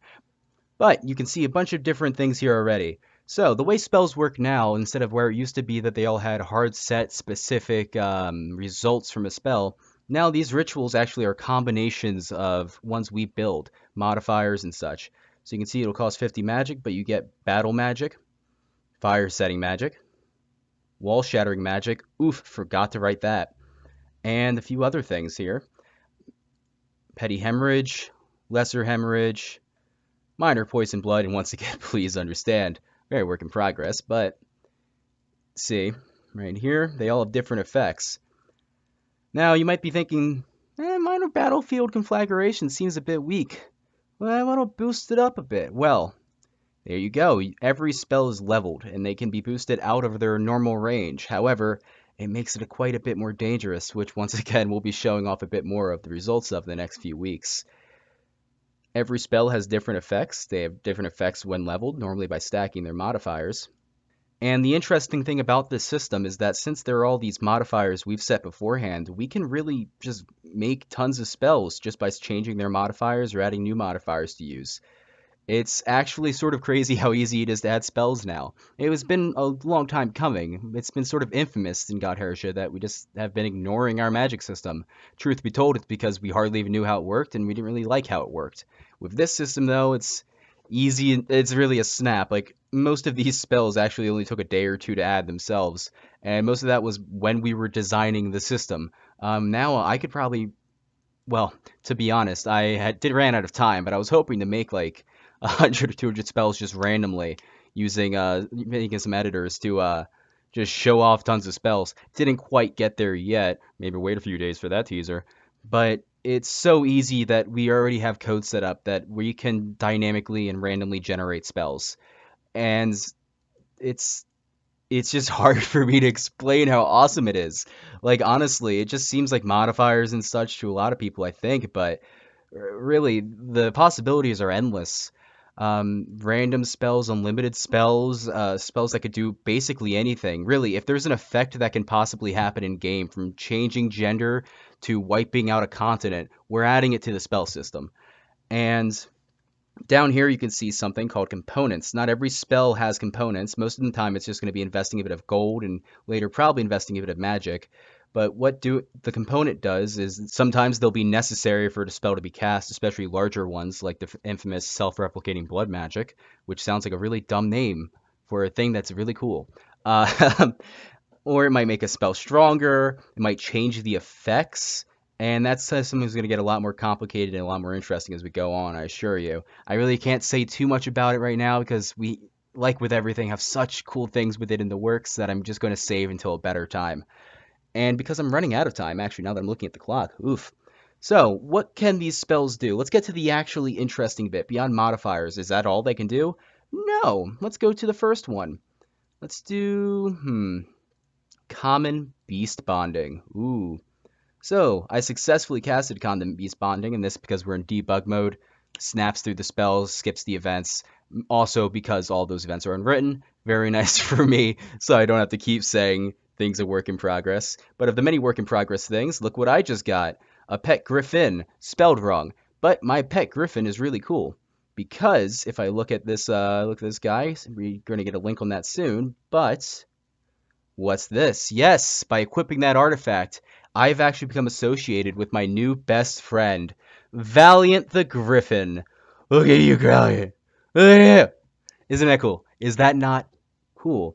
And that means mounts are in, and the long-awaited feature, mounts. I'm not going to spoil the mounts that we're getting in, because we already have a bunch that are coming into the first version. Griffins are really just the first of many, many, many that are coming. But some, some will be small, some will be big. Some you can ride, some you can't. That's why they're actually called familiars. Shouldn't have said mounts. Some of them can talk, some of them can't. They're all characters, and eventually you'll be porting over the vanilla events for your dog and Glitterhoof and so on, so you can actually, interact and try to not get assassinated by them. But they are here, and hey, in the future, some of them might have scales fly and breathe fire, just saying. So, eat your heart out, Game of Thrones! Anyway, that's a cool spell. That's just summoned a griffin, and it's probably not going to summon a griffin in the future. What else do we got, alright? Okay, we got griffins, that's neat. So on and so forth, yada-da-da-da. But what else do we have? Well, I'm sure you might have already spotted a few pretty neat ones. How about this one? I'm going to raise my army. And I'm the commander of it, good. So then I'm going to go back to magic. And then I'm going to go to my spell. Where are we at? Where are we at? Where are we at? Ah, Lesser Rift Walk. So let's cast that spell. Ooh. Now, I did set it to be here beforehand just to avoid any sort of bugs with that. But you can set it to any place you want. You can teleport anywhere you want. There's going to be limits on it in the future. Don't get me wrong. Diplomatic range at least. But that's at least one thing we got to show there. But what else can magic really do? I mean, I know what you're thinking. I know. Okay. I mean, can you summon a demon? Yes. You can summon a demon. Ooh. Hello, Great Devil. Now, what else can you do, though? Well, I'm going to be honest. I'm already cut for time. It's midnight, and Welshman doesn't have this video. In fact, I told him I just had a little bit to edit and then recorded this entire section. So, I know what you're thinking. I guess he has nothing else to show, and it's all for naught. I guess there really was no big thing, because while that GUI was beautiful, amazing, and its coders, thank you so much, Hapchazard, as well as everybody else in the team who's contributed to this, but, it's just not enough. It's missing that, that little if factor. Well, I guess I'll just let the footage roll, and I'll close out ModCon with a whimper. I'm sure the footage that you're about to see is nothing that you're gonna want to be paying attention to. And while I'd love to narrate over it bombastically, I'm honestly extremely tired and dead inside. So, Like all millennials, I'm gonna go sleep for 14 hours and cry for a long, long time. But jokes aside, seriously, watch the footage. It's self-explanatory. And I'll come in for a final little bit just to ride us out and talk about what you just saw. Enjoy.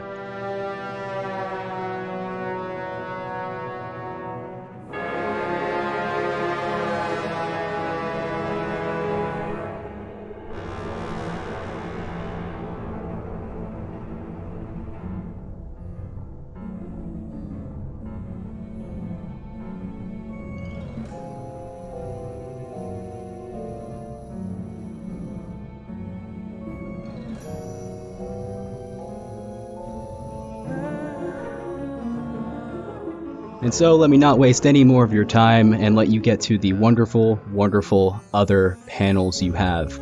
So as you just saw, we have figured out the secret art of being able to change the map during the game. Thank you to TerraPass, our amazing Slava Ukraini coder, who has unlocked the secrets of shader code and brought us those amazing things.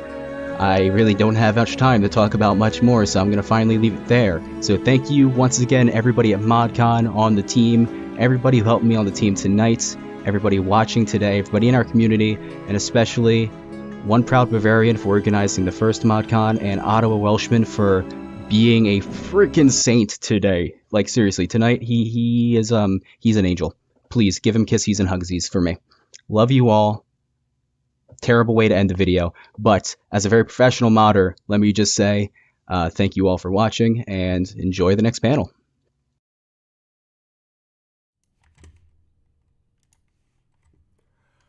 Bruh, was that not insane or what? I am actually going nuts here. Like, did you see that Griffin? Did you see the magic, the spells he was talking about? Did you see the transformation? Oh, dude! They killed it! They killed it! Like, there's no other way to describe it. They killed it. I can't do anything else. I noticed a whole bunch of people just joined, and people that have been watching for a while have heard me talk about this, but this stream is entirely a fundraising stream, right? We've been working on this for months and months now, getting all the groups together. These modders have been working tirelessly, not only because they love the game, but because they love what they do, and they're doing it all for free. And as a result, we've been able to put all our efforts together to get a kind of a crowdfunding fundraiser going for Save the Children, one of the world's oldest, not oldest, but they're at least 100 years old, and they're a great, great charity. If you can, we have to hit that $2,000 donation goal tonight. So if you can, any little bit helps. Thank you so very much. But that was absolutely bonkers. I actually kind of want to pull up the actual, I kind of want to pull up the video again and just go through it. But I don't know if we have too much time for that. We are going to be talking about the Elder Kings trailer and interview that's coming up. And whoa, there's a reason we put the Elder Kings interview before the trailer. Let me put it that way. All the other ones are we put the trailer first and then the interview. This one we did opposite. I also just want to thank you guys very much for the $10 anonymous donation to Save the Children, as well as the donation from Josh and Verge.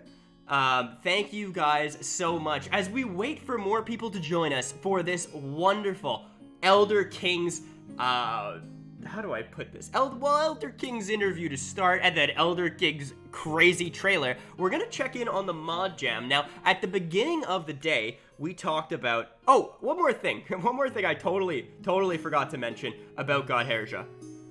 They are, oh, thank you so much, Shatzi, for the 20 euro donation. We're 3/4 of the way there. We're gonna make it. I know we're gonna make it, but we don't have much time left. We got one more section.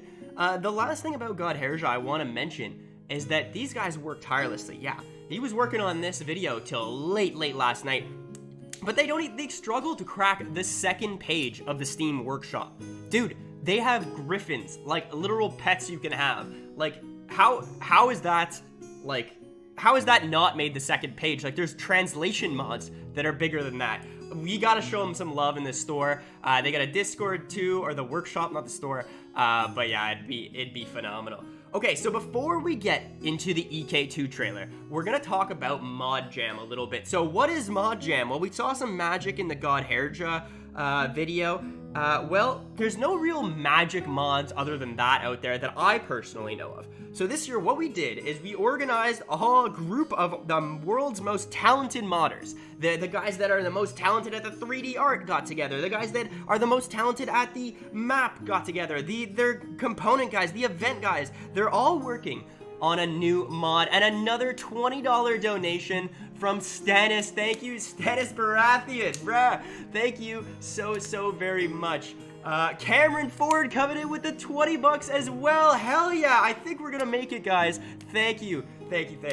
So we're gonna reach out to one of our modders. We saw him earlier in the day, El Tyrannos. Now, he has been streaming all day on his stream, on his YouTube channel, El Tyrannos.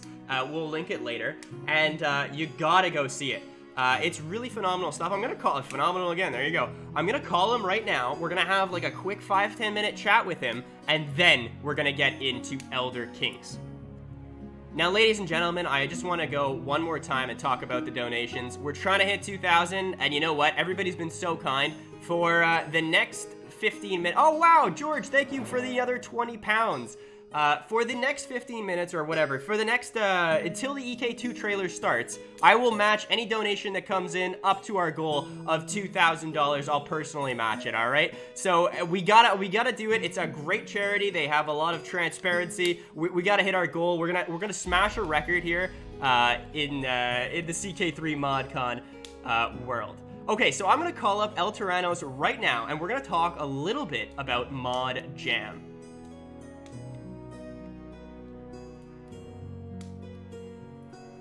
We're just waiting. I told him I'd call him at 11. It's 11 on the nose. We'll see if he picks up. So he is currently streaming. I'm sure he's dealing with that. He's gonna be streaming all weekend, and you should see the way he designs things. Oh, it looks like he joined the call. Let's say, hey, how's it going? Hey, fine. I'm just start to be tired a little bit, but a little bit tired. I can imagine. You've been streaming for how many hours today? Working tirelessly on ModCon or ModJam. 7 and 8 hours actually. Wow, 8 hours today. Would you be willing to kind of share your screen and show what you've been able to complete in 8 hours? We also got another £5 donation from Dioncia. I hope I pronounced that right. So I'm gonna be matching that. We're gonna be trying to make our goal here. Okay, let me pop this out and we will be taking a quick peek. I also gotta make sure it's up on the Discord screen, so let me display capture, I guess. Yeah, you guys will be able to see something, I guess.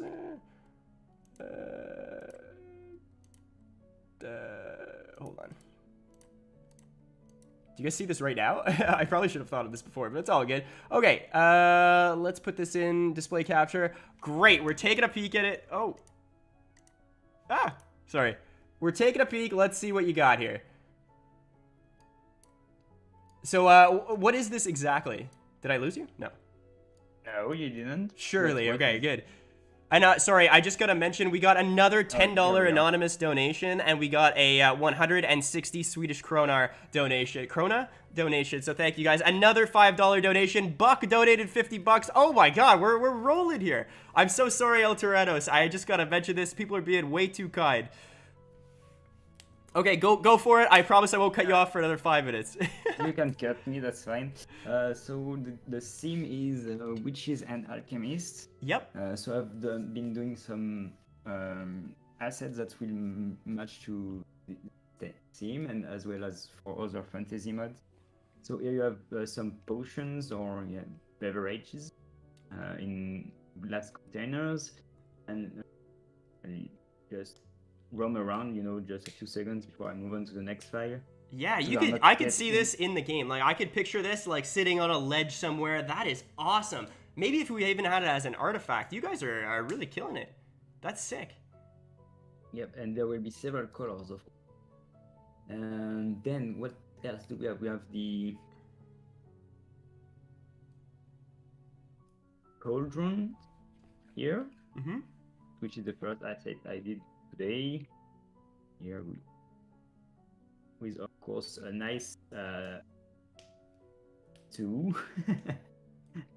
I guess. Wow, yeah, like a You little don't really- bubbling on the top. Yeah. you don't want to eat this one. But yeah, it's supposed to be like an alchemist stuff. Oh, that is awesome, dude. So what we're doing right now for people that are just showing up is we are going to be waiting for the EK2 stream. As we're waiting for the donations to roll in, we're trying to get to our $2,000 goal. I'm matching every donation that comes in the next 2 or 3 minutes here. And we're just reviewing El Tyrannos' work today on ModJam. He's been able to create all these CK3 assets in the last, I don't know how many hours. 8 hours you said you were streaming for? And, yep. Yeah, and you're streaming them all. Thane, who is one of the devs on EK2, just donated €50, so that's beautiful. And Gatriarch donated $20. Thank you guys so much. Okay, so we'll just take a look at this last hat here, and then we'll move on to EK2. It's basically a sorcerer wizard hat coming along the cloak. So it's basically going to join Lord of the Ring mod for Gandalf as well. Oh, wow. Yep. And you can also use it. Every asset is made on open source, so any mod can retrieve them. That's why we went for fantasy, a merge of fantasy and history. This way, anyone can reuse these for their own mod. Wow, that's awesome. So I'm definitely going to be seeing this in my games and in my videos coming up. Then I would assume. Yeah, on Sunday you will be able to play it. Wow. Okay, so I'm kind of hyped for Sunday, and then until then, you're going to be streaming pretty much any hour you're not sleeping on your own channel, right? So I'll put that a little link in the description. And it's just you show how to make these, you answer any questions that come in through stream, you talk about it with people on your Discord, and you're working with other modders to make a sick mod, right? Yep, I guess the other features will be showcased along the day tomorrow, I suppose. So I don't want to, reveal already what others have made already. No problem at all. This is going to stay secret until tomorrow, I guess. Awesome. Okay, well, thank you so very much for this chat, and I'll let you go now. We're gonna get back to it. We gotta have that EK2 trailer coming up, and yeah. Sorry? See you. See you. Oh yeah. Okay. Sorry, I was talking at the same time. I apologize. Okay, we'll talk soon. All right, buddy. Bye now. Bye. Okay, so let's close this display capture. Beautiful. We're back on. Now I gotta ask one more push. We are literally $100 away. $100 away from our donation goal to this wonderful charity. We're gonna get into the EK2 trailer, but if that $100 rolls in, I'll match all the well, I'm gonna match whatever's come in so far, but I want to be able to match it so we hit our $2,000 goal for today. I'd love to see it. If you guys could, every little bit helps because I'm gonna double it, right? So that's perfect. Thank you guys so much for all of this. Now, the section that needs no introduction. EK2. We've split this up into 2 portions. One being the EK2 interview with Thane and AJ. You'll love this part. You're gonna love this. Long, thank you so much for the $5 donation. You're gonna love this. The interview itself. We talk about all kinds of different things. If you haven't heard of this, which I don't know who hasn't, they show off all kinds of aspects of the game, of the realm, of the entire world they've created, and they've I don't want to spoil too much. But then after this chat, we go into a trailer that drops a bomb so big you're not gonna believe it. So, without any further ado, EK2.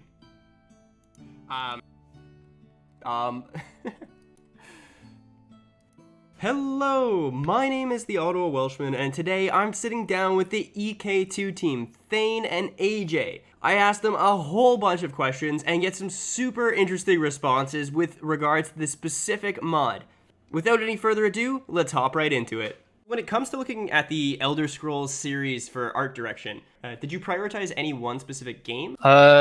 So yeah, when I joined the team, it was important to me that Elder Kings have its own style that's distinct from the games. So when you look at the games, you can see that between each installment, Bethesda has like different artists and different ideas about kind of what everything should look like and how everything's represented. So if we look at Skyrim and we take all our inspiration from Skyrim, when the next Elder Scrolls game comes out, that will be outdated. That won't, it'll be very clear to anyone who plays a mod that we were just copying Skyrim, or we were just copying ESO, we were just copying Oblivion, or whatever, right? I thought it was important that we actually don't just copy one particular game, but we come up with our own designs and our own look. And I think having our own designs that are inspired by what we see in the games and what we read about in the lore means that our art is more distinct and more memorable, and but it's still clearly Elder Scrolls. There are some exceptions though, like some very iconic designs like the White Gold Tower or its throne room, and for example like the Hilalu architecture from Elder Scrolls 3 or the Ordinator armor, which are all created faithfully. Yeah, the Ordinator armor is based on a pretty well-known concept art from Morrowind. And you can apply that kind of thinking to the rest of the mod beyond just art direction. It's not an exact copy of the Tamriel presented in ESO, or the Tamriel presented in Morrowind, or the Tamriel presented in any given fan project like Project Tamriel or Beyond Skyrim, even though we used all of those as inspiration. It's just Elder Kings, right? It's our own take on the Tamriel. It's like a combination of different influences. Awesome. Okay, so that kind of leads me to the next question, which is, you have this amazing map. You look at the map and it's a fantastic kind of world space, but considering you're transferring all these different parts of Tamriel from different RPG perspectives into one like continent style strategy games like Crusader Kings 3, what's your kind of approach to the map design and the world space itself? Here we also try to strike a balance of recreating what was there in the Elder Scrolls games, and then taking some creative liberties to make adjustments to the actual gameplay that Crusader Kings 3 is. There are some exceptions, like we try to recreate Skyrim as best as we could, but we did of course add locations that didn't appear in the game, like lower locations like Granite Hall or Dunbarrow, or locations that were added in ESO later on, like the Hold of Cartheld, for example. When we started designing the provinces, we generally started out with how the games depicted the games depicted the provinces, and then scaled them accordingly to the, as you said, the continent that Tamriel actually is, and the continent scale that Crusader Kings 3 is. And then we started adding all the lore locations we could find, down to very obscure ones, like, for example, the Nahutoga Oasis, which had a one-time mention in the first edition of the Pocket Guide to the Empire. It gets more complicated with regions the games haven't visited properly. Like most of Morrowind is still a blank spot. Black Marsh in general is very also blank basically. So in the case of the former, we actually heavily leaned on one specific fan project that was Tamriel Rebuilt, because their mainland Morrowind is really iconic. For example, the Telvanni Peninsula, the shape with the jagged coast and stuff like this. But we also fused in some things from Elder Scrolls Online, or we also brought in some ideas of our own. For Black Marsh, it was the opposite. We basically went back to the drawing board. We took the general outline of the province, then threw all the lore locations onto this canvas that we knew of, and we worked off from there, which meant also adding a lot of areas of our own to Black Marsh.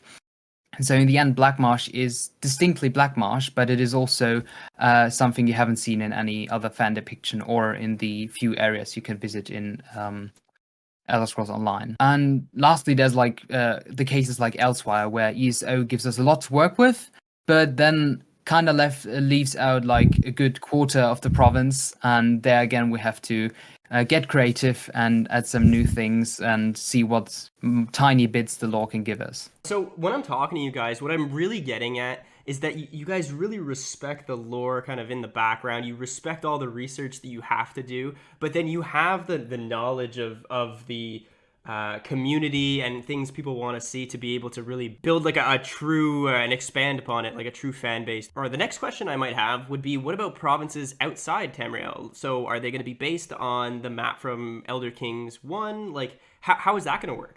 So a lot of those areas have never been depicted outside inside the lore, except for Yakuda. And for places like Akavir and Admora, we had to get really creative. And we will lean heavily into how they were shown in the Elder Kings 1, but modernizing them with new lore or things we didn't know back then. All those areas outside of Tamriel aren't a big focus at the moment because we are focusing on releasing the mod with Tamriel and Yakuda only. That's already a pretty big workload we have to handle. Yeah, I can imagine. So speaking of the massive amount of work you guys are putting in, I've been following you guys on Twitter and your little Discord teasers, and I've noticed you've been putting a lot of work into Somerset. However, I can't seem to recognize like a lot of the aspects that were depicted in ESO or even Skyrim. In regards to Skyrim, I think when it comes to clothing designs, Skyrim's elven designs were a big influence on my take on Altmer clothing and Altmer fashion, especially the Falmor robes and the Sijic robes, but and the glass armor, which you might see. But I think the biggest contradiction was to the ESO portrayal. I think a lot of people, myself included, didn't really like how ESO portrayed Somerset and the Altmer. And I think it really kind of lacked character. Because in every game in the series, right, Altmer are these arrogant, eccentric, kind of proud people. And in Skyrim and in the first edition Pocket Guide to the Empire, we're led to believe they live in an ethno state even. So this really kind of terrible society. And in a third edition Pocket Guide, we're told that this is kind of a deeply rooted societal, kind of religious issue. They believe they're descended from the gods, and then the oldest, purest clans, can trace their lineage to the Aedra, to Uriel, and so on. And we learn that they have great respect for artists, philosophers. The tower is called Crystal-like Law, and the very name kind of feels sort of oppressive, but it still kind of has this feeling of beauty to it. And there's the symbolism of crystals. It can be used as a symbol of stagnation, but also of order and beauty. So I didn't feel that kind of stuff come through in ESO at all, and that's a lot of the stuff I like about Altmer. I think that makes him really interesting, and I think the biggest example of that the fan base points out a lot, or at least did when ESO Somerset first came out, was the depiction of elven cities, in particular Alinor. So there's this description of Alinor from the first Pocket Guide, where it's described as if made from glass or insect wings, a hypnotic swirl of ramparts and impossibly high towers, designed to catch the light of the sun and break it to its component colors, which lie draped across its stones until you're thankful for nightfall. So it's harsh and it's overbearing, but it's also something that sounds incredibly beautiful and delicate, right? And I kind of think that's what Altmer are to me, and I didn't feel like this kind of vibrancy and this character really came through in ESO.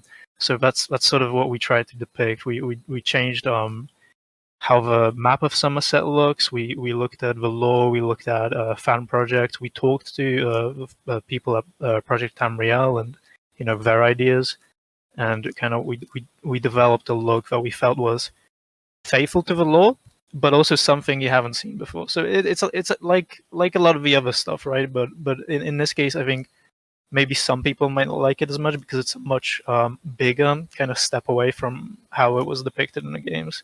But I'm glad we went that way. I think I don't think it's fair to say it's not grounded in lore, at least. That is phenomenal. Like, honestly, fantastic. So what would you say to somebody, okay, they love the lore, they have some background on it, they know a little bit about Crusader Kings, maybe they're not an expert, but they can't wait to play the mod. What's their first playthrough? What would you recommend? What's like the most fun they could have in their first playthrough? Where would you start? What would you do? That's a great question. We have a lot of really interesting starting scenarios and bookmarks, so I think it's worth playing as the bookmark characters, even though that's a lot of people might not necessarily gravitate towards that. They might want to play, create their own character or something like that. But I think if you want a good intro to the mod, reading the bookmark descriptions and picking something you find interesting. Another good idea would also be to start in High Rock, which is the home of the Bretons. And generally playing there feels a lot like playing base game Crusader Kings, but with, of course, playing in another world. So the Bretons are very much based on medieval Europe. So the playstyles kind of overlap. Wow. Okay. I'm sure, like, honestly, listening to that, somebody's going to be super pumped. Like, the minute it comes out, just download it and start grinding one of those playthroughs. Like, it seems to me like it's almost like, not endless, but like pretty much end. Like the base game, the vanilla game, you can play hours in the vanilla game, and then you add one of these mods like this, and I'm sure you can just add like God knows how many hours to your time to play without it getting even remotely boring. So that is phenomenal. That's kind of why I love mods like this. Yeah, I do think I'm a bit worried in the sense that I think total conversion mods, especially for Crusader Kings, this was the case in Crusader Kings too, kind of more advanced when it comes to playstyle. You kind of need to already know the base game mechanics because there's more now. So I'm kind of worried because I've heard a lot of people haven't even played Crusader Kings 3 and want to just jump straight into all the kings. I wonder how their experience will be.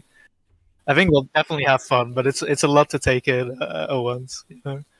Yeah, I totally feel you. I remember when I started playing CK, I was like just couldn't figure anything out for like literal months, and then like, it just clicked one day and you're flying. So, but I think the fact that the lore is so good, the characters look so sick, the map and the terrain and all the design is so well done. I think that's something that's gonna like captivate people to the point where it's like, okay, it's frustrating. I don't know the base game. But at the same time, like, I'm willing to learn because it's, like, actually so sick, all the things I can do. Yeah. I hope so, yeah. Yeah. I've got to ask, and everybody is dying to know, when will the mod release? Well, we are a lot closer to release than we have been last year. And for the specific answer, you will really want to watch our new trailer just after this interview. Oh, phenomenal. I actually can't wait. So one last final question before we check out that video. And have you seen any mud crabs lately? Hideous creatures. I avoid them whenever I can. All right. Thanks so much, guys. I'm super excited for this. And yeah. Anything else you guys want to say? No, we've got a trailer coming up after, and we might do a stream afterwards as well. So keep your eyes peeled for that. Super exciting stuff. Thanks again.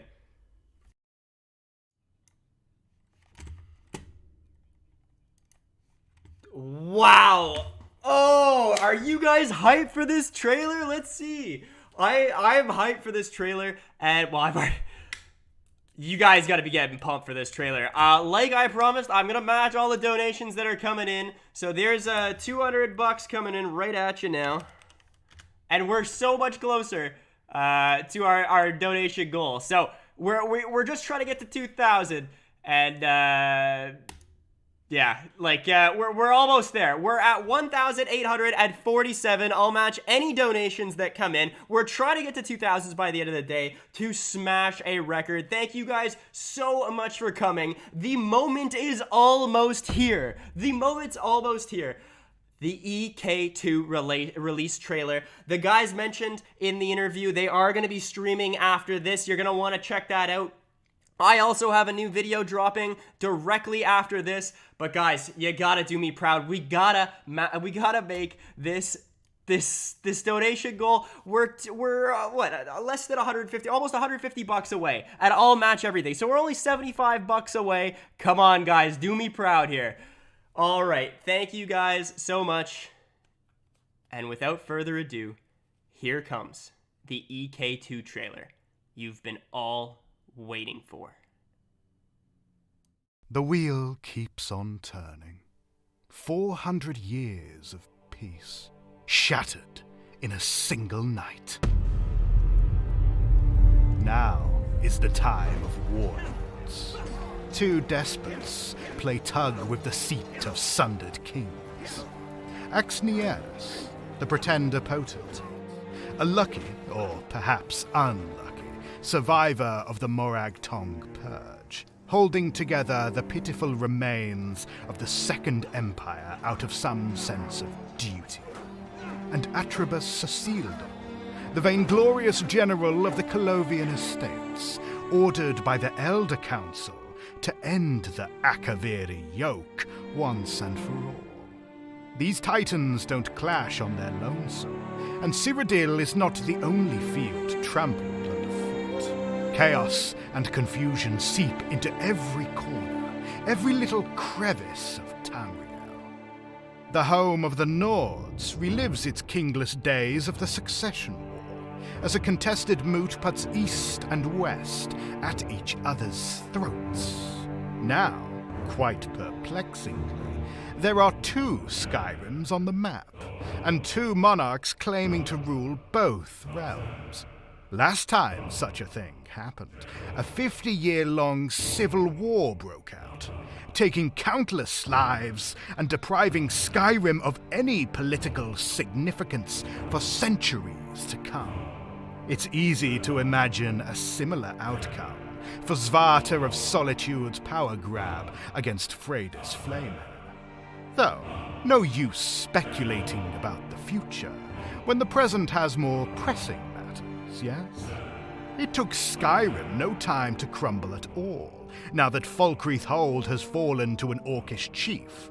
Orsinium perished in a frankly macabre siege, courtesy of Breton lords, and now the Orcs are homeless once more, though Yashnag harbors ambitions of building a new Orsinium. It just so happens that Falkreath is in the way.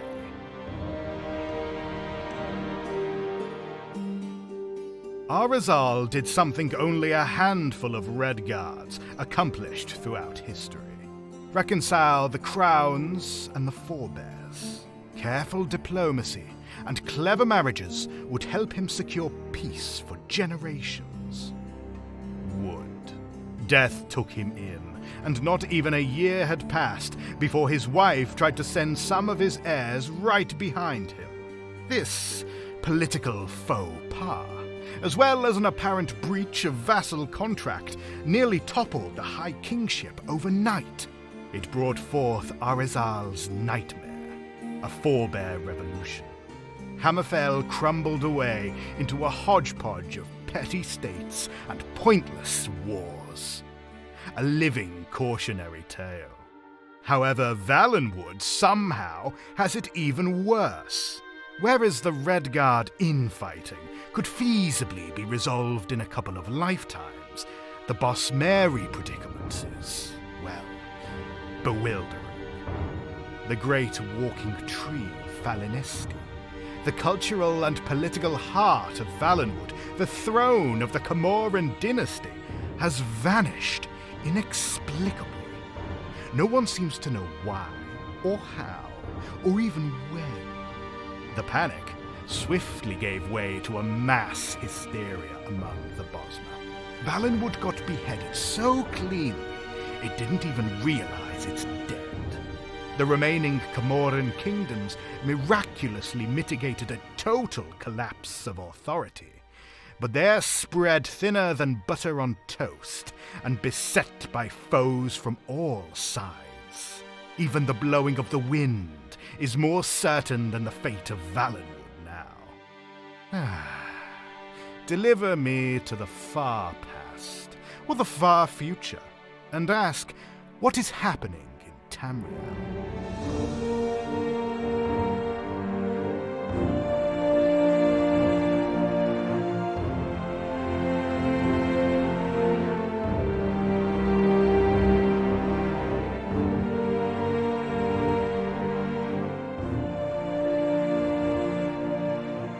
My answer will always be the same.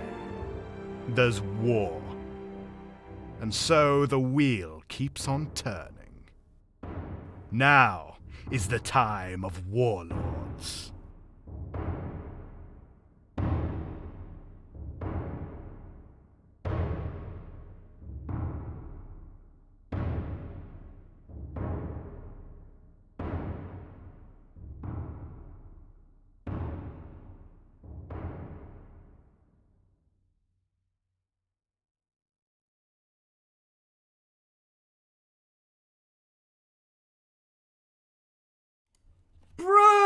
is so sick. I'm actually hyped for that release date. These guys are amazing. I can't believe it. They're streaming right now. Thank you guys so much for watching. We smashed our goal. We made $2,098 for charity today. Let's go. Guys, tune in November for the release of EK2. I know you're going to love it. Thank you to all our modders. Thank you to all our donors. Thank you to everybody watching right now. And if I don't see you, good afternoon.